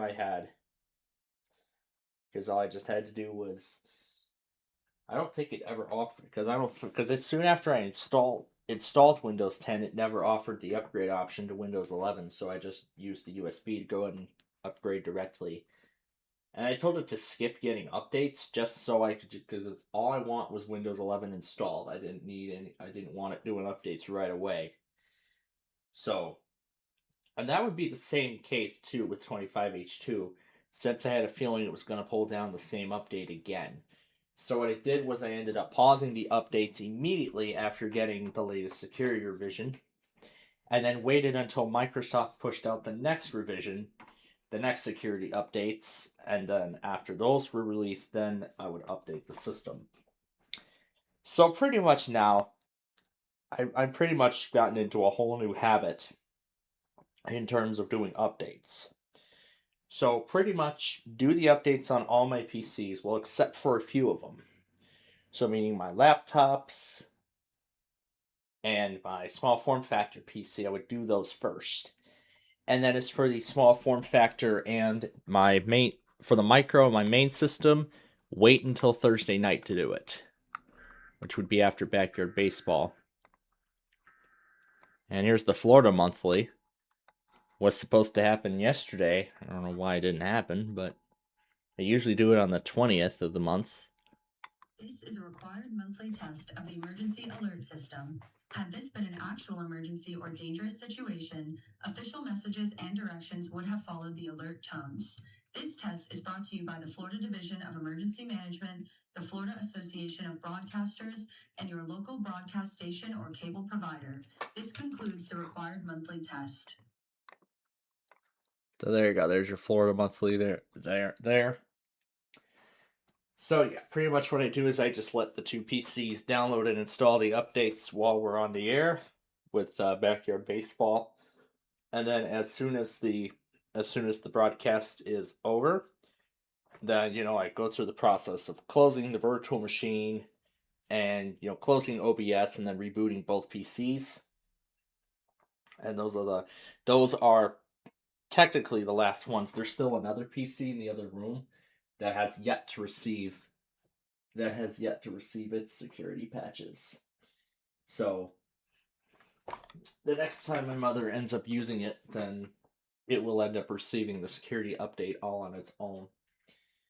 So, but then I was also thinking about, well, now that we're on the topic of these security updates, I did hear that the 23H2 security update for the commercial editions, because it's still the commercial editions of that version that are still getting updates, not Home and Pro, it broke the most crucial feature in Windows, the shutdown button, where I don't know I can't remember. I think you just click it and I don't think it does anything.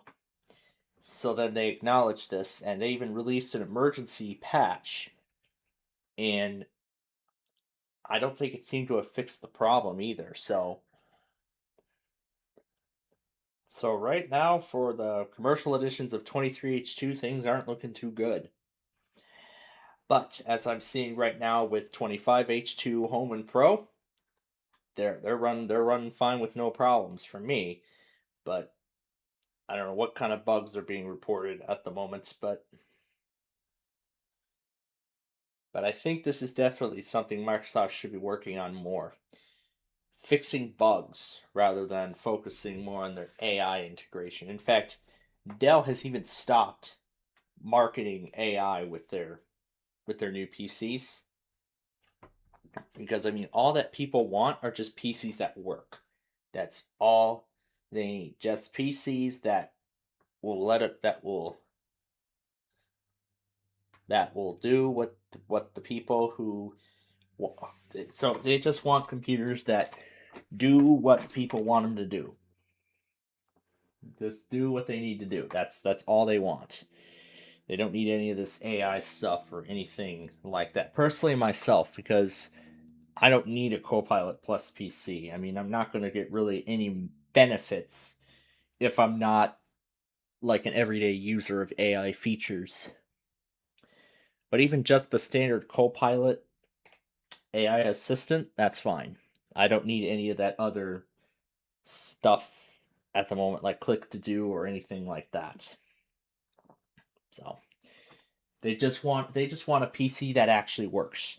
I mean, one that runs that's compatible with the latest Windows version, one that gets security updates, and all that. Just those and nothing more. And that's all they pretty much care about now. So I mean, this leads into what I was going to say, what I was saying earlier this morning.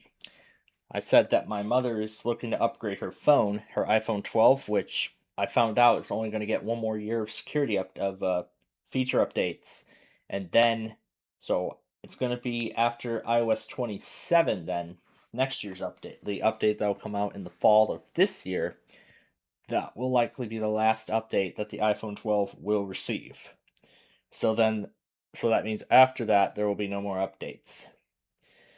So where does that stand with my that actually goes along well with my Nana, because iOS 26, I believe, is going to be the last year that her phone will get updates. So Apple has axed the XR in terms of software support. The iPhone 11 is next on the chopping block with iOS 27 when it comes out later this year. I believe that is the case, but we'll have to see. We'll see what Apple says when they announce it at when we get to WWDC later this year. But that's what I believe could happen. So then it would be time for my Nana to get a whole new phone. So the question is, what will be her choice? So the question is it going to be the 16? Is it going to be the 17? Hopefully not the 17 Pro, because I mean that is quite expensive. And I've seen several videos already about these latest iPhones, and some are saying that the iPhone 16, no, the 17, the standard 17 is you're getting the same features but for a cheaper price compared to the Pro models. I mean, you're still going to get ProMotion, you're still going to get 120 hertz, you're still going to get Dynamic Island, you're still going to get the A19 chip, you're still going to get pretty much everything that you pretty much could ask for with a new phone. So between the Pro and the standard iPhone, there isn't really too much of a difference now that Apple's been migrating features over from both lines.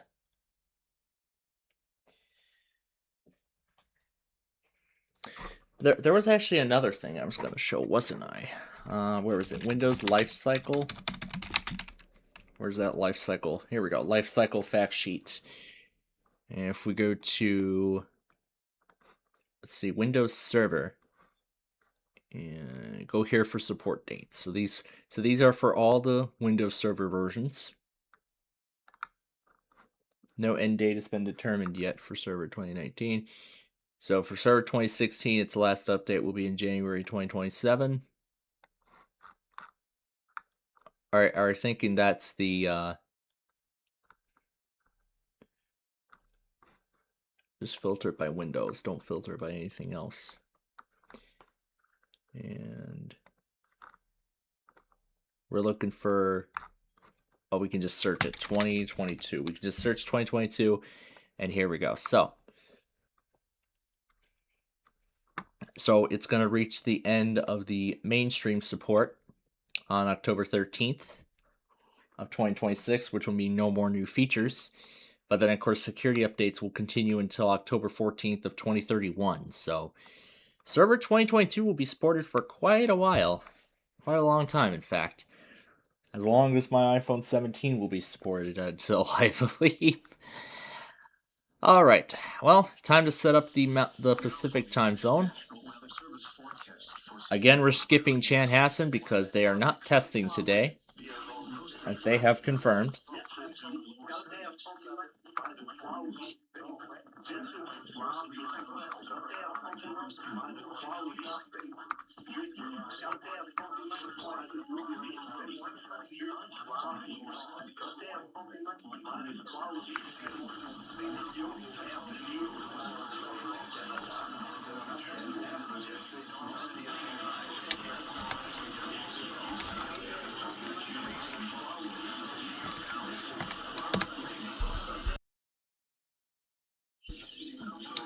Alright, that should be all of them. And there's one more I want to open up. And that is WGPA.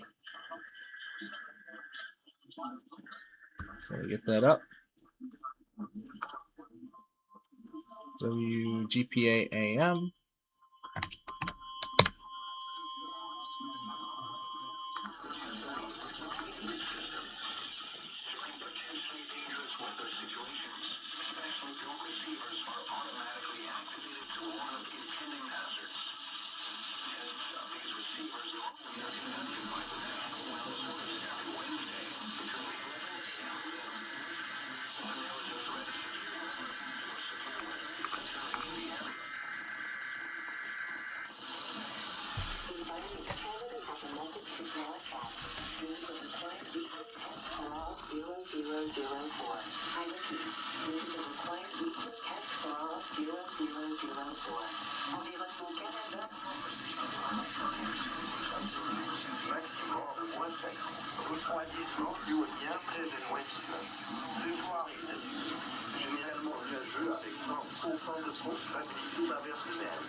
This is a required weekly test for all 0027.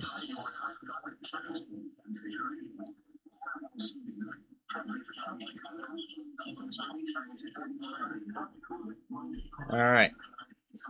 So we can go ahead and get rid of these three.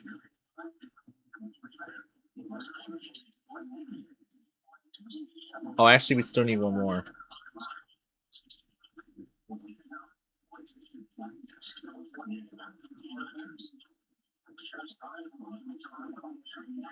I'll keep it muted until we get closer.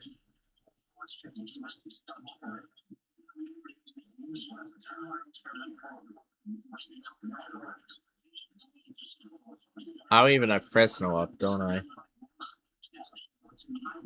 But that's alright. We won't pull him up until it actually comes time.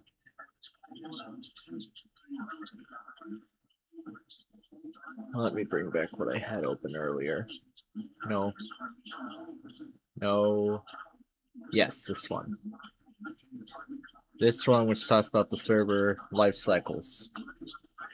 So I can just get rid of the 2022, and then you can just filter it by Windows Server. So here's 2012 R2. So this is the third extended security update here. So this will continue until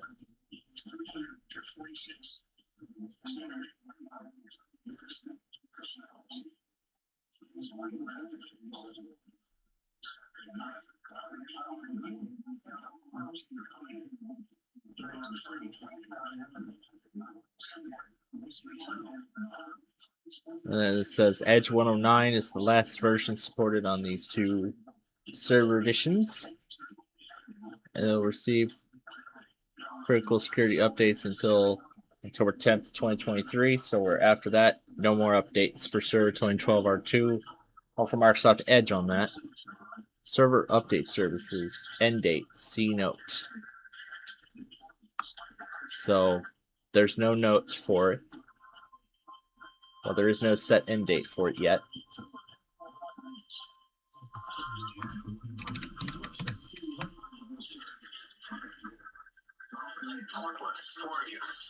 The preceding was a test of NOAA Weather Radio's warning alarm. Tests of these receivers are normally conducted every Wednesday between 11 a.m. and noon. If there is a threat of severe weather on the day of the test, it will be postponed until the following week. This concludes this test. This is a test we now return to our warning alarm device, and is being run in conjunction with the routine weekly test emergency alert system. To provide the most consistent warning service possible, these alerts will only be activated for selected warnings affecting the following counties: Alpine, Amador, Butte, Calaveras, Colusa, El Dorado, Glen, Nevada, Placer, Western Plumas, Sacramento, San Joaquin, Sierra, Solano, Stanislaus, Sutter, Tehama, Tuolumne, Yolo, and Yuba. To repeat, this has been a test of NOAA Weather Radio's warning device. This is only a test. We now return to our normal programming. Invasion.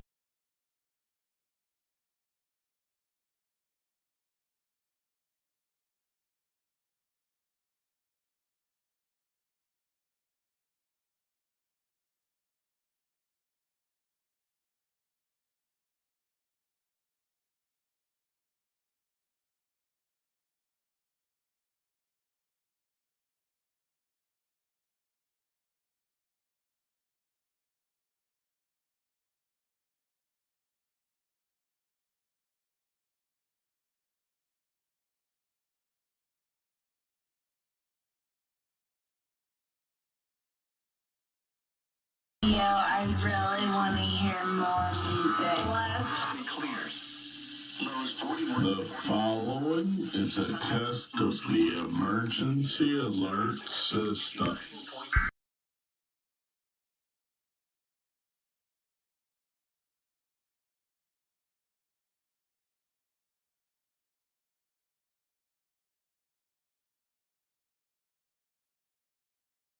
Hear more music. The following is a test of the emergency alert system.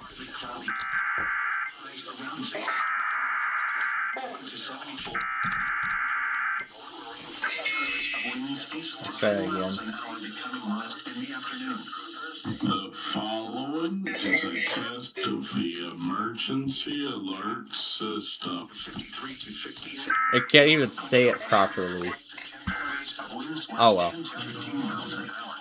Oh well, we tried our best. We tried our best, but this wasn't the best of day. And my college just announced that they're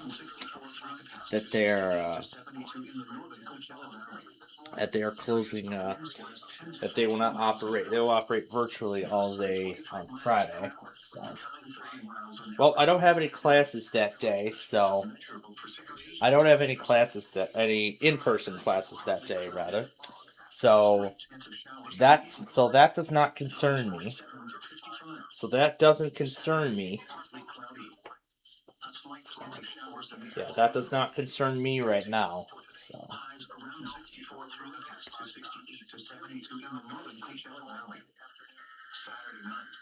And there's San Francisco.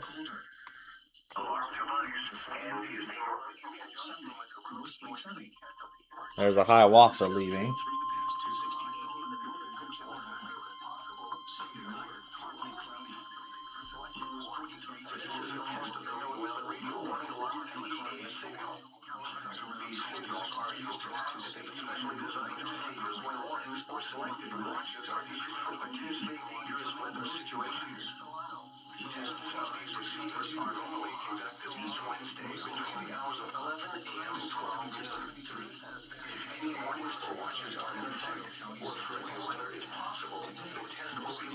And I'm not surprised as to why.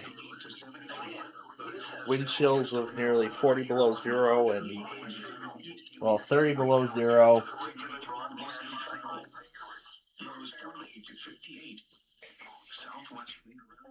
Yeah, I'm not surprised why that is. Wind chills of 35 below zero here in our particular region. I heard up north in Lake Geneva it could go as far down as 42 below. Oh my. That is not pleasant at all. Okay. Did that Borealis finally freaking leave? Did it finally depart Chicago after all this time?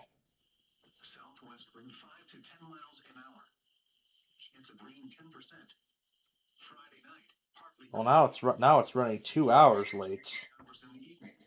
Now the Borealis is running 2 hours late.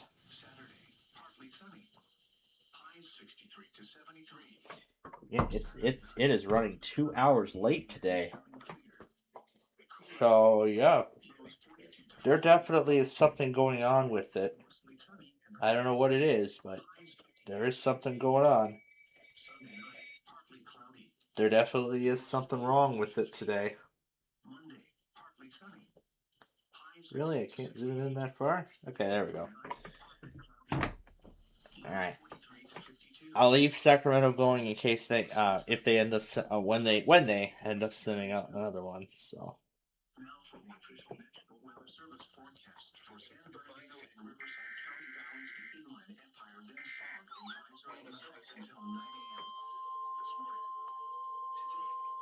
he got the weekly test with his 12996 12993 outside,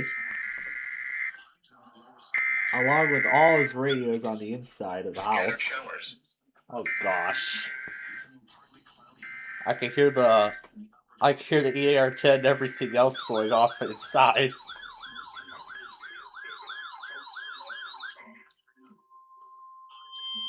That's how loud it is.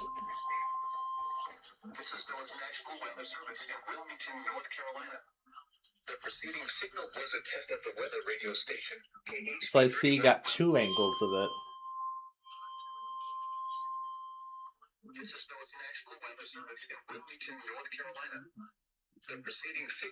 Oh my god. And then I see set up a separate camera from the inside. Oh my gosh.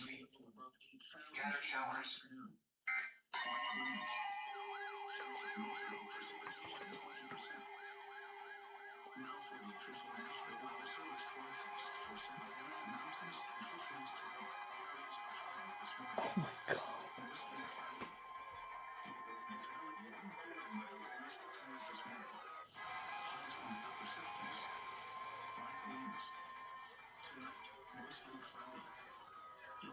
Oh my gosh.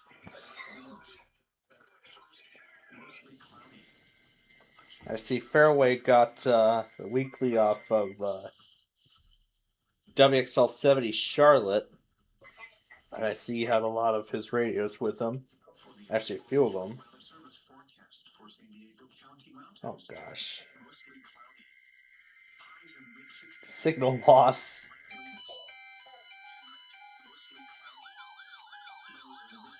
He just put a bunch of his radios in the trunk of the car.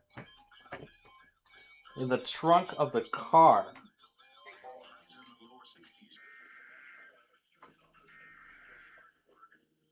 And wait a minute.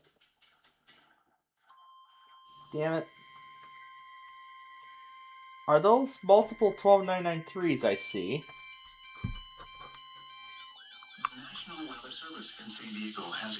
I see 4 12993s. I have never seen that many 12993s. I remember seeing only like 2 or 3 or something. Not like 4. A test signal was broadcast to test the public warning system. The test is normally conducted between 10 a.m. and noon each Wednesday, weather permitting.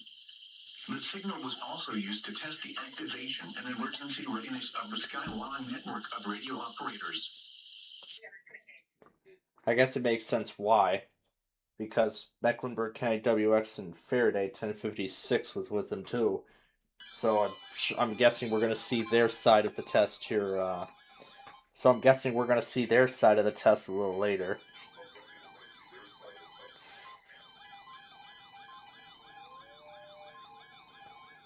Does that say unknown warning?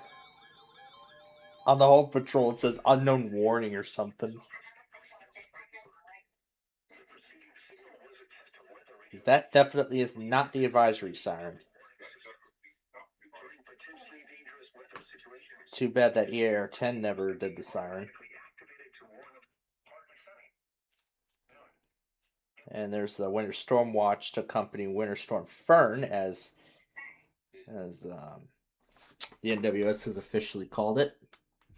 Of course, there's no EAS product to go along with it. Which, I mean, that makes sense. There's some that tone Winter Storm Watches, others do not. I mean, a majority of them don't. Cleveland, and as we just saw, Charleston, West Virginia, tone those kind of products.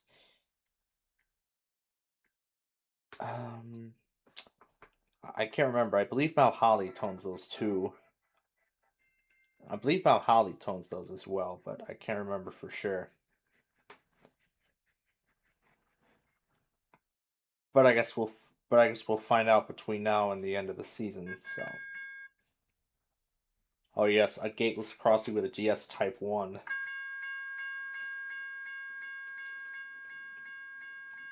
Oh my gosh.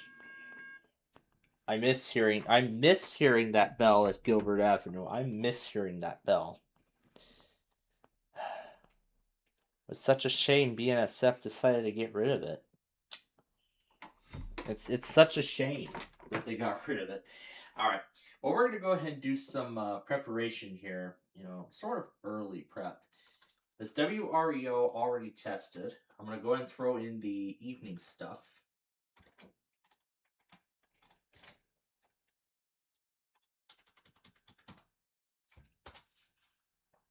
Alright.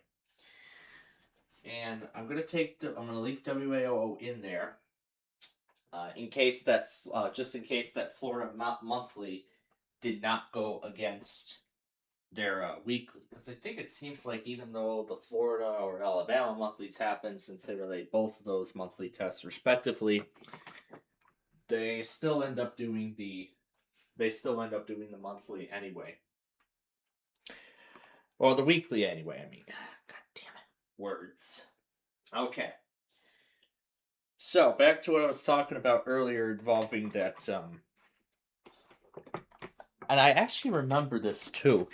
It was I believe it was in the spring of 2025 when I took one of the other SciBit classes. I think it was, what was it, there was something like that. So what ended up happening, what did I end up doing? Well, that class where those HP workstations still had Windows 10 and then bombarded every user with end of support notifications. Well, not full screen, but just rather a standard box at the bottom right corner. That's really all it was. You know, just telling them, hey, support is ending soon. Take the time, just, you know, here are your options for how to prepare for the end of support. You know, learn what it means and what you can do and everything. So, you know, what you can do if your PC is compatible with Windows 11. Well, of course, the college did upgrade those PCs, and now they're on Windows 11. And they have been. They have been since last semester. They actually did the upgrades in the fall. As I said, they started with the public PCs. They actually did the upgrade even earlier. They started with the public machines. I think it was early 2025, I believe, when they did the upgrades. So now it's down. Then it was down to just the Cisco, just the HP Z2 workstations. It was down to those those. It was down to just those. So now those are on Windows 11. So the transition at this point is sort of officially complete. However, oh my god, it's Hanford. Usually go at like what, 1:30, and they decided to go 15 minutes early today. Well, actually 11 minutes early. I expected them. I was planning on them going at 1:30.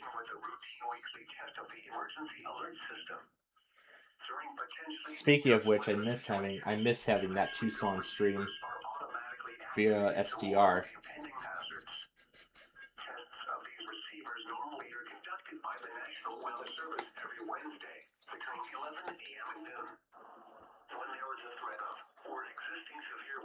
Oh, SafeTran Type 1.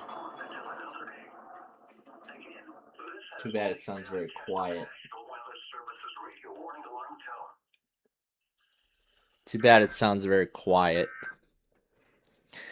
I think I see what's happening here.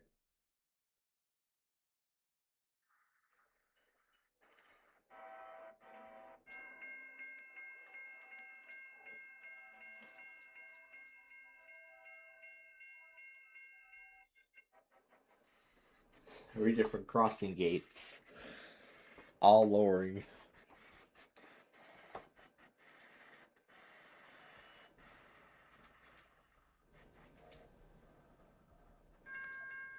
Another GS Type 1. This is a 3-hour compilation here of every railroad crossing he got. Canadian National has the bells on most of their gate crossings set to ring until the gates lower. Well, until the gates are in the lower position, and then they race to the and then only when the gates are in motion. So when the gates go down and up, that's when the crossing bells activate. Well, at the Route 126 crossing on the Leaston subdivision, fairly recently, that is actually no longer the case, because now they've actually changed it up. So now the bell rings continuously the entire time. Yeah, so now the bell rings the whole entire time that the crossing is active. I know that's not a good idea for something like an electronic. I know that's not a good idea for something like an electronic bell. I mean, I can make one example. La Plata, Missouri. It was actually was it Monday night? Yeah, it was sometime after I stopped watching the La Plata rail cam. It was at 1 a.m. where a BNSF manifest had air problems, which brought the train to a halt, and it was there for I think like over 8 hours. So that GS Type 1 E-Bell that was at the crossing, or two of them, they were ringing continuously for 8 hours straight. It was crazy. Just seeing it ring for 8 hours straight. It's unbelievable. I mean, if it goes on even longer, well, I know someday. I know I'm already fearing the worst for those bells. I mean, that's the thing with e-bells. I mean, sometimes they're fragile. I mean, it's too bad I never got to see any trace of a SafeTran Type 1 here in Chicago. I mean, it would be really nice, if I'd ever find the bell anywhere, but I mean, the sound of it, it's just something. But now that we're on the topic of we're gonna get back to Windows Server here in just a minute, because there was actually an experiment of sorts that I was about to talk about before I got into something else. So let's see, not station times, it's a real-time map. So yeah, here's a look at where all the trains are. See, like this one here, this one's just arriving now.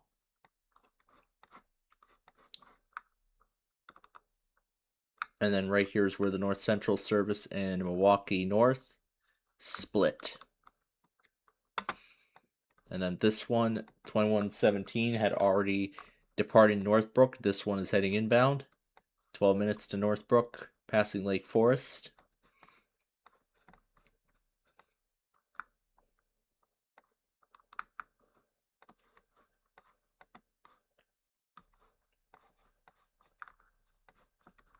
So the North Central service ends nearly right at the Wisconsin border.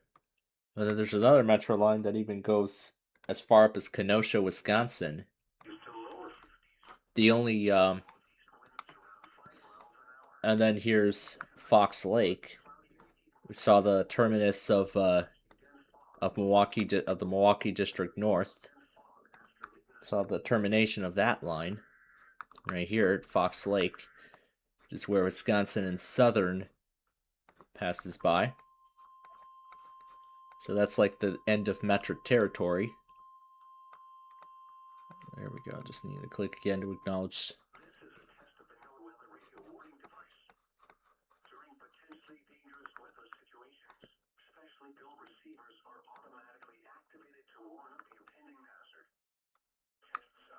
Train 105. And we can see all the stations here.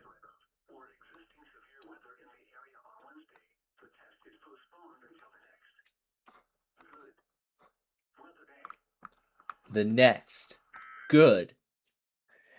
Really, Paul, you don't have to pause in between sentences, for goodness sakes. Okay, I'm gonna assume LA already tested, because it sounds terrible. And I don't think Sacramento's gonna do a second one, so I'm just gonna end it right then and there. If they even do it again, great. If not, oh well. So, if they end up doing a second one, great for them. But it's alright. And then we have 3 areas here. So, like, an inbound BNSF train operating 15-20 minutes behind schedule because of track construction, because of track work. Joliet Eastern Avenue elevators out of service. Beginning May 9th. The 115th Street Morgan Park Station is inaccessible because of station reconstruction. And then is expected to continue through the spring of this year. The accessible alternative is the 111th Morgan Park, and then of course they'll provide updates. So those are just service notifications and issues and everything. Now, what are we here for? We're of course here for this area. Yes. Downers Grove. We can go ahead and pull up their schedule. Pull up the line schedule. And here is the... So I see they have 2 schedules. So this is their standard schedule that they have, and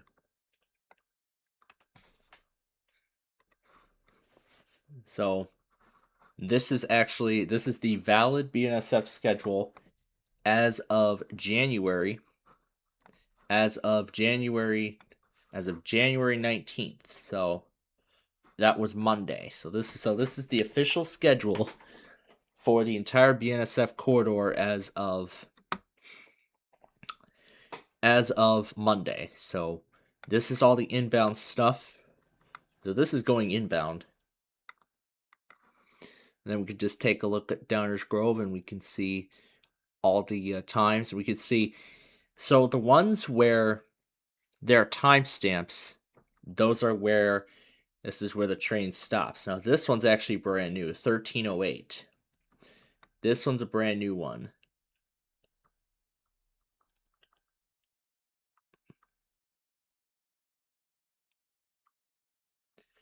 So then where there are all the timestamps, so it looks like they're going to start running more trains. So they're going to start running more trains now. So it seems like season 4 of Downers Grove. Oh man, this is probably going to be from what this schedule looks like, it is already going to be quite a hectic season, let me tell you that. I mean, in the morning especially.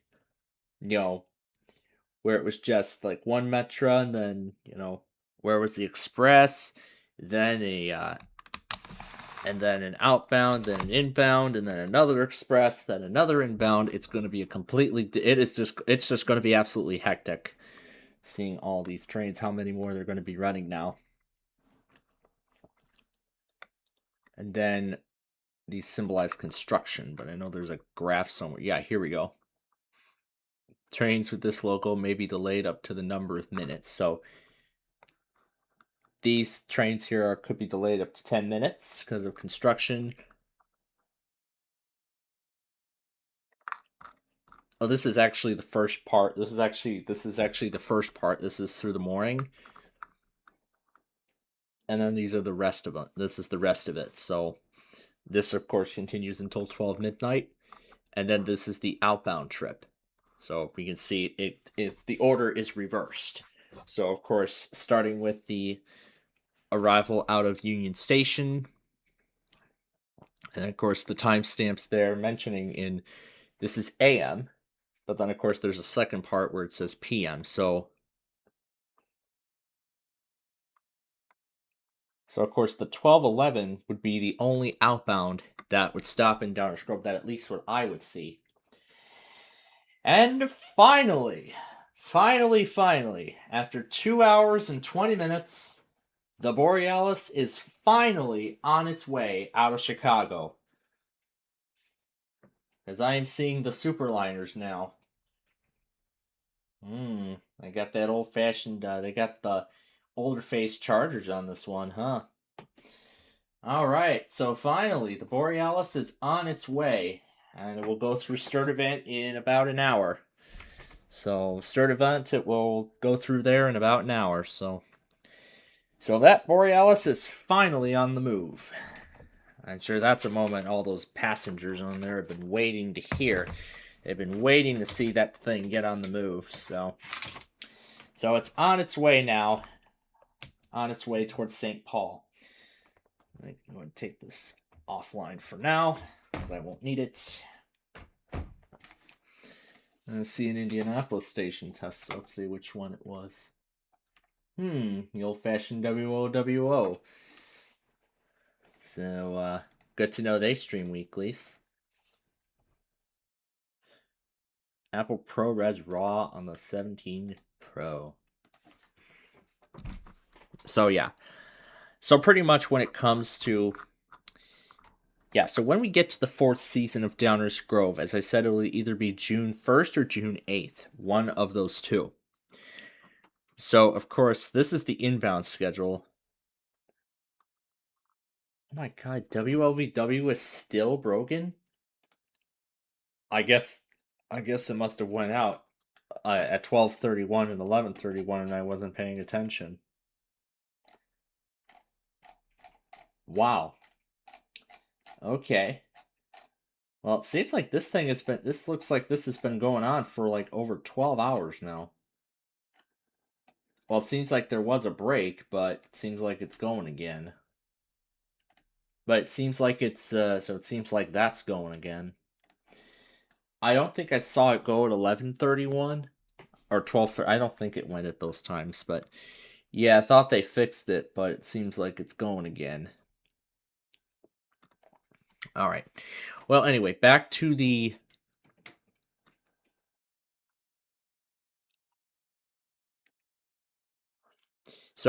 weekday inbound schedule. So, of course, we're looking at Main Downers Grove. This is Zone 4 that I'm particularly eyeing on. Not all this other stuff. So, 12:22. So, 7 a.m. it arrives in Downers Grove, and then it expresses all the way. So then the inbound 13:06. This is what I call the 709 Express, because it comes through at 7:09 a.m. every weekday morning. It comes through at the same time every morning at this station. So 1308. This is actually a brand new train that they've actually introduced. So I guess just for this year. So now we'll have a So now we have a 1308 at 7:15.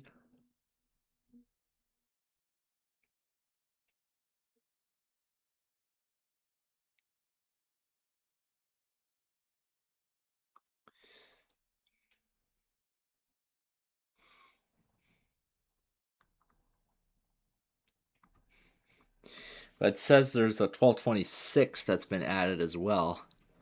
It's been there for quite a while, but there's no timestamp here, so that means it expresses.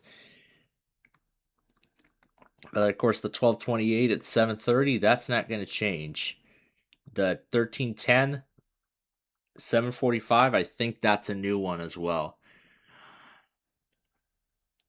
Yeah, I think that's a new one. And then here's the other express, the 1230. This is the other express train that we usually, that's like the second express train that we see. And of course, here's the rest of it. So the 1244, this is the last express train that go through Main Street, Downers Grove. This is the last of the express trains in the morning. I don't know what this X is for, but I mean I'm guessing that's probably an error, and they will revise it when they update the schedule. But then of course this is the rest of it, which I don't care about. This is the weekday outbound schedule. So again, with the construction hat and the number, so it's mainly in the afternoon where track construction would delay the times of the train. But again, we're watching over this area here. So 1211, that will remain unchanged. Oh, this is the one that's been triggering the crossing. This is 1207. So 1207, it was this one that's been triggering the crossing on and off. So it seems like this is what's been causing what has been caused. So then 1211, 720, nothing changed. And then of course all the other ones are the same.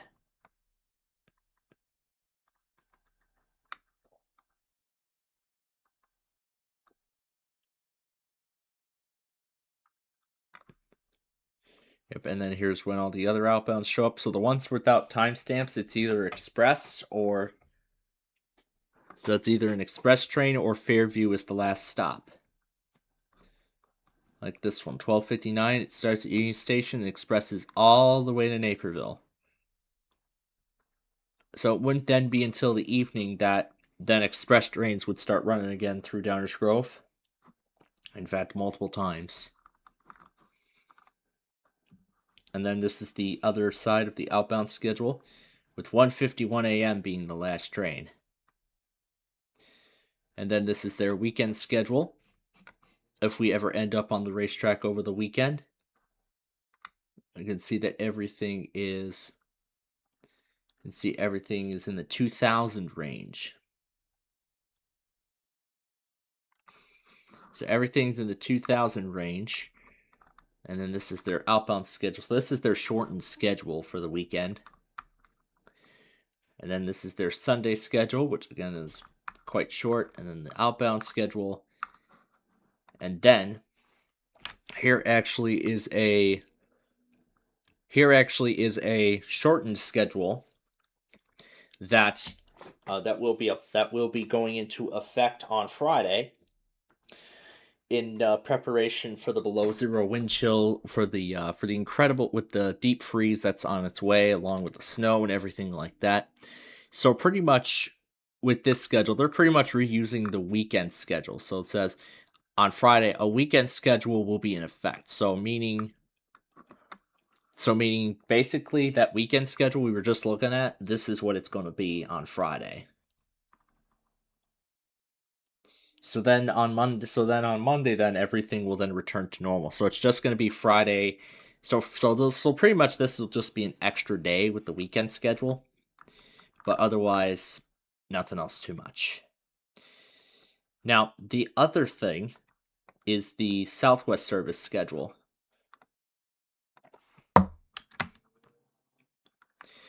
Because the Southwest service only runs on weekdays. According to the chart, it doesn't run on weekends. Which I know in some way it does disappoint me, but So that's the winter storm warning, isn't it? So yeah, that's probably the winter storm warning. So of course some of them start in Manhattan. Very few actually do, but then 179th Orland Park would be the last stop on the line. Or some go to 143rd and then just stop there. So, but of course they stop everywhere else. But there's actually only one that expresses. So there's only one Southwest service train that actually does the express, and that's 8:08 in the morning. And then after that, the next ones don't come until like 12 in the afternoon, and then it just ends at like 12:59 a.m. Well, FD meaning like forward in the day or something. But well, by this point, it'd be AM, it'd be 12 a.m. And then the alternate schedule for the Southwest service. So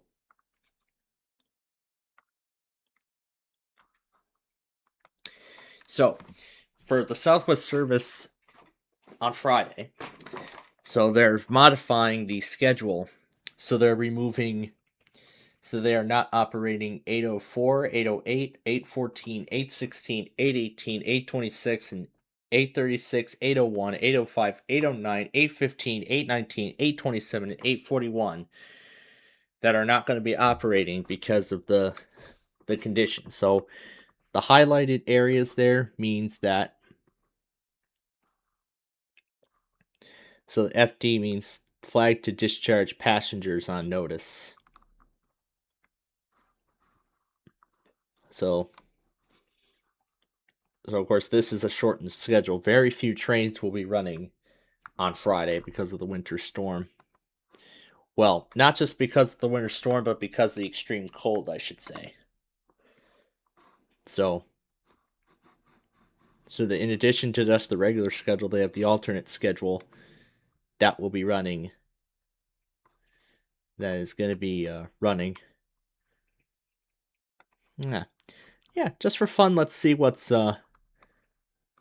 this is usually my setup for when I'm usually at my part-time job. I usually just like to just have this open. It's pretty nice that Metro actually set this kind of thing up, because there was not anything like this originally. I had to rely on Apple Maps and station times just to be sure that I precision everything at the right moment. So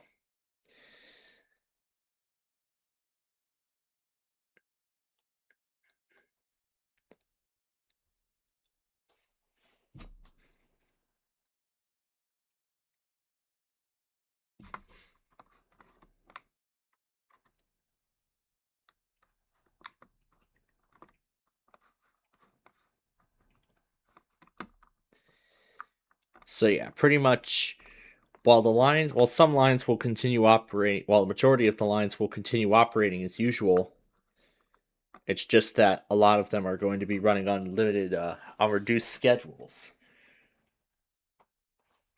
So like with BNSF, they're going to implement the weekend schedule and use that for an extra day. However, for the Southwest service and probably some other lines too, they're going to be reducing the schedule, meaning they're going to be eliminating some trains from normal weekday service just for the day. But then, of course, the schedule should be back to normal by Monday. By Monday, everything should be back to normal, in time for everyone, for the morning rush hour to get to work and everything like that. So everything will be back to normal by Monday. I know for sure. But of course, today and tomorrow is going to be normal, and then Friday is when the reduced schedule will go into effect. Yeah, hence why my college ended up announcing the closure of all the campuses and operating virtually for Friday. So, but yeah, it's pretty cool that we have this that I have this, at my disposal, at my leisure. Because, I mean, because, especially when I'm at my, because of course, where I have my part-time job, it is literally just a few blocks from the station. It literally is just a few blocks away. And I mean, I can tell you the several occasions. I've been able to hear train horns. I've been able to hear the rumbling of the locomotive. I've been able to hear all of it just from the one room. Just from the one room. I was able to hear all of it. Even with the window closed. Even with the window closed, I've been able to hear all of it. It's pretty crazy. Let me tell you that. The moment I hear or see that a Metro's coming, I just quickly walk out the door and catch it. That's that. So yeah, this is sort of kind of becoming, this is sort of going to become, so I kind of already did, kind of doing now, like a preview of what's to come with season 4 of Downers Grove. So more Metro trains being added to the lineup. It sounds like this rush hour is going to be even more busier than it was, or very slowly they're bringing it back to. They're going to slowly bring it back to how it was before. So I can tell you right now, with all these Metro trains being added to the lineup, I am looking forward. I'm already looking forward to season 4 of Downers Grove. But I'm just going to have to wait a few more months before we get to that. Because, of course, I want to get these episodes caught up. Because I got to make all these episodes of these shows. Of my shows in particularly. And, of course, then we got to plan out the summer. How are we going to handle Charleston? I mean, everything. But I'm going to be a little disappointed, I'm going to be a bit disappointed when we don't get to do Downers Grove for a while, but now that I don't have a summer class, hopefully, to worry about of any kind, I actually am going to be able to do even more episodes of Downers Grove this year, but of course, how is this going to affect our programming? Well, I will be more than happy to tell you everything, when I get the details. So, when I get all the details of everything and how it's all going to play out and everything like that, that is when I, of course, will let you all know on how it's going to go, how we're going to handle our programming. But what I do know for sure is that all of our shows, our live programs rather, should remain mostly unaffected. So meaning we'll still go live from Minecraft at 4. We'll still do Roblox at 4 p.m. However, it's going to be the weekly test show that will be altered. In fact, the morning portion of it will likely be completely eliminated. Because we have a 24/7 service now. So is there really any reason to run a separate stream, when it's just, monitoring weeklies when it's right there? Yeah. So, since it'll be very likely I end up get called in on Wednesday, now, I won't have to worry about doing all this weekly test stuff anymore because, as you all know, I've discontinued doing this national EAS stuff. So, while I'm not going to be able to listen to the weeklies, I'll just let my micro handle the weeklies while we're gone. I'm just gonna go ahead and throw everything into the micro because why wouldn't I? It has 32 gigabytes of RAM. It should handle all of it. So, yeah. Those are currently my proposals for the season, rather. Currently my proposals. But of course, everything is subject to change. So, once I am informed as to whether season 4 will go forward or not, I of course will let you know of any other changes. But otherwise, all of our live shows should remain mostly unaffected. That is unless something else comes up after my part-time job. Like for example, when my father had an appointment and my part-time job got done very early. That is what resulted in another 2.5 hours watching trains from Downers Grove. And that's what led to the longest Downers Grove episode of the entire series. Not the longest Rofan compilation that's ever been produced. The longest one is Rochelle from May 31st. That's the longest one right now. But I know there could be more. I am furthermore looking forward to Rochelle this year. I mean, I really want to do Rochelle. And that leads me to my next thing. Because on the way to class yesterday, I found out that Union Pacific is going to be bringing the big boy on tour again. Now this time, they're not doing it to just a portion of the country. They're going coast to coast. And I'm sure you all know why. This is to celebrate America 250. But UP has confirmed this officially, but we don't know exactly where the big boy is going to stop as of yet. We don't know where. We don't know what its route is. I did find out from an article that it is going to be somewhere around late March when we're going to know the schedule. But of course, the UP Steam Club has an official. We could join that, and well, I mean, UP Steam Club has all the information. So, I mean, they'll provide regular updates, on when the big boy would come out of Cheyenne and begin its cross country tour. I'm hoping it stops in Chicago again because, it was really amazing seeing it in 2024 in Rochelle. It was really nice, but the railroad park, yeah, it wasn't that exciting. What do I mean by that? Not too many trains at all. And I was expecting it too, because it was only Sunday. So, pretty much my thing, I'm not going to the rail park on a Sunday. Only a Saturday, because there's more traffic. The weekdays it would be better, but still, I'd prefer Saturday because it has, a good amount of traffic, but Sunday, not that much. But there was only one time that Saturday where I had to wait only an hour before another train would show up. So,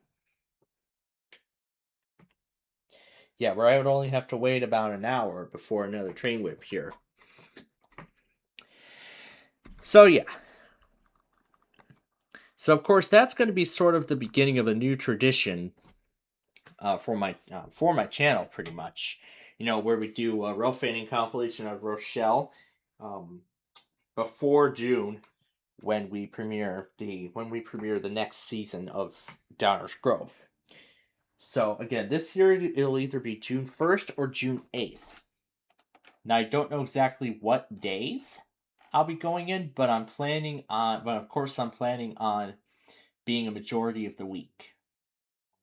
So, meaning we could get like 3 or 4 episodes per week of Downers Grove. You could get 3 or 4 episodes per week. And then, of course, and then I think June 22nd through the 25th would be the last one. And then I think there's supposed to be another week after that on the other end. So, as a result, there's going to be like a few weeks where there wouldn't be any. There would be a couple of weeks where there wouldn't be any episodes at all. But that's fine. But still, I'm looking forward to Downers Grove. But, of course, the bigger question I have is, am I going to end up on the racetrack elsewhere again, like Western Springs? I'm hoping that happens. Because, I got to see the Chief twice on the racetrack last year, as I'm sure you all know. Western Springs was the first, and Downers Grove was the second time, and it was the best one yet, with the 2 Metrolink cars and a Heritage unit. I don't know what kind of surprises will await me this year in Downers Grove, but we will have to find out when the time comes. So, that's enough talk about that. Now, the other thing I was going to talk about before I went into something else was regarding the servers. I actually tried to do an experiment of sorts where I tried to create a domain. Where I tried to create like a domain on a server, and then try to link up Windows 11 virtual machines to it. It ended in failure. Well, in the end, it ended up in a total failure. Well, with all the network settings that I tried on the virtual machine, I tried to link it up to the domain, and it would just say, "Hey, this name doesn't exist on this network," instead of pulling up a box that says enter the credentials to join this PC to the domain, and something like that. But hey, at least I tried the best I could. So maybe with the server fundamentals, I could maybe do a little bit more out of it, and maybe I will end up accomplishing what I want to accomplish. But who knows if that will be.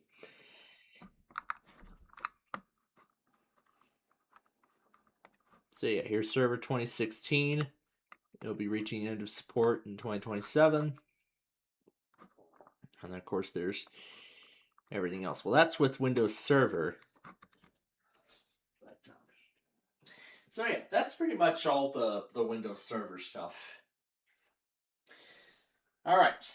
So we're about less than 5 minutes away now from starting our games here for today. And for those of you who might just be joining us now, well, we're happy to have you here with us today as we continue the weekly test extravaganza. As we, at the same time, too, near the end of the first half. So here's where things stand right now.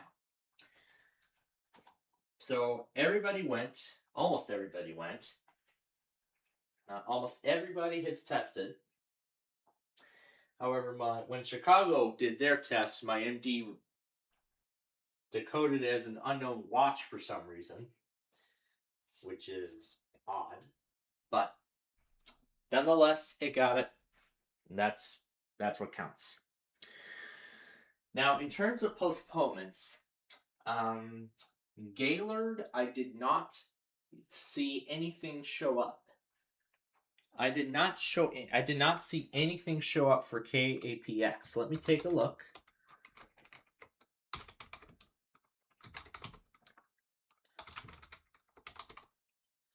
Let me look at the log.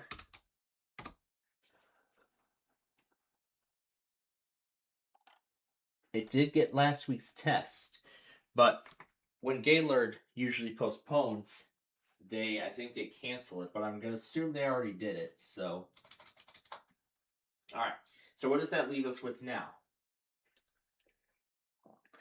That leaves us with Grand Forks, who did not test. Des Moines announced that they postponed their test. They postponed their afternoon test. That was only the afternoon test that they postponed. They have a second test, so maybe they'll do it this evening. We'll see if that happens. La Crosse, they didn't even test at all. I'm guessing it's because of the blizzard conditions. The Quad City, Sioux Falls announced their postponement as well. And they said they would do it on another quiet weather day, so like tomorrow perhaps. The Twin Cities did the exact same thing. They did not test today because of the blizzard conditions. For some reason, Houston decided to postpone. I think it's because of technical difficulties. And so those are the postponements going into tomorrow.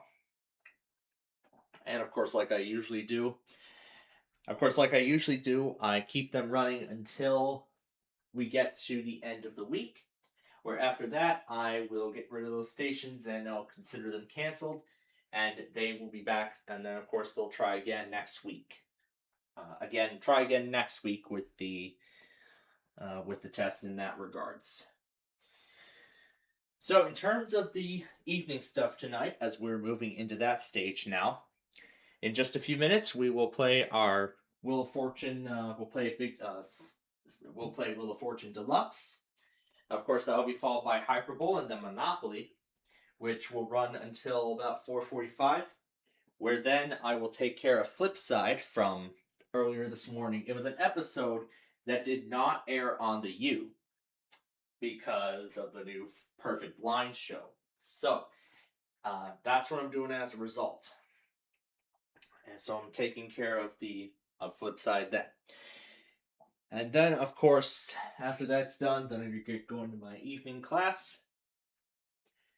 So then, and then later tonight, of course, I'll watch Wheel of Fortune and Hollywood Squares live. And then when I come home, I'll probably wait till after we go off the air to take care of The Price is Right in primetime on the Los Angeles feed. On the West Coast feed, actually, I should say. And that will be alongside the 100 gazillion things that I have still sitting in my... that'll go alongside the gazillion things that I have sitting in my watch later.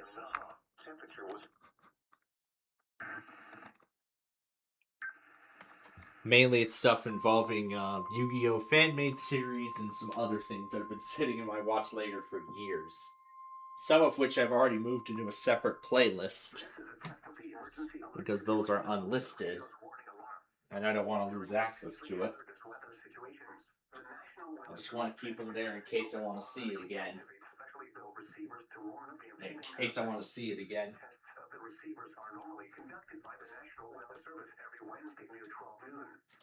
When there is a threat of or existing severe weather in the area on Wednesday, the test is postponed until the next day without a severe weather threat. The following tones will conclude this test. And of course, when I get back tonight, we will...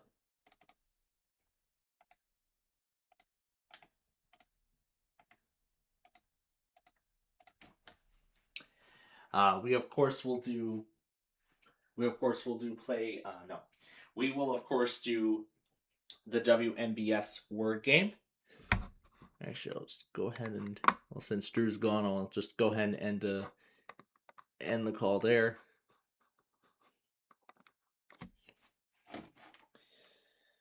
And I will just go ahead and close Discord since I won't need it on my other system anymore. So we're good with that. So then, of course, tonight we'll try to make some words with the WMBS word game letters. Then, of course, we'll do the eBay scavenger hunt. We'll see if Brendan is up for Deal or No Deal tonight. If so, then great. If not, then we'll see what we can fill in for the time. Because last time we filled in I found The Price is Right in Beyond. It was pretty crazy. It was quite a crazy reaction. Brian told me suggested we do a reaction. Well, tonight we're gonna have to see. We'll see what happens. So, if Brandon's up for Deal or No Deal, we'll do that. If not, then tonight we'll either extend the eBay scavenger hunt by another 30 minutes, or we will fill in that 30 minutes with a Yu-Gi-Oh! Duel or two. Either way, we'll fill in the time. I know. But I was thinking about the honors mode of the 5th grader software that I unlocked while taping the episodes last week. So I was thinking we could try the honors mode on air, but I was also thinking I want to wait until the 100th episode to try it. Try it out, because I don't think anyone has ever tried honors mode on that game before, as far as I know. So I want to give that a try, and try it for the 100th episode of the season before we transition to the Nintendo DS game. Yeah, I think that sounds good. But again, quite a lot of things to consider when it comes to that. So, of course, the thing is, do we do Yu-Gi-Oh? If Brandon's not up for Deal or No Deal, do we do Yu-Gi-Oh or do we do whatever else? But of course, it'll depend on what's on my mind tonight, and it'll depend on if Brandon is actually up and able to play Deal or No Deal tonight or not. Well, of course, the main thing is it depends on what his plans are. Of course, regardless, I actually found a few more Yu-Gi-Oh! Fan-made series to add on to this binge-watching extravaganza, which I'll do after we're done here tonight. And then I did say it wasn't going to be until tomorrow before I put my PCs up to the test. Before I really go after Yu-Gi-Oh! Zexal. I really want to put these things up to the test. But I'm not ready for it just yet. I just want to wait a little bit. I want to get my watch later cleared out first before I do anything else.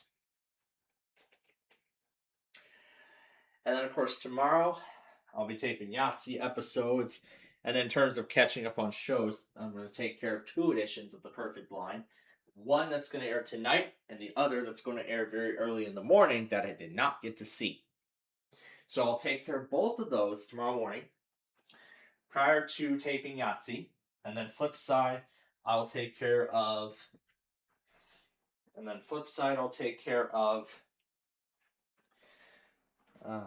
during my lunch break. And then that should be the end of it. Or I could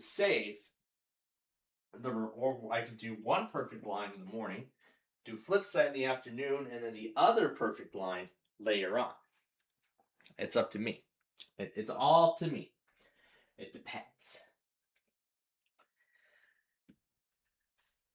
But then I know Scrabble and Trivial Pursuit are coming back for another season, so I did talk about those plans earlier where I would watch Wheel of Fortune in the first half of Scrabble live and then take care of the rest of them when I get home. As for flip side, the perfect line, I would take care of the perfect line in the morning and then flip side in the afternoon. So just finish up both shows. Anyway, I think that's enough talk because now we have a game to get to. So let's go ahead and get to it. Make sure the game is completely visible on screen. Oh, good. It is visible on screen. Nice. All right. And I have yet to change the... Let me see if I can change the name from within here. Let's see if I can. I guess I can't. Oh, well. Yeah, just like a lot of other profiles, once you make the change, you have to create a new profile if you want to change anything. All right. Let's go.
you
All right, so that takes care of this one. We're going to go ahead and move on to the next one now, which is Hyperbole. Then, of course, we will transition into Monopoly soon after. I see WPCV tested as well, so I'm going to take them out. I'm going to very early remove WMRE because I believe RME because I believe we're going to.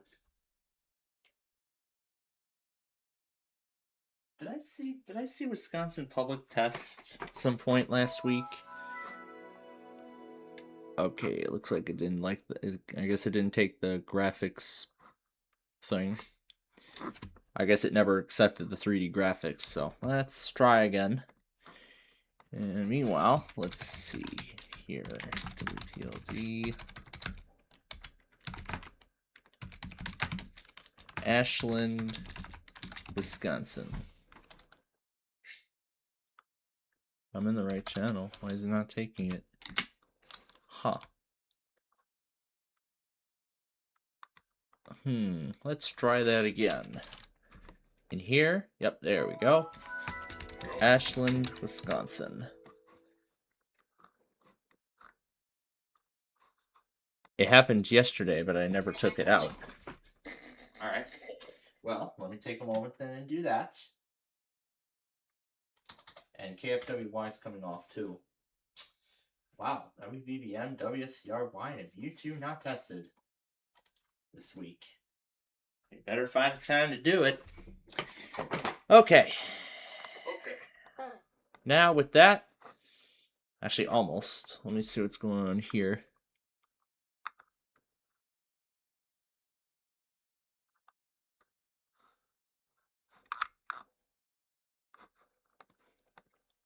Okay, he's still in the process of writing the script. He's on hold right now. So after he gets the script written, then he'll let everybody know that it's time to record the voice lines, and then I will take care of those. I think that'll come, but I'll do that when I can.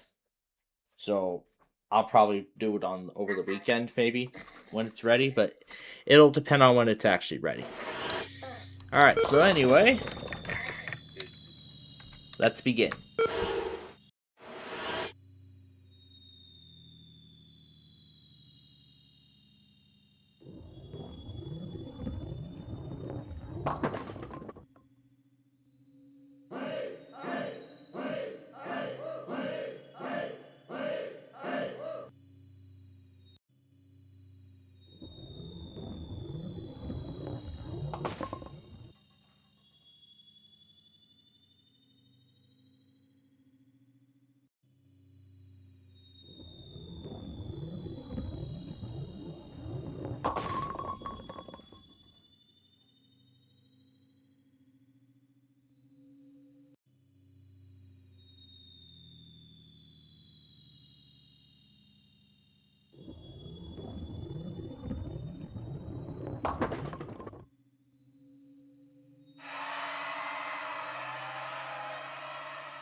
There you go. You got to see what the outer parts of the map look like.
Alright, let's see. What do we have here about this statement here?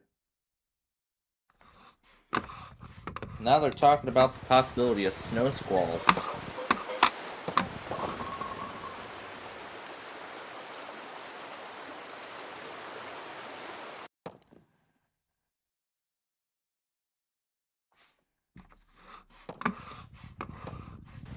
I believe that's talking about the band of snow that's on its way. So, okay, looks like we might want to have these on standby again. I might want to have these radios on standby again. Yeah, have these on standby again.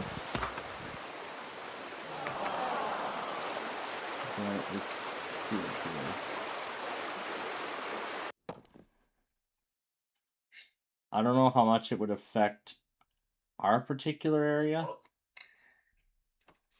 but I guess we will. But I guess we will find out here. I guess we'll find out later tonight. All right.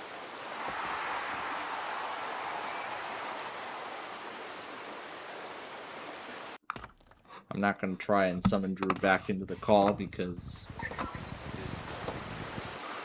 yeah, we've seen what happened on Saturday. We don't want it happening again. So, let's continue Hyperbowl.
All right.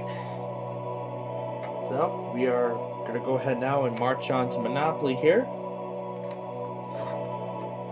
And start up the Vista VM again.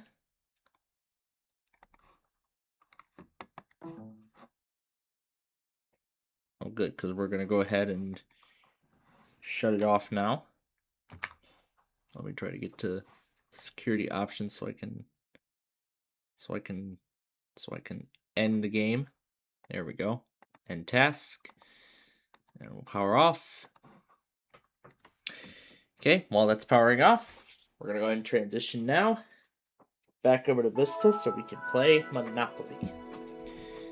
And I don't think I switched out the disc, didn't I? No, I did not. Okay, we'll go ahead and switch it right back over. Okay. I see we don't have graphics drivers. That is not a good thing. It's not good when we don't have graphics drivers. Alright, well, let's go ahead and force it off. I didn't see a notification that said no 3D graphics acceleration driver thing available or whatever. So, as we've seen, it's just as simple as resetting the VM. That'll fix the problem. So, it seems like either with my PC or with these virtual machines, only one 3D acceleration driver, the 3D acceleration driver can only work on one OS at a time. So if Vista and 7 are running, one will not have the graphics, one will not have the 3D graphics. Which, I mean, is necessary in order for Monopoly to work. I mean, it's hard to tell whether there are 3D acceleration effects or not. And yep, there we go. Now we got the arrow transparency back. But still, I'm going to wait for everything to finish loading. Alright, let's go ahead and start the game. Yep, so now we have 3D graphics. So now it'll work. Welcome! Would you like to play a network or a local? Have a look through the cards for your... What's your favorite token? Come on, choose. How about the money bag? So, add more. How tough do you want? Which? All right then. How tough? Which? All right then. What's the strength? Which? All right then. What's the strength of this? And all right, how tough do you want? Which? When everybody's ready, click. Would you like a special Monopoly board? Well, out of all these, what do we want to do? Let's just do the classic board. Play with the classic Monopoly rules or add some custom features? I'll show you the custom features I want. I'll show you the custom features. There's your custom features. Now start the game. You've got control of the dice, Top Hat. Proceed! Both hands, 10. Just visiting. How fortunate. Whose turn is it? Come on. Another race, and I have the pole position, as usual. Ace, deuce, 3. Pocket change. It's Iron's turn. I can't wait to get started. 7. Chance. Advance token to the nearest railroad and pay owner twice the rental to which he is otherwise entitled. If railroad is unowned, you may buy it from the bank. I usually take the bus, but hey, a railroad is nice too. Gracious! You'll have to raise money by selling buildings, mortgaging property, or trading.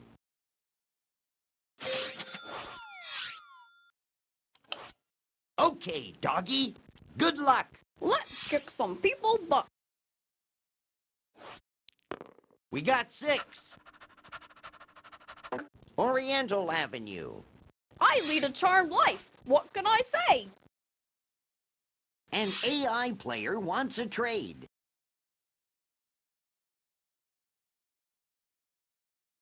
Strapped for cash? You can always sell buildings, mortgage property, or trade concluded. Time for the heavy artillery. Let's go, Cannon. It's time to do battle once more.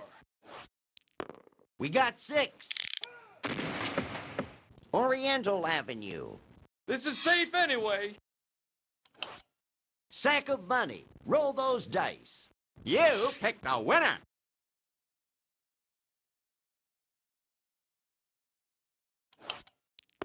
We got 6. Oriental Avenue. I was born under a lucky sign. Top hat. Toss those ivories. 4. Virginia Avenue. Well, it won't cost me anyhow. Race car. Burn a little rubber. 5. Vermont Avenue. Step on it. As long as I don't have to live here. Your turn, Iron. Away we go! Looks like 7 to me. Chance, let's see what it is. Bank pays you dividend of $50. Roll those bones, doggy. We got 6. Electric Company. 4. St. James Place. It's a little rough around the edges, but I'll buy it. Cannon, you take a shot at it. 6. Electric Company. Anybody got a bullet I can bite on? Sack of money. Show us what you can do.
A computer opponent is proposing a trade. Uh-oh, the trade is canceled. We got 6. Electric Company. Not the best you can do. You'll have to raise money by selling buildings, mortgaging property, or trading. Top hat, roll, and good luck. 8, looking great.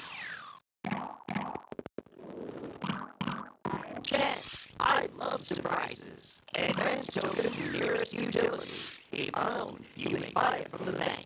If owned, throw dice and pay owner a total 10 times the amount thrown. 8, 2, 3. Race car, burn a little rubber. 6. Virginia Avenue. No charge. I like that. Your turn, Iron.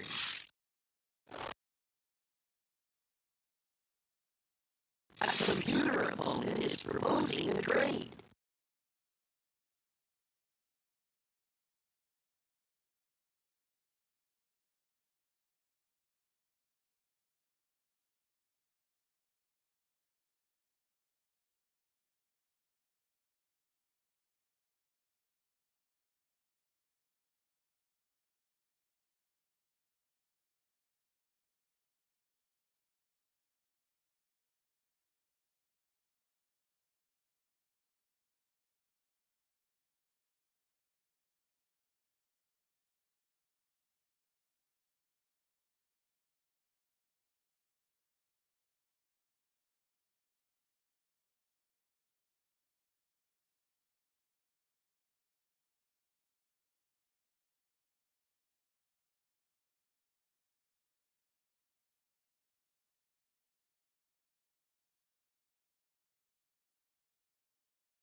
A successful trade, yes.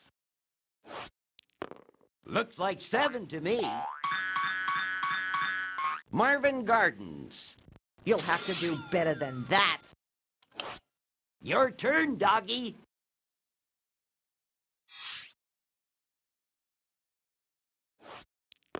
Eater from Decatur.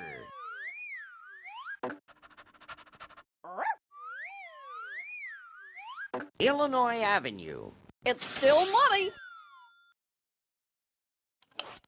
Time for the heavy artillery. Let's go, cannon. 8. Think I'll kick back for some R&R. It's Sack of Money's turn.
New York Avenue.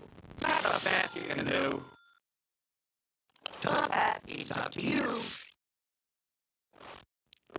Half a dozen. Pennsylvania Avenue. Well, it won't cost me anyhow. Race car, burn a little rubber. 7. Kentucky Avenue. Good luck, Iron. 8, looking great. Park Place. You'll have to do better than that. It's over to you, dog.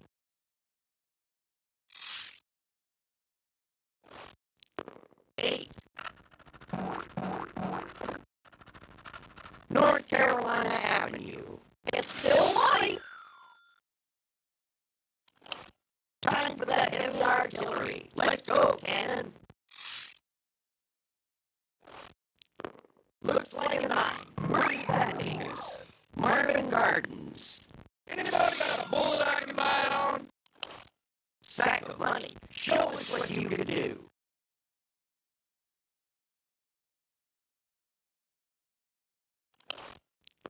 Lucky 7. Atlantic Avenue. Not a bad you can do. Top hat, it's up to you. Snake Eyes. Chance, I love these. Let's look. Pay for tax of $15. 11. Another turn around the board, another $200. Chance, I love surprises. Go back 3 spaces. Yes, and taxes. There's no way to avoid them. Race car, get your motor running. Eater from Decatur. Marvin Gardens. Pocket change. Okay, Iron, press on. 10. Here's your salary again, just for passing go. Chance, let's see what it is. You're building a loan matures. Collect $150.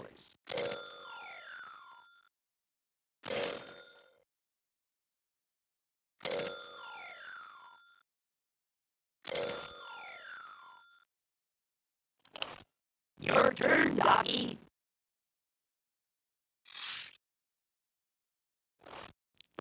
Eight, looking great. Back so soon, here's your $200. Let's get going. Snake Eyes. Pacific Avenue. This is safe anyway. Niner. Around the board again. Here's your $200. Sack of money. Roll those dice. Lucky 7.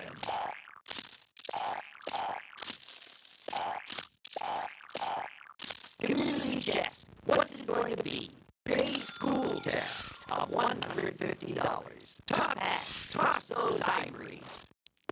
Eater from Decatur. Electric Company. Race car, start your engine. Wasn't I smart to have rich parents? We got 10.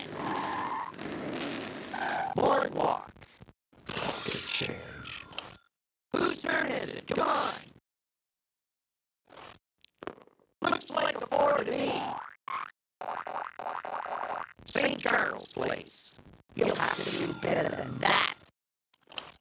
Okay, doggy. Good luck. 4. Just skill a few biscuits out of the bowl. Time for that heavy artillery. Let's go, cannon. 8. Vermont Avenue. Anybody got a bullet I can buy it on? Good luck, sack of money. Lucky 7. $200. That's easy money. Top hat, it's up to you.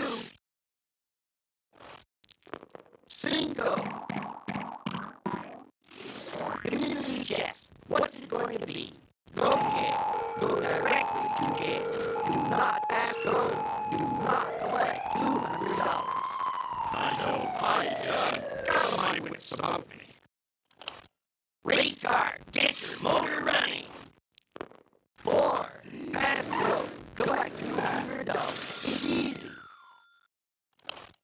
Good luck, Iron. 8. New York Avenue. You'll have to do better than that. It's over to you, dog.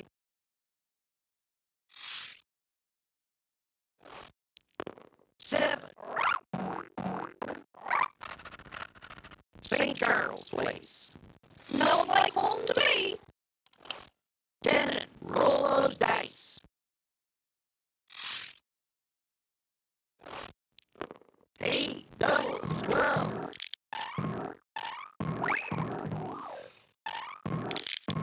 Take a rest. You can park it for free.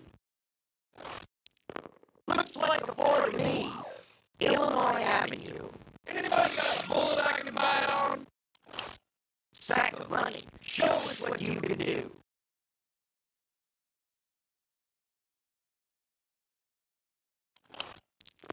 4. $200 or 10% of your assets. 5. Connecticut Avenue. I was born under a lucky sign. Top hat. Toss those ivories.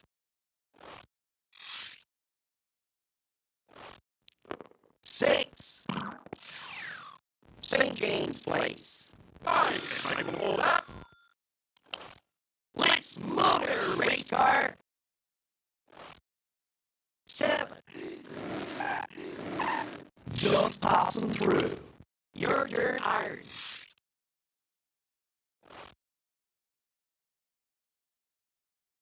An A-line player wants a trade. Negotiations have been suspended. Sorry. 4.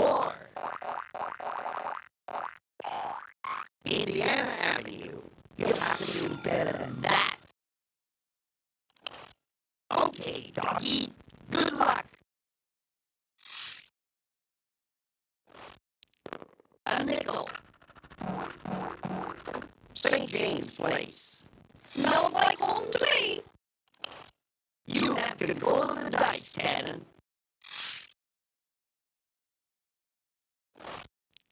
7. Pacific Avenue. This is the same anyway.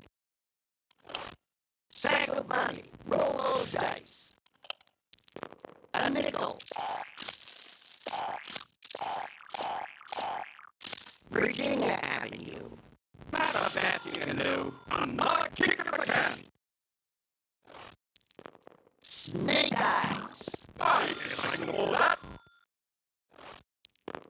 5. Indiana Avenue. Don't I own this? Of course I do. Yes. Let's motor, race car. A nickel. Pennsylvania Railroad. Pocket shares.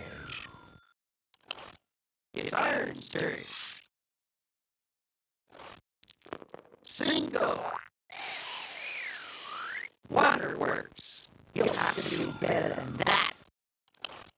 It's over to you, dog.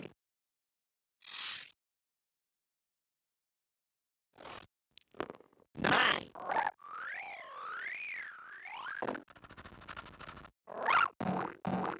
B&O Railroad. I'd rather chase cars, but trains are fun too. Rub my belly. You'll have to raise money by selling buildings, mortgaging property, or trading.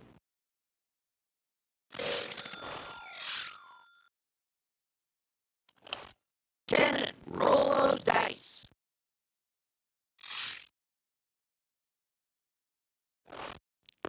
We got 10. $200, and you didn't even do anything. Anybody got a bullet I can buy on?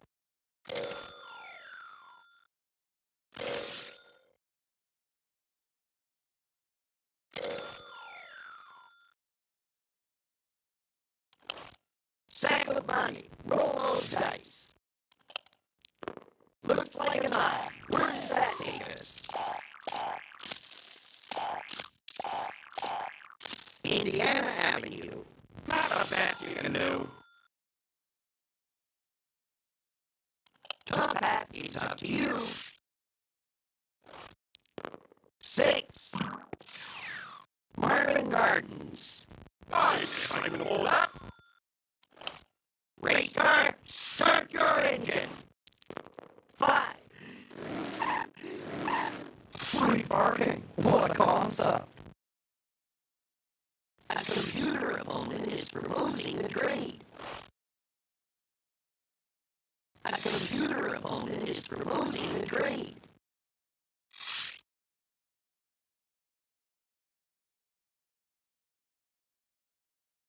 Uh-oh, the trade is canceled. Your turn, Iron. 5. Community chest. Show me that card. Advance to go. Collect $200. Back to the tune. Here's your $200. Okay, doggy. Good luck. Half a dozen. Pacific Avenue. I need a darn life. What can I say? Roll those dice.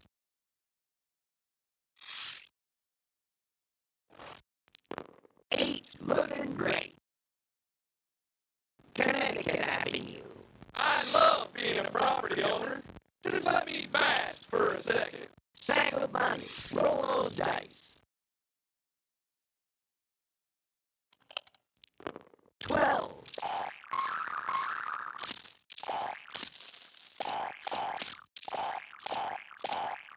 Short Line Railroad.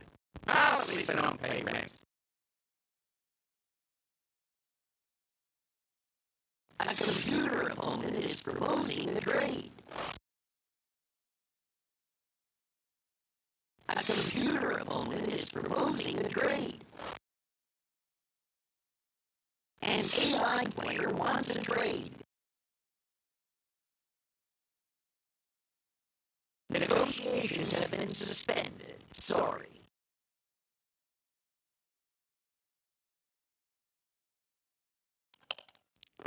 Seven. Money for nothing. Here you go. $200.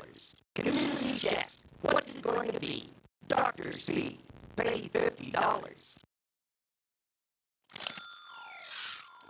Top hat. Roll and good luck. Cinco. Pennsylvania Avenue. Race car. Get your motor running. 8. Lakeview Atlantic. I recognize this place. I think. 10. Hey, I'm just a rich kid trying to make ends meet. Snake Eyes. Guess I'll lay low for a while.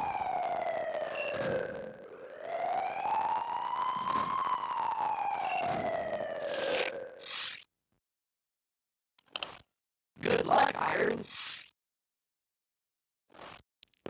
We got 5. Rating Railroad.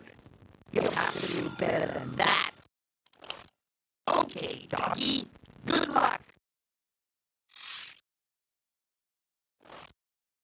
Looks like 7 to me. Where's the left? How weird all this? You'll have to raise money by selling buildings, mortgaging property, or trading.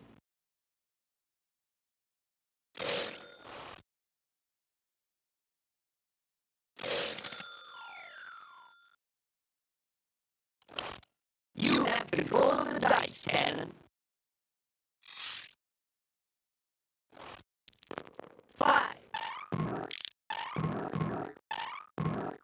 Virginia Avenue. Anybody got a bullet I can buy on?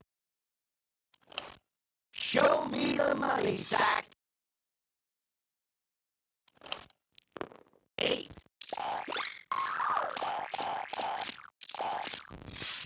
Inside of trading, right? Top hat. Toss those ivories. 4. Must they always tax us poor rich people so mercilessly? You'll have to raise money by selling buildings, mortgaging property, or trading.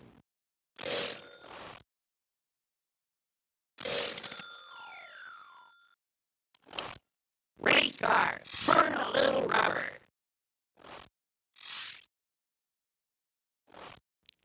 6. It's Iron's turn. Both hands. 10.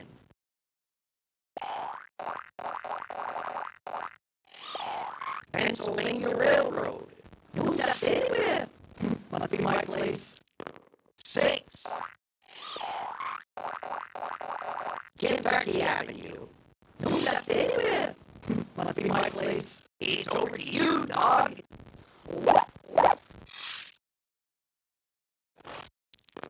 We got 4.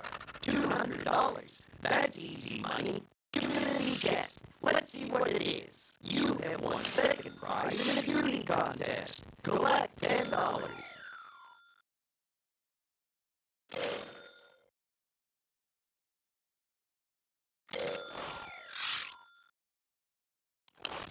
Cannon, 10, hut.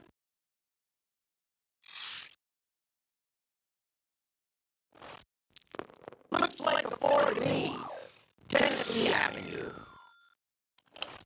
Sack of money. Roll those dice. Looks like 7 to me. Community check.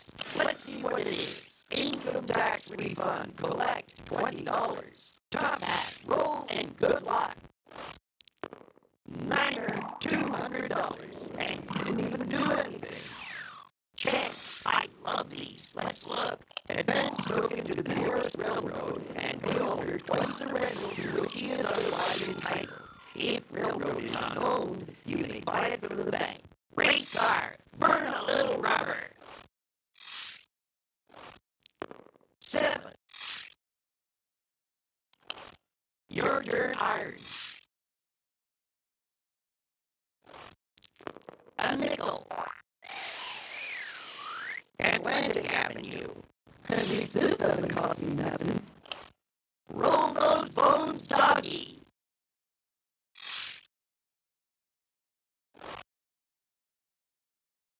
An AI player wants a trade.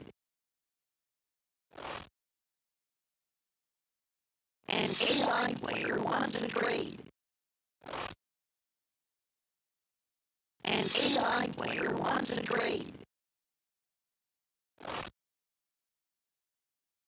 An AI player wants a trade. A computer opponent is proposing a trade. An AI player wants a trade. An AI player wants a trade. Negotiations have been suspended. Sorry. 4. Oriental Avenue. It's still white. 10. Roll those dice. 8. Atlantic Avenue. This is the same anyway. 6. North Carolina Avenue. Anybody got a bullet I can buy on? Show me the money, sack.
8. Let's see where that takes us.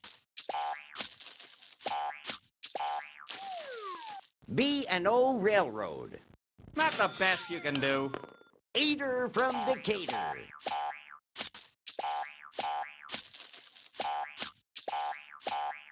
Community chest. What'll it be? Pay out or be paid? You are assessed for street repairs. $40 per house, $115 per hotel. Top Hat, it's up to you.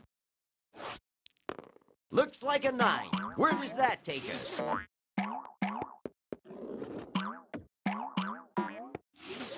Illinois Avenue.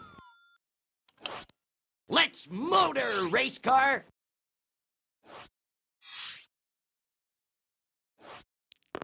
8. Let's see where that takes us. I recognize this place. I think. Your turn, Iron. 8. Looking great.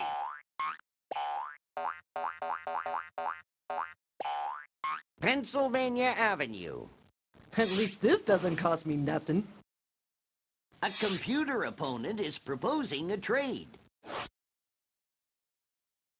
A computer opponent is proposing a trade. A computer opponent is proposing a trade. Uh-oh, the trade is canceled. Okay, doggy. Good luck.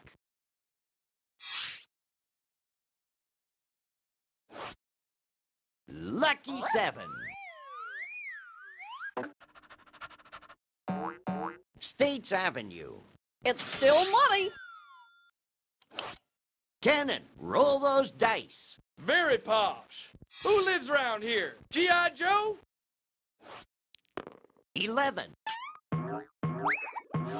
Here's your salary again, just for passing go. This is safe anyway.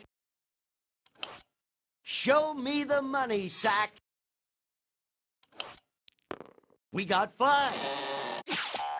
Luxury tax. Too bad, but pay up. Strapped for cash? You can always sell buildings, mortgage property, or trade. That's it for you. Better luck next time. The bank will now auction this property.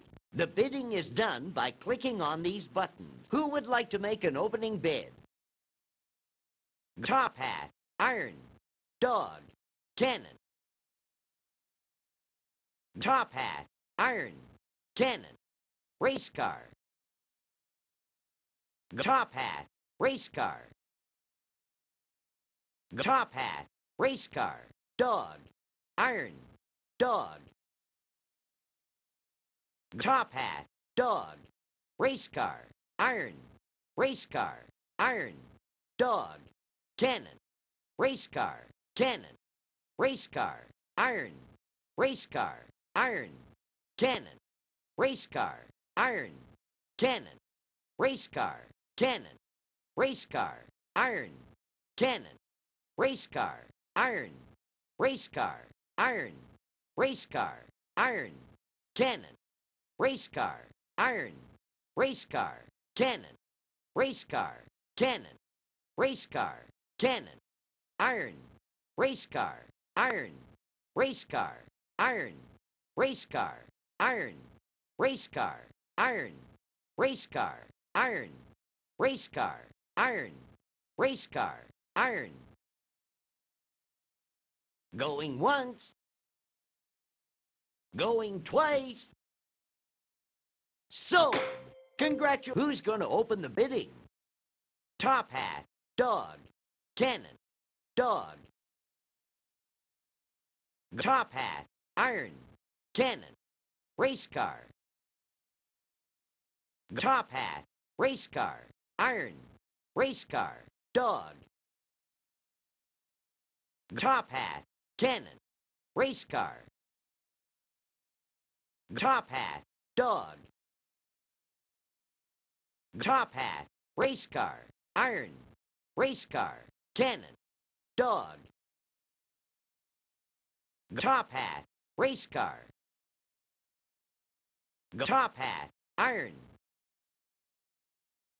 Top Hat, Race Car, Iron, dog, cannon, iron, cannon, race car, iron, race car, iron, cannon, race car, iron, race car, iron, race car, iron, race car, iron, cannon, race car, cannon, race car, iron, race car, iron, cannon, race car, cannon, race car, iron, race car, iron, race car, cannon, race car, iron, race car, iron, race car, iron, race car. Going once, going twice, gone. You are who's going to open the bidding? Top hat, iron. Top hat, dog, iron, dog. Top hat, race car. Top hat, iron. Top hat, race car, iron, dog, iron. Top hat, race car.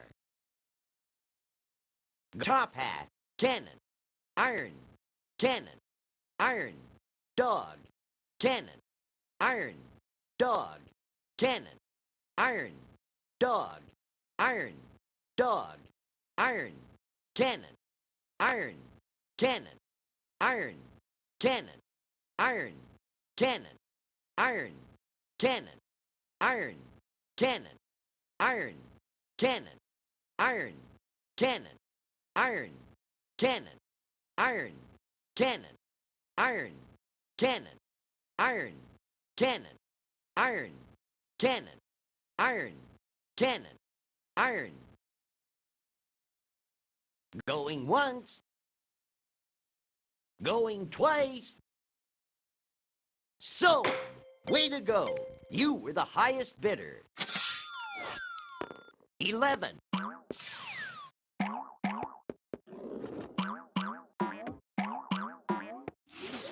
Short Line Railroad. I guess I can afford that. Let's motor, race car. Am I great or what? Eater from Decatur. Atlantic Avenue. No charge. I like that. Lucky 7. Community Chest. What'll it be? Pay out or be paid? Pay Hospital, $100. You'll have to raise money by selling buildings, mortgaging property, or trading. Your turn, iron. 2. Chance. Make general repairs on your property. For each house, pay $25. For each hotel, $100. 7. Money for nothing. Here you go. $200.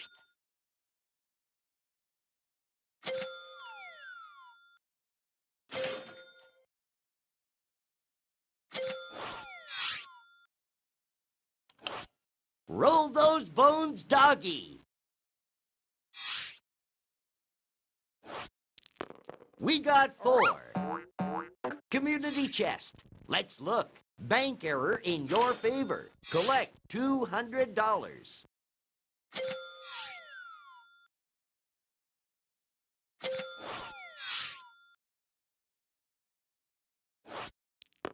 8. Looking great. B&O Railroad. Smells like home to me.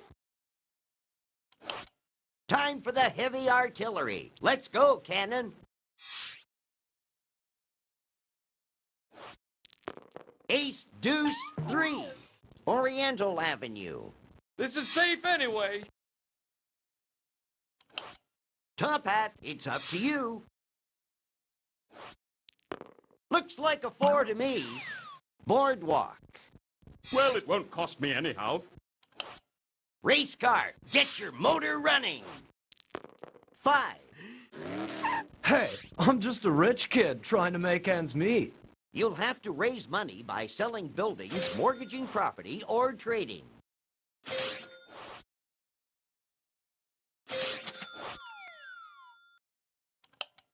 Your turn, iron. A nickel. Vermont Avenue. At least this doesn't cost me nothing. Roll those bones, doggy.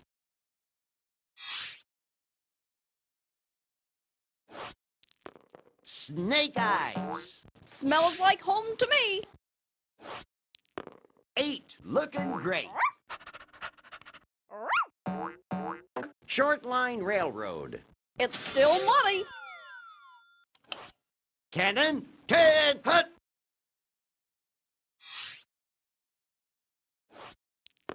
$11.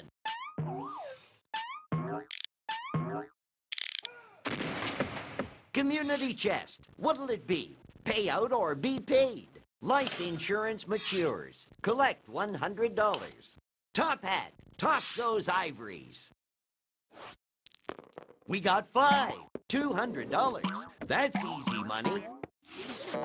The infernal taxman! He always has his hand out. Race car, get your motor running. 7, $200. And you didn't even do anything. Pocket change.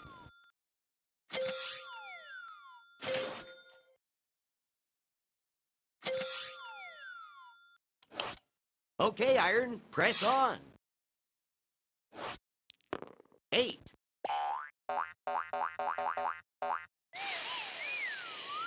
St. James Place. At least this doesn't cost me nothing. An AI player wants a trade. A computer opponent is proposing a trade. Negotiations have been suspended. Sorry. Okay, doggy. Good luck.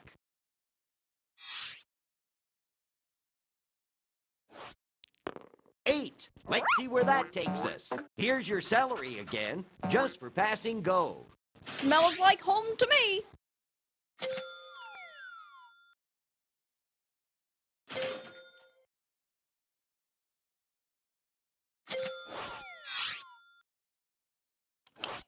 You have control of the dice, Cannon.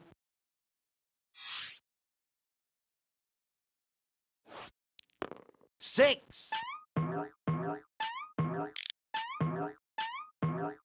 Indiana Avenue. This is safe anyway. Let's do it. Let's have another go at it, shall we? 11.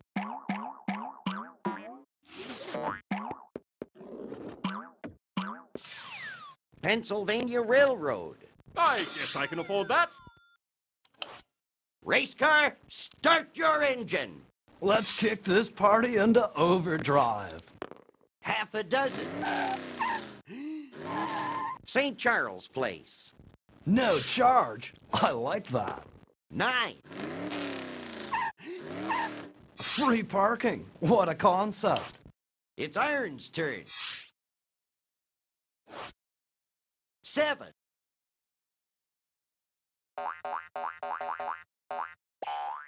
Indiana Avenue. At least this doesn't cost me nothing. A computer opponent is proposing a trade. A computer opponent is proposing a trade. An AI player wants a trade. Uh-oh, the trade is canceled. Roll those bones, doggy. Let's get a wiggle on.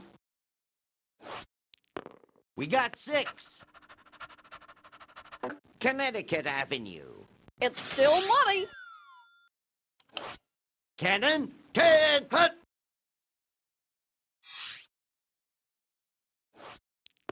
$6 and 5, 11.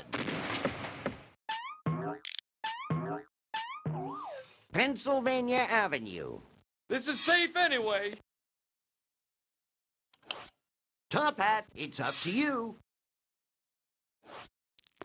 A deuce. Community chest. Let's see what it is. Christmas fund matures. Collect $100. 9.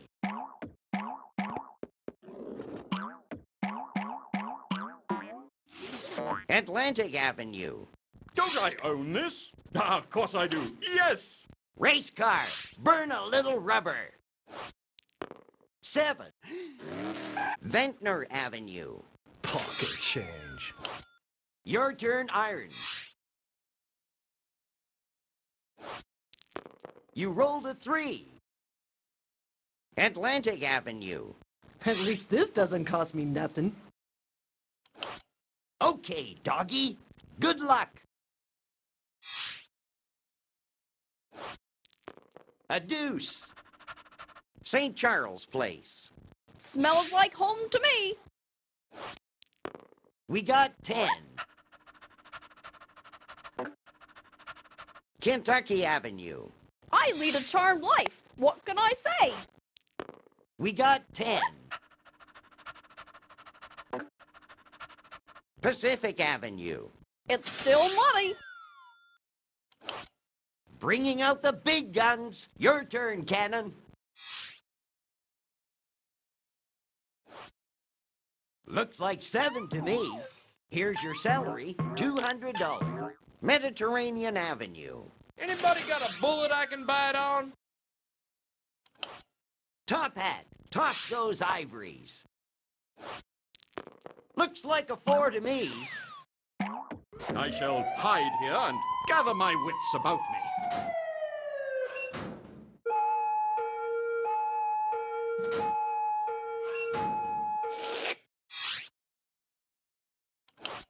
Race car, burn a little rubber. 4. Pacific Avenue. Pocket change. Okay, Iron, press on. 9.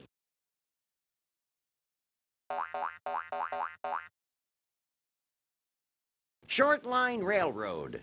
No dust anywhere. Must be my place. Okay, doggy. Good luck. 6. Park Place. It's still money. You have control of the dice, Cannon.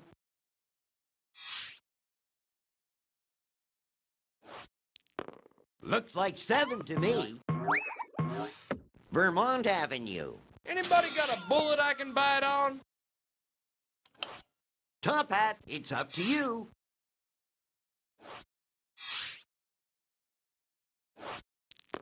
4. Race car, get your motor running. Lucky 7.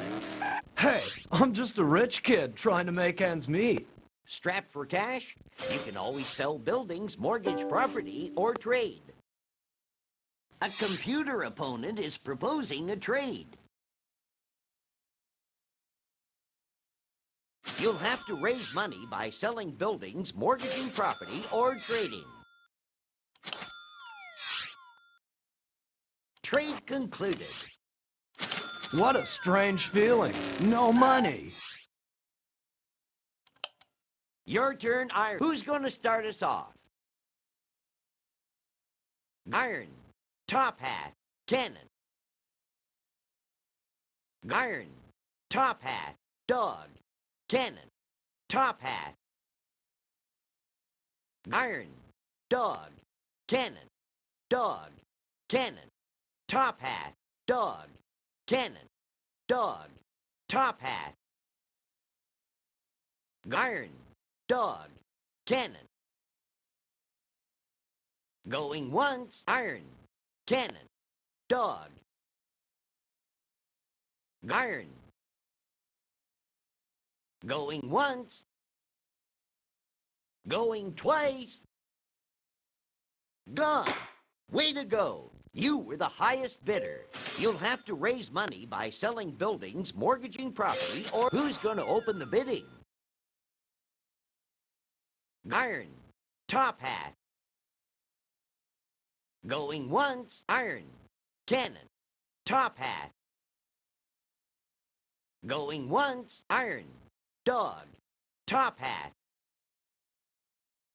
Going once, iron, cannon, top hat, dog, top hat. Iron, top hat. Iron, dog, top hat, cannon. Going once, iron, dog, top hat. Iron, dog.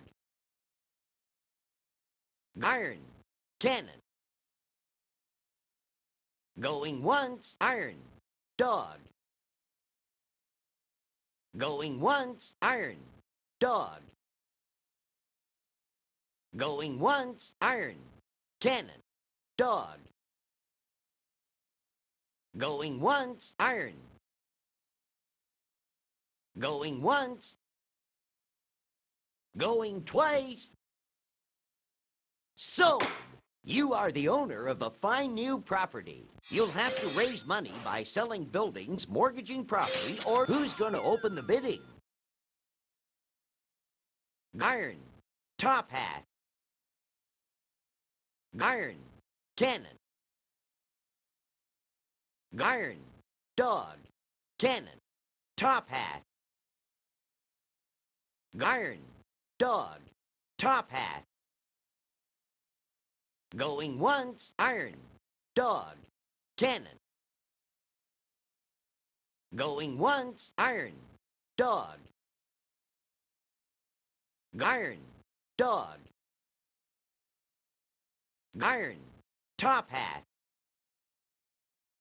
Going once, iron, cannon, top hat, dog, top hat, dog, cannon, dog, cannon, dog, cannon, dog, cannon, dog, cannon, dog, cannon, dog. Going once. Going twice. Gone. You are the owner of who would like to make an opening bid. Iron, dog, top hat. Iron, dog, top hat. Iron, cannon, top hat. Iron, dog, top hat. Going once, iron, dog, top hat, dog. Iron, dog, top hat, cannon. Going once, iron, cannon, top hat, cannon, top hat, dog, cannon, dog, cannon, dog, cannon, dog, cannon, dog, cannon, dog, cannon, dog, cannon, dog, cannon, dog, cannon, dog, cannon, dog, cannon. Going once. Going twice. Gone. Who would like to make an opening bid? Iron, top hat. Going once, iron, dog. Going once, iron, dog, top hat. Going once, iron, dog, cannon, dog, cannon, top hat. Going once, iron, dog, top hat, dog. Iron, dog, top hat.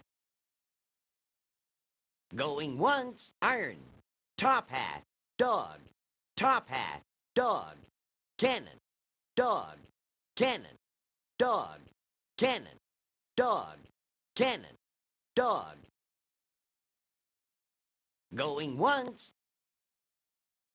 Going twice. Gone.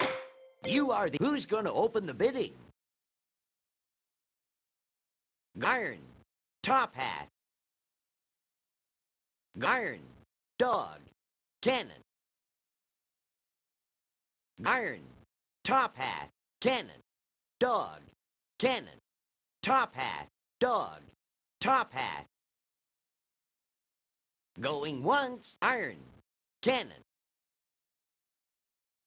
Going once, iron. Top hat, dog. Top hat, dog. Going once, iron. Dog. Top hat, cannon.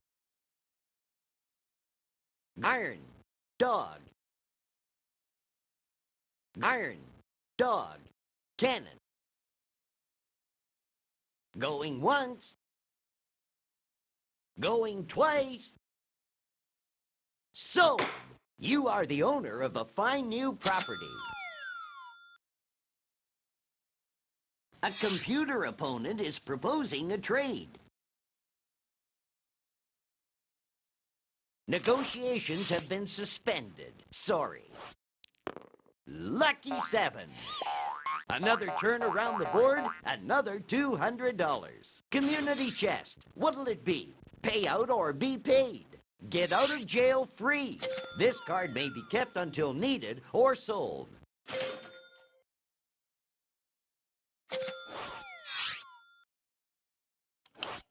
It's over to you, dog.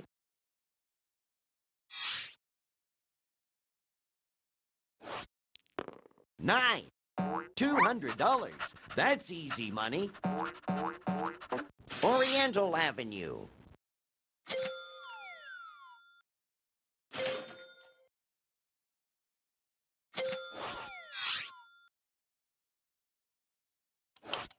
You have control of the dice, Cannon. We got 5. States Avenue. I love being a property owner. Just let me bask for a second. Top hat, it's up to you. Niner. Okay, Iron, press on. Ace, deuce, 3. Raiding Railroad. You'll have to do better than that. Roll those bones, doggy.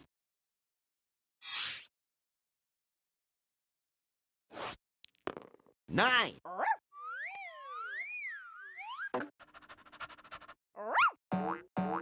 Pennsylvania Railroad. It's still money. Bringing out the big guns. Your turn, Cannon. A deuce. Pennsylvania Railroad. Anybody got a bullet I can bite on? Lucky 7. Chance, let's see what it is. You have been elected chairman of the board. Pay each player $50. Top hat, roll and good luck. You rolled a 3. Your turn, Iron. A computer opponent is proposing a trade. Negotiations have been suspended. Sorry. Lucky 7. Electric Company. No dust anywhere. Must be my place. Roll those bones, doggy. I am pumped. Lucky 7. Chance, you feeling lucky? Go to jail. Go directly to jail. Do not pass go. Do not collect $200. Good place to dog it for a while.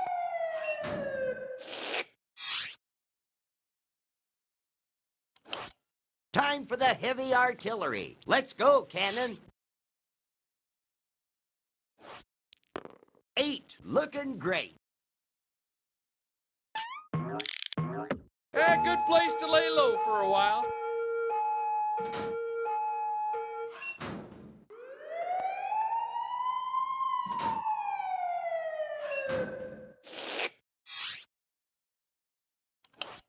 Top hat, toss those ivories.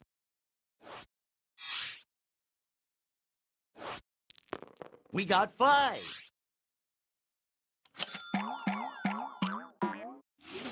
Pennsylvania Railroad. I guess I can afford that. It's Iron's turn. Looks like 7 to me. New York Avenue. You'll have to do better than that. It's over to you, dog.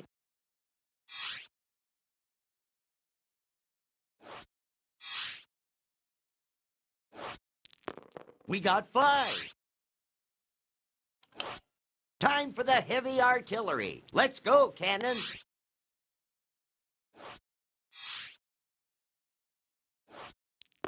Six. Top Hat, it's up to you. 8, looking great.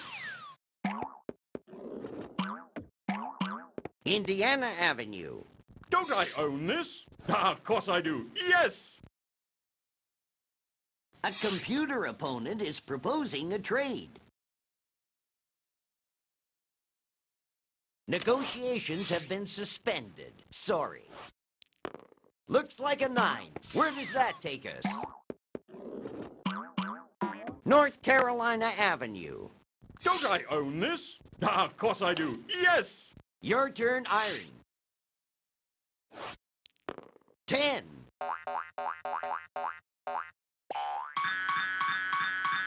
Marvin Gardens. At least this doesn't cost me nothing. 8. Let's see where that takes us. Park Place. You'll have to do better than that.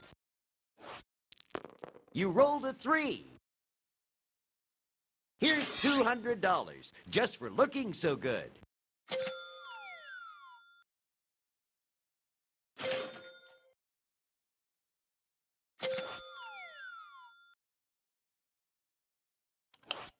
It's over to you, dog.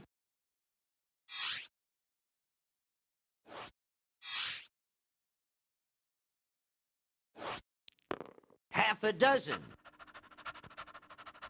St. James Place. Smells like home to me.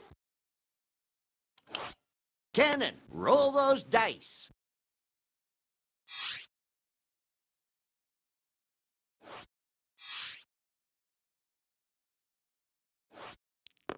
Looks like 11 to me. Top Hat, it's up to you. 12. Boxcars. Here's your salary again, just for passing go. The infernal taxman! He always has his hand out. Niner.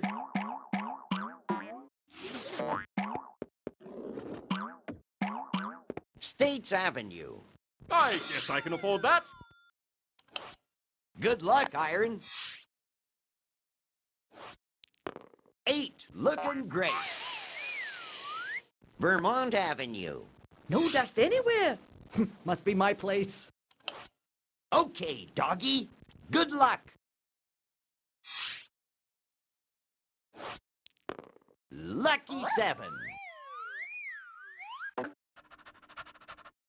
Indiana Avenue. I lead a charmed life. What can I say?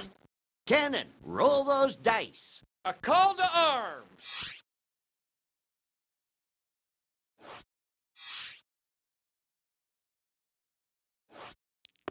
Looks like 7 to me.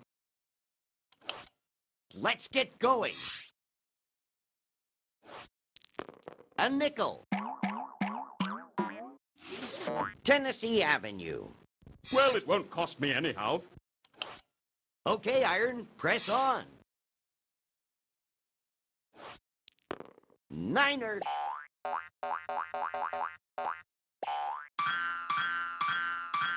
Community chest. Let's see what it is. You inherit $100. Okay, doggy. Good luck. 6. Marvin Gardens. Smells like home to me. Let's get going.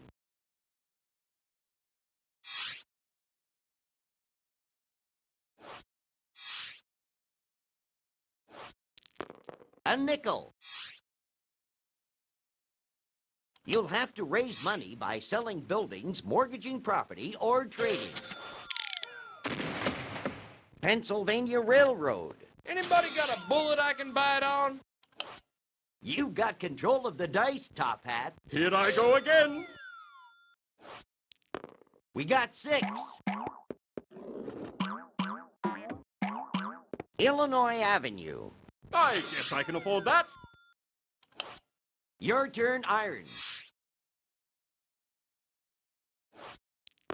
We got 10.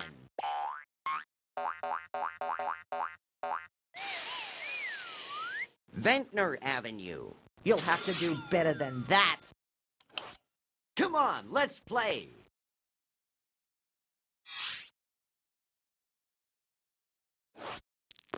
We got 6. Short Line Railroad. It's still money. Time for the heavy artillery. Let's go, Cannon. 6. Kentucky Avenue. Anybody got a bullet I can bite on? Top Hat, toss those ivories. 9.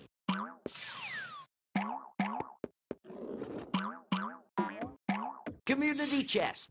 Let's look. Receive for services, $25. Okay, Iron, press on. 5. North Carolina Avenue. It's over to you, dog.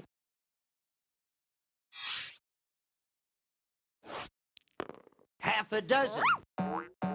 Back so soon? Here's your $200. It's still money.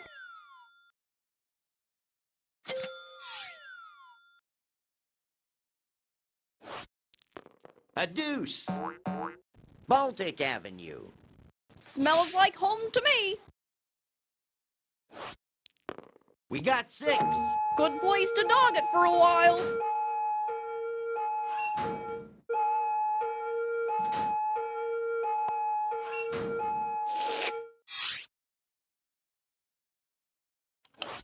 You have control of the dice, Cannon. We got 6. Ventnor Avenue. Anybody got a bullet I can bite on? You'll have to raise money by selling buildings, mortgaging property, or trading. We got 10.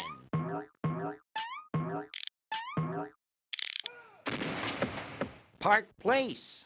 I love being a property owner. Just let me bask for a second. You've got control of the dice, Top Hat. We got 6. Boardwalk. Well, it won't cost me anyhow. Move along here. Let's go. 8. Looking great. Here's $200 just for looking so good. Okay, doggy. Good luck.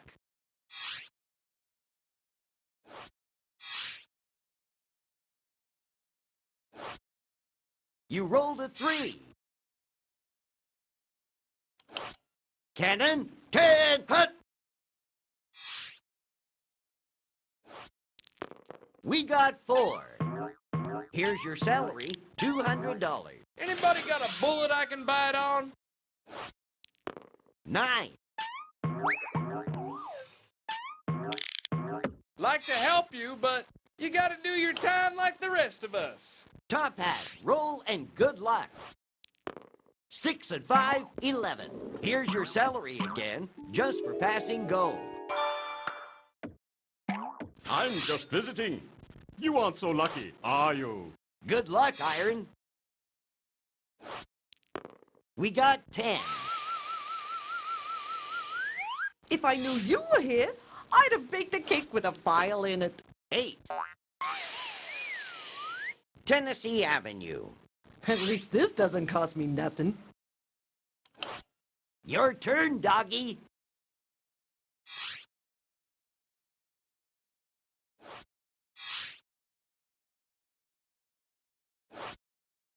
Ace, deuce, 3. You have control of the dice, Cannon. 2. Electric Company. Anybody got a bullet I can bite on? 10.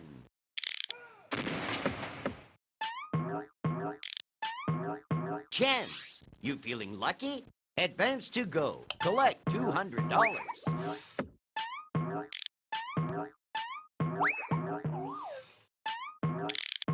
Here's your salary, $200.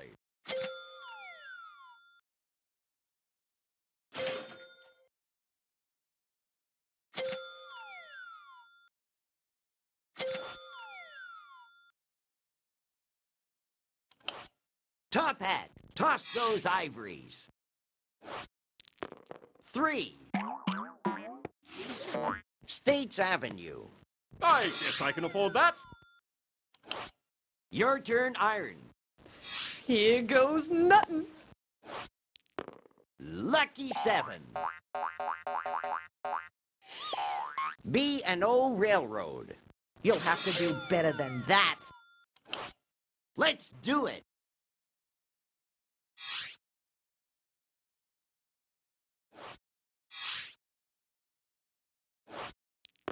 Lucky 7. Time for the heavy artillery. Let's go, Cannon. A nickel. Raiding Railroad. I love being a property owner. Just let me bask for a second. Top hat, toss those ivories. 5. Tennessee Avenue. Well, it won't cost me anyhow. Good luck, Iron. Looks like 11 to me.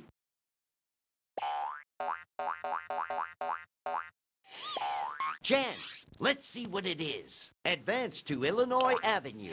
$200. And you didn't even do anything.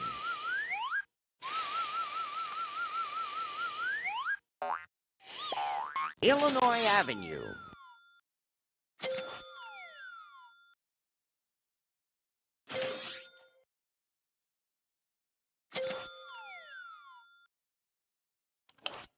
Okay, doggy. Good luck. Let's get a wiggle on. 5. You'll have to raise money by selling buildings, mortgaging property, or trading. All right. Pennsylvania Railroad. Since Bringing my out time the with big Monopoly guns. finished Your turn, Cannon. pretty Time to quickly, mobilize. I decided I'd We go got ahead and 6. take care of Flipside while I had the chance.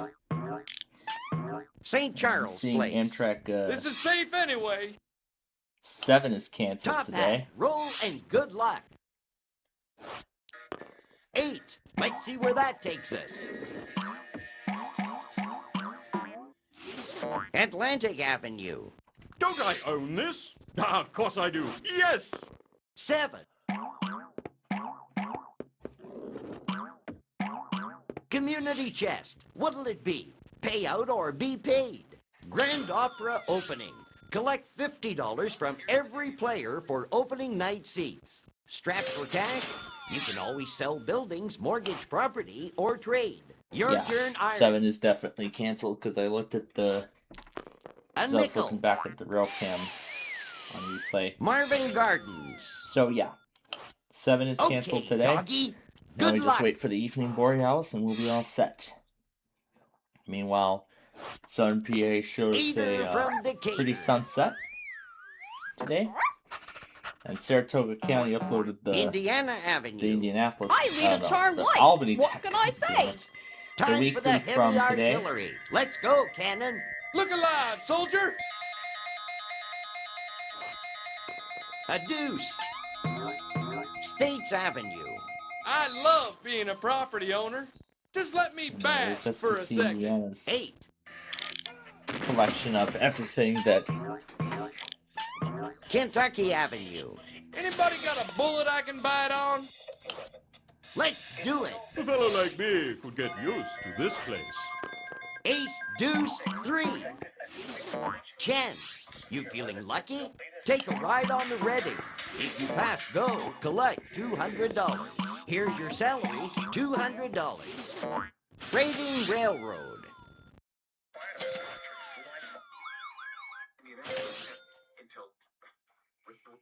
I don't think he ever showed that. If I remember when I first saw this. Okay, Iron, press on. We got 6. Short Line Railroad. No dust anywhere. Must be my place. 9er. Here's your salary, $200. Give me your best shot, come on.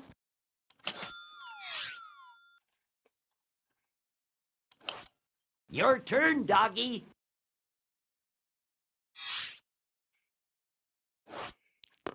Looks like 7 to me. Good place to dog it for a while.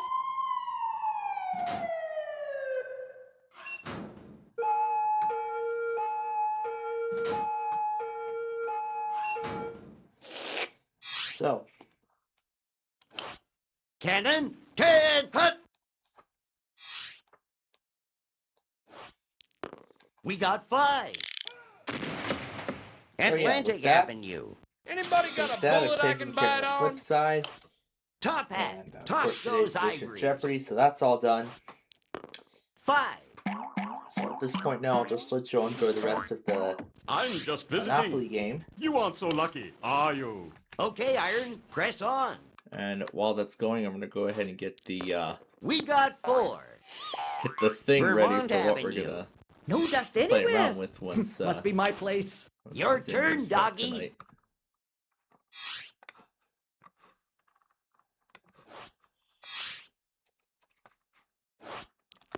We got 10. Cannon, roll those dice.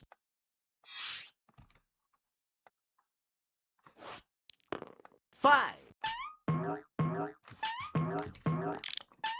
Pacific Avenue. Can't wait to see how much fun Anybody this is got gonna a be. bullet I can bite on? Top hat. Actually, you know Toss what? those Rather than ivories. trimming everything Let's down, have another go at it, shall we? rather than trimming everything down, 3. let's slightly speed it up to States Avenue. 100 and I guess I can afford that. Your turn, Iron. And we're gonna let the insanity begin Eater immediately from Decatur. after we start it.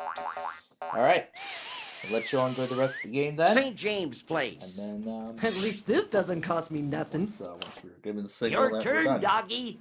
These paws are made for walking.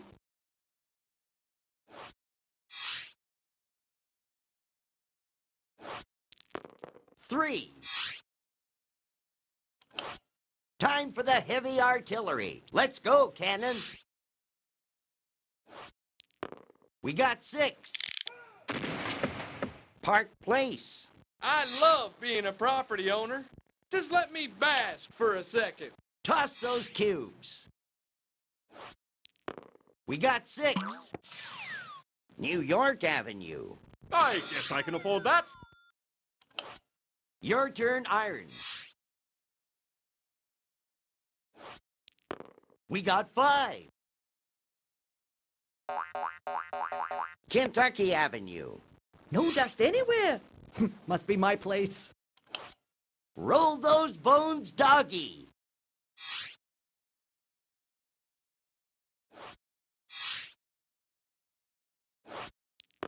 Seven. Bringing out the big guns. Your turn, Cannon. Looks like 7 to me. $200. That's easy money. Uncle Sam gives, and he takes away. You've got control of the dice, Top Hat. We got 6.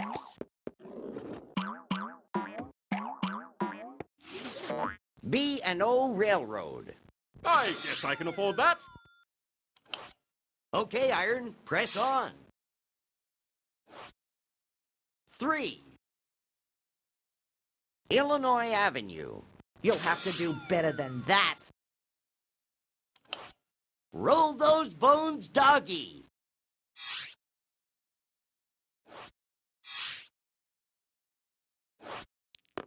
Lucky 7. You'll have to raise money by selling buildings, mortgaging property, or trading. Community chest. Let's look. From sale of stock, you get $45. You have control of the dice, Cannon.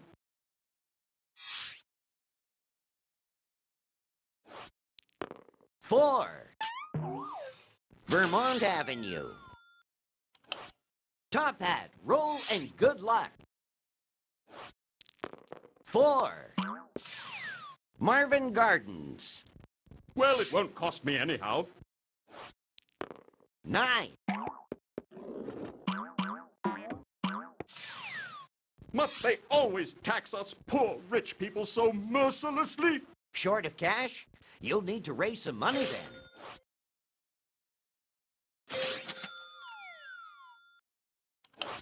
It's Iron's turn. A nickel. Marvin Gardens.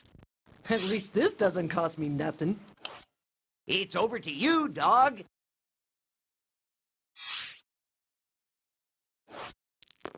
A nickel.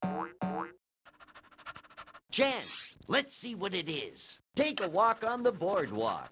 Advance token to boardwalk. Boardwalk. Time for the heavy artillery. Let's go, Cannon. Looks like a 4 to me. Electric company. Anybody got a bullet I can bite on? Let's do it. 7. Another turn around the board, another $200. Raiding Railroad. I guess I can afford that.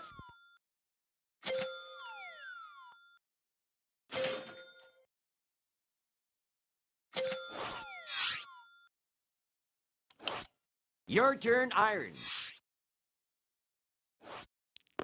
8.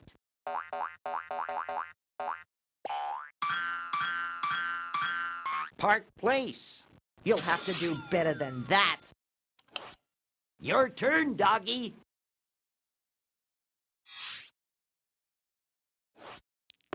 We got 6.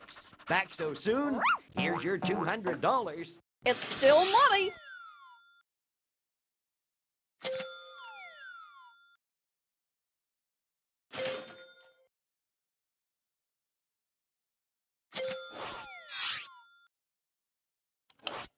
Time for the heavy artillery. Let's go, Cannon. Eater from Decatur. Think I'll kick back for some R&R. Hey, doubles, 12. North Carolina Avenue. Anybody got a bullet I can bite on? We got 4. Chance, you feeling lucky? Advance to St. Charles Place. If you pass go, collect $200. Here's $200, just for looking so good. St. Charles Place. Top hat, roll, and good luck. We got 6. St. Charles Place. Well, it won't cost me anyhow. Your turn, Iron. A nickel. $200. And you didn't even do anything. Community chest. What's it going to be? Pay school tax of $150.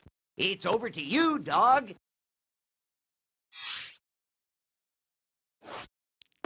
We got 5. Nice place to visit, but I wouldn't want to live here. Time for the heavy artillery. Let's go, cannon. 5. St. James Place. This is safe anyway. Top hat. Toss those ivories.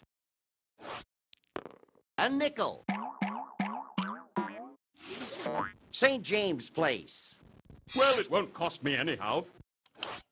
Your turn, iron. Away we go! We got 10.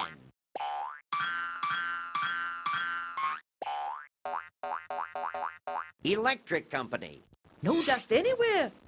Must be my place. Your turn, doggy.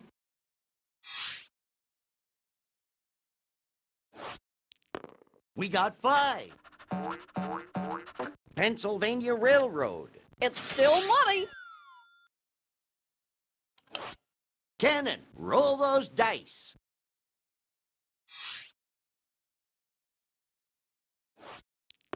9.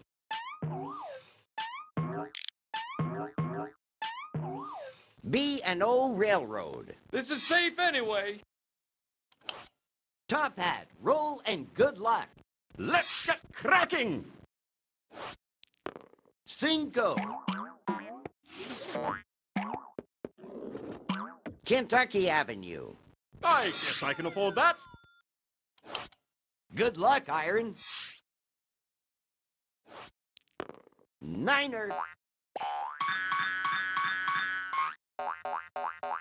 Kentucky Avenue. No dust anywhere. Must be my place. Roll those bones, doggy. Lucky 7. Chance, I love surprises. Get out of jail free. This card may be kept until needed or sold. Time for the heavy artillery. Let's go, cannon. 7. North Carolina Avenue. Top hat, roll and good luck. We got 10. Pacific Avenue. I guess I can afford that. Okay, Iron, press on. 8. Marvin Gardens. At least this doesn't cost me nothing. Hey, doubles, 12. Another turn around the board, another $200. You'll have to do better than that. We got 10. St. Charles Place. At least this doesn't cost me nothing. Your turn, doggy.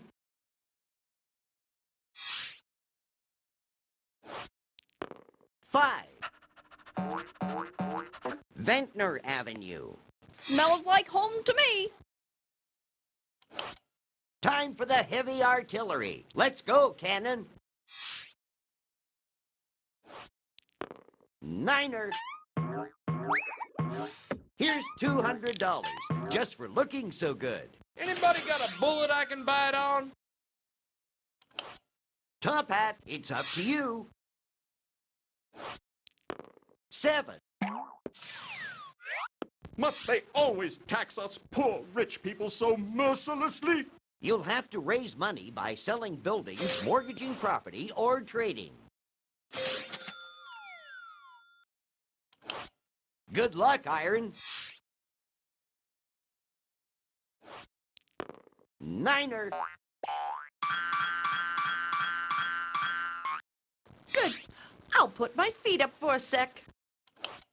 Come on, let's play. I am pumped. 9. Chance, you feeling lucky? Advance token to the nearest railroad and pay owner twice the rental to which he is otherwise entitled. If railroad is unowned, you may buy it from the bank. Another turn around the board, another $200.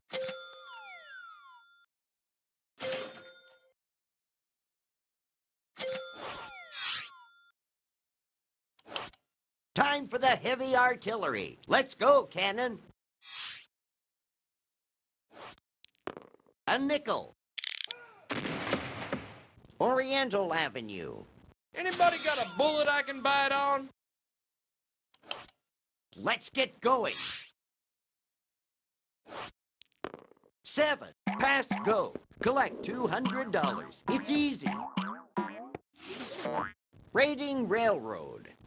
I guess I can afford that.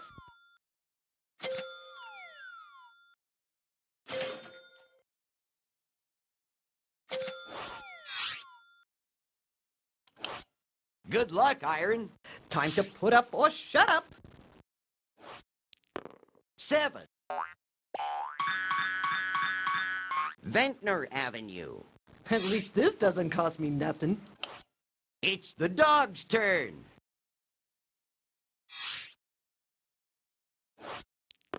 8. States Avenue. It's still money. Time for the heavy artillery. Let's go, cannon. 8. Let's see where that takes us. Virginia Avenue. Anybody got a bullet I can bite on? You've got control of the dice, Top Hat. 5. Just visiting. How fortunate. Your turn, Iron. We got 6. Community chest. What's it going to be? Go to jail. Go directly to jail. Do not pass go. Do not collect $200. A good place to cool my jets, all right. Roll those bones, doggy. 2. Pennsylvania Railroad. 9. Illinois Avenue. It's still money. Time for the heavy artillery. Let's go, cannon. 12.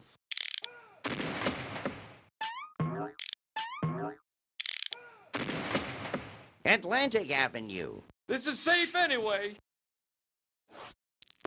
Ace Deuce 3. Marvin Gardens. This is safe anyway.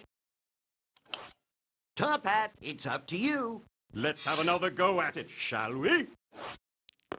Half a dozen. St. James Place. Well, it won't cost me anyhow.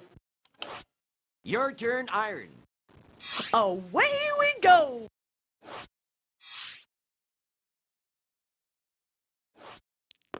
We got 10.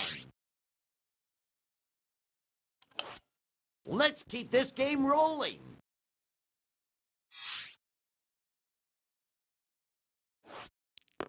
Lucky 7. Pacific Avenue. It's still money. Strapped for cash? You can always sell buildings, mortgage property, or trade. Cannon, can, hut!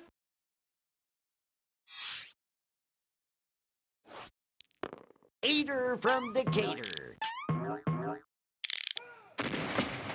Park Place. I love being a property owner. Just let me bask for a second. Cinco. Around the board again. Here's your $200. Community chest. Show me that card. Advance to go. Collect $200.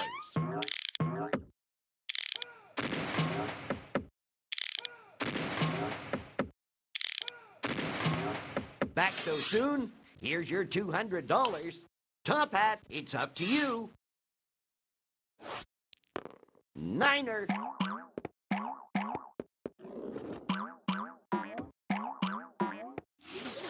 B&O Railroad. I guess I can afford that. Good luck, Iron.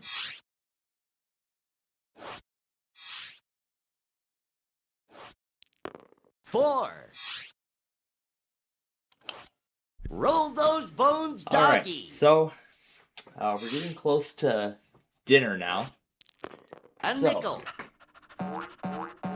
Chance, you feeling starting with lucky? dog, we are Bank going to pays let- you dividend We're gonna of let all players $50. take one last turn, and then we will end the game. You have control of the dice, Cannon. Oh yeah, this guy needs to charge. Oh, it's not plugged in. 7. Chance, I love these. Let's look. Advance token to nearest utility. If unowned, you may buy it from the bank. If owned, throw dice and pay owner a total 10 times the amount thrown. 7. Top Hat, it's up to you. 9.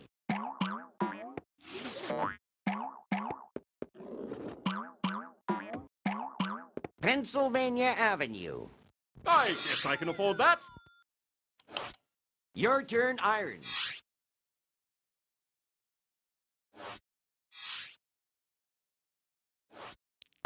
6. Roll those bones, doggy. 9er. $200, and you didn't even do anything. It's still money.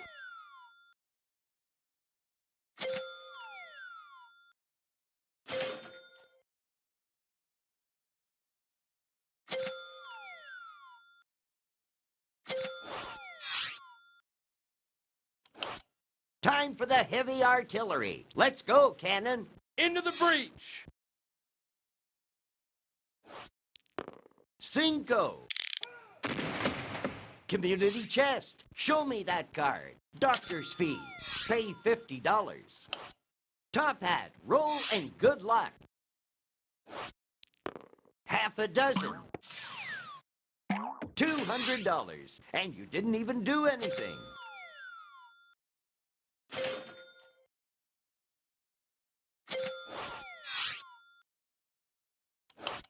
Okay, Iron, press on.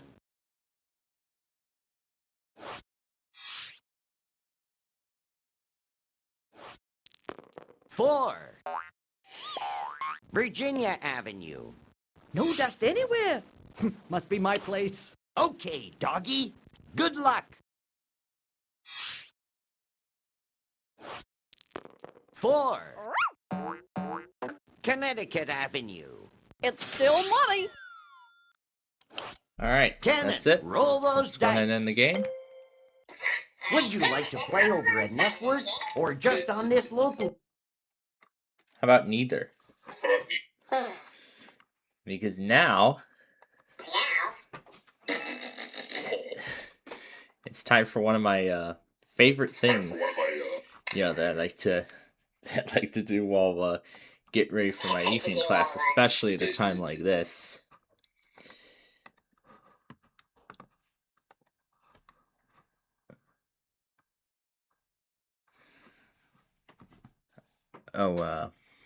Hold up. Let's answer a few questions here before we do anything else. Well, before we go any further, first let's answer some questions. First, let's see. Serpier says that sure was an enjoyable experience, and he likes the new name. Yes, I'm glad. Do you happen to catch WPST's test by chance?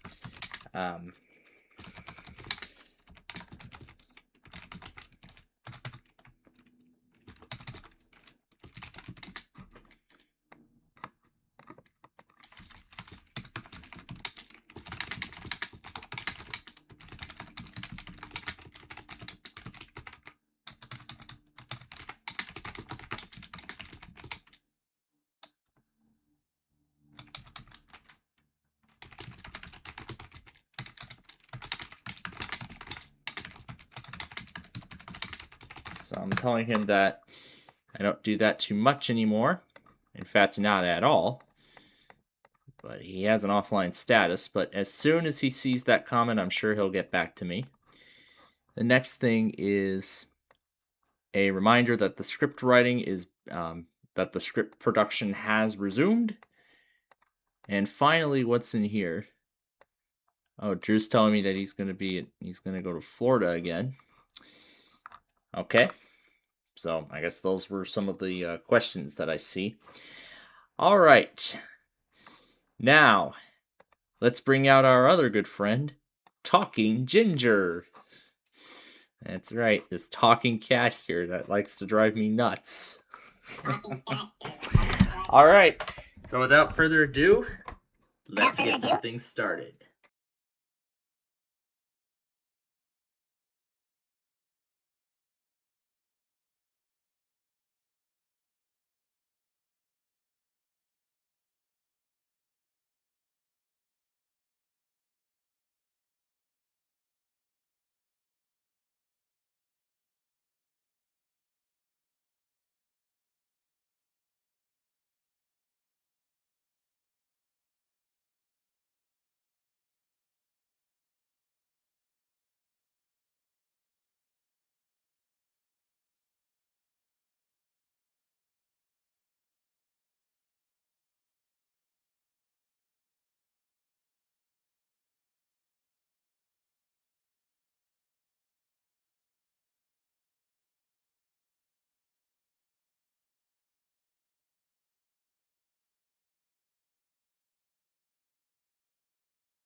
That's the end of part 1.